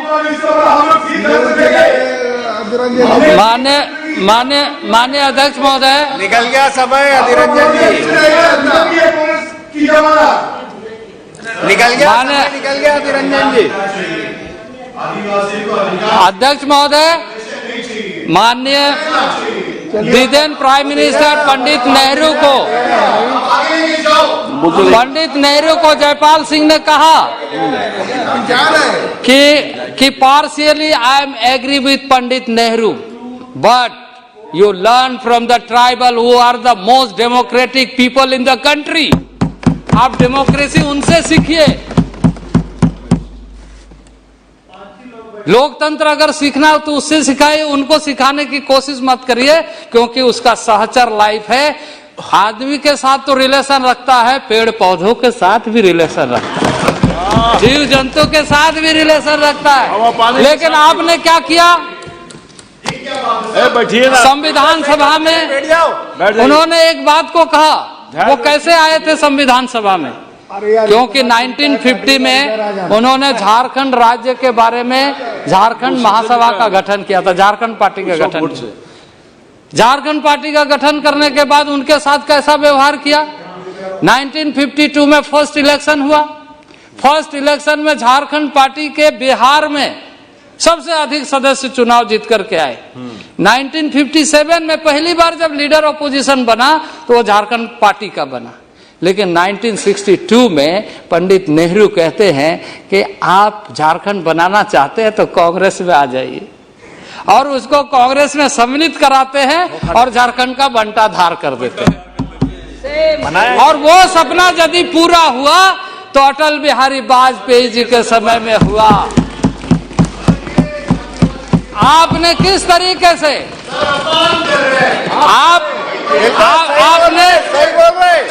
आपने स्वर्गीय कार्तिक उरांव जी जो कांग्रेस में रहे, स्वर्गीय कार्तिक उरांव जी, जब उन्होंने स्वर्गीय कार्तिक उरांव ने जो प्राइवेट मेंबर बिल लेकर के पार्लियामेंट में आए तो आपने उसको भी बहकाया, बहलाया, फुसलाया और उसको दबाने का कोशिश की। ये भी इस सदन के इतिहास में है। इसलिए अध्यक्ष महोदय, ये जो घड़ियाली आंसू बहाते हैं, ये घड़ियाली आंसू बहा करके बताना क्या चाहते हैं? इसलिए अध्यक्ष महोदय, आज जब सदन गरिमापूर्ण तरीके से चर्चा कर रहा है तो मैं यही कहना चाहता हूँ। सदन के अधिकतर लोगों ने, माननीय सदस्यों ने इस सदन में अपना समर्थन दिया, इस बात के लिए मैं आभारी हूँ।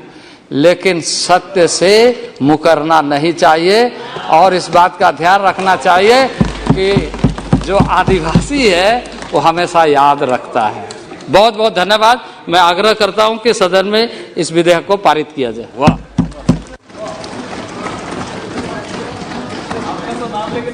Speaker sir, a point of order. Honorable Minister, while क्या rules number? Rule 352, clause 6, read with Rule 376. 353. No, 352, sir, it is very clear. Because 352, a member while speaking shall not use the president's name for the purpose of influencing the debate.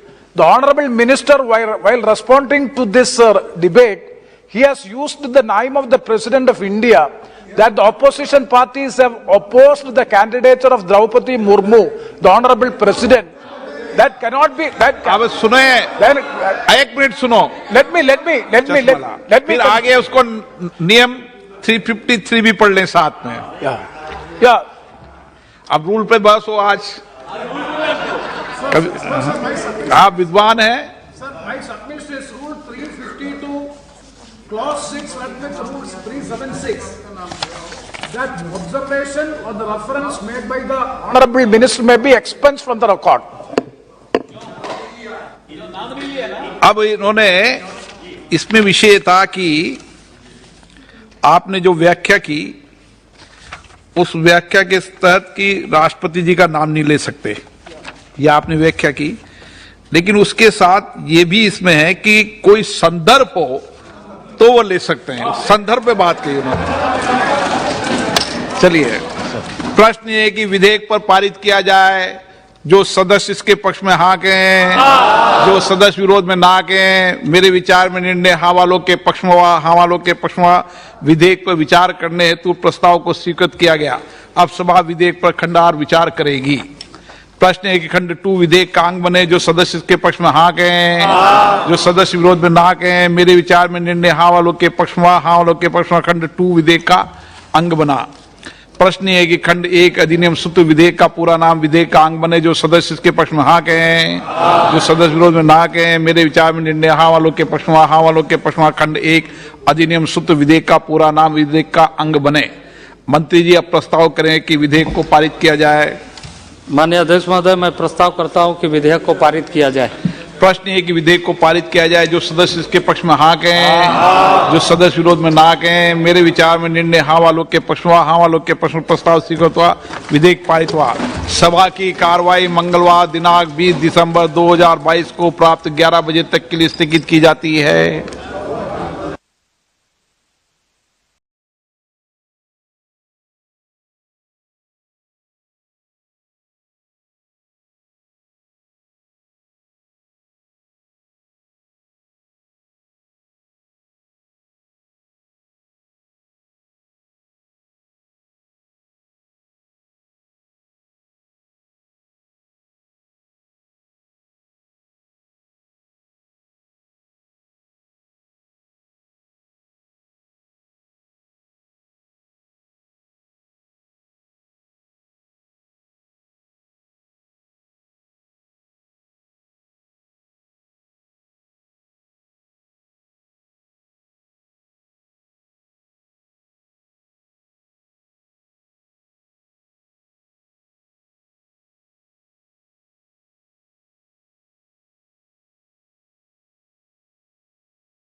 संसद में क्या हुआ आज? इस सदन की गरिमा को बनाए रखने और आगे बढ़ाने के लिए एक मजबूत जिम्मेदारी हम सभी के ऊपर है। गंभीर मुद्दों पर बहस। राज्य सरकार इस पे पूरी तरीके से काम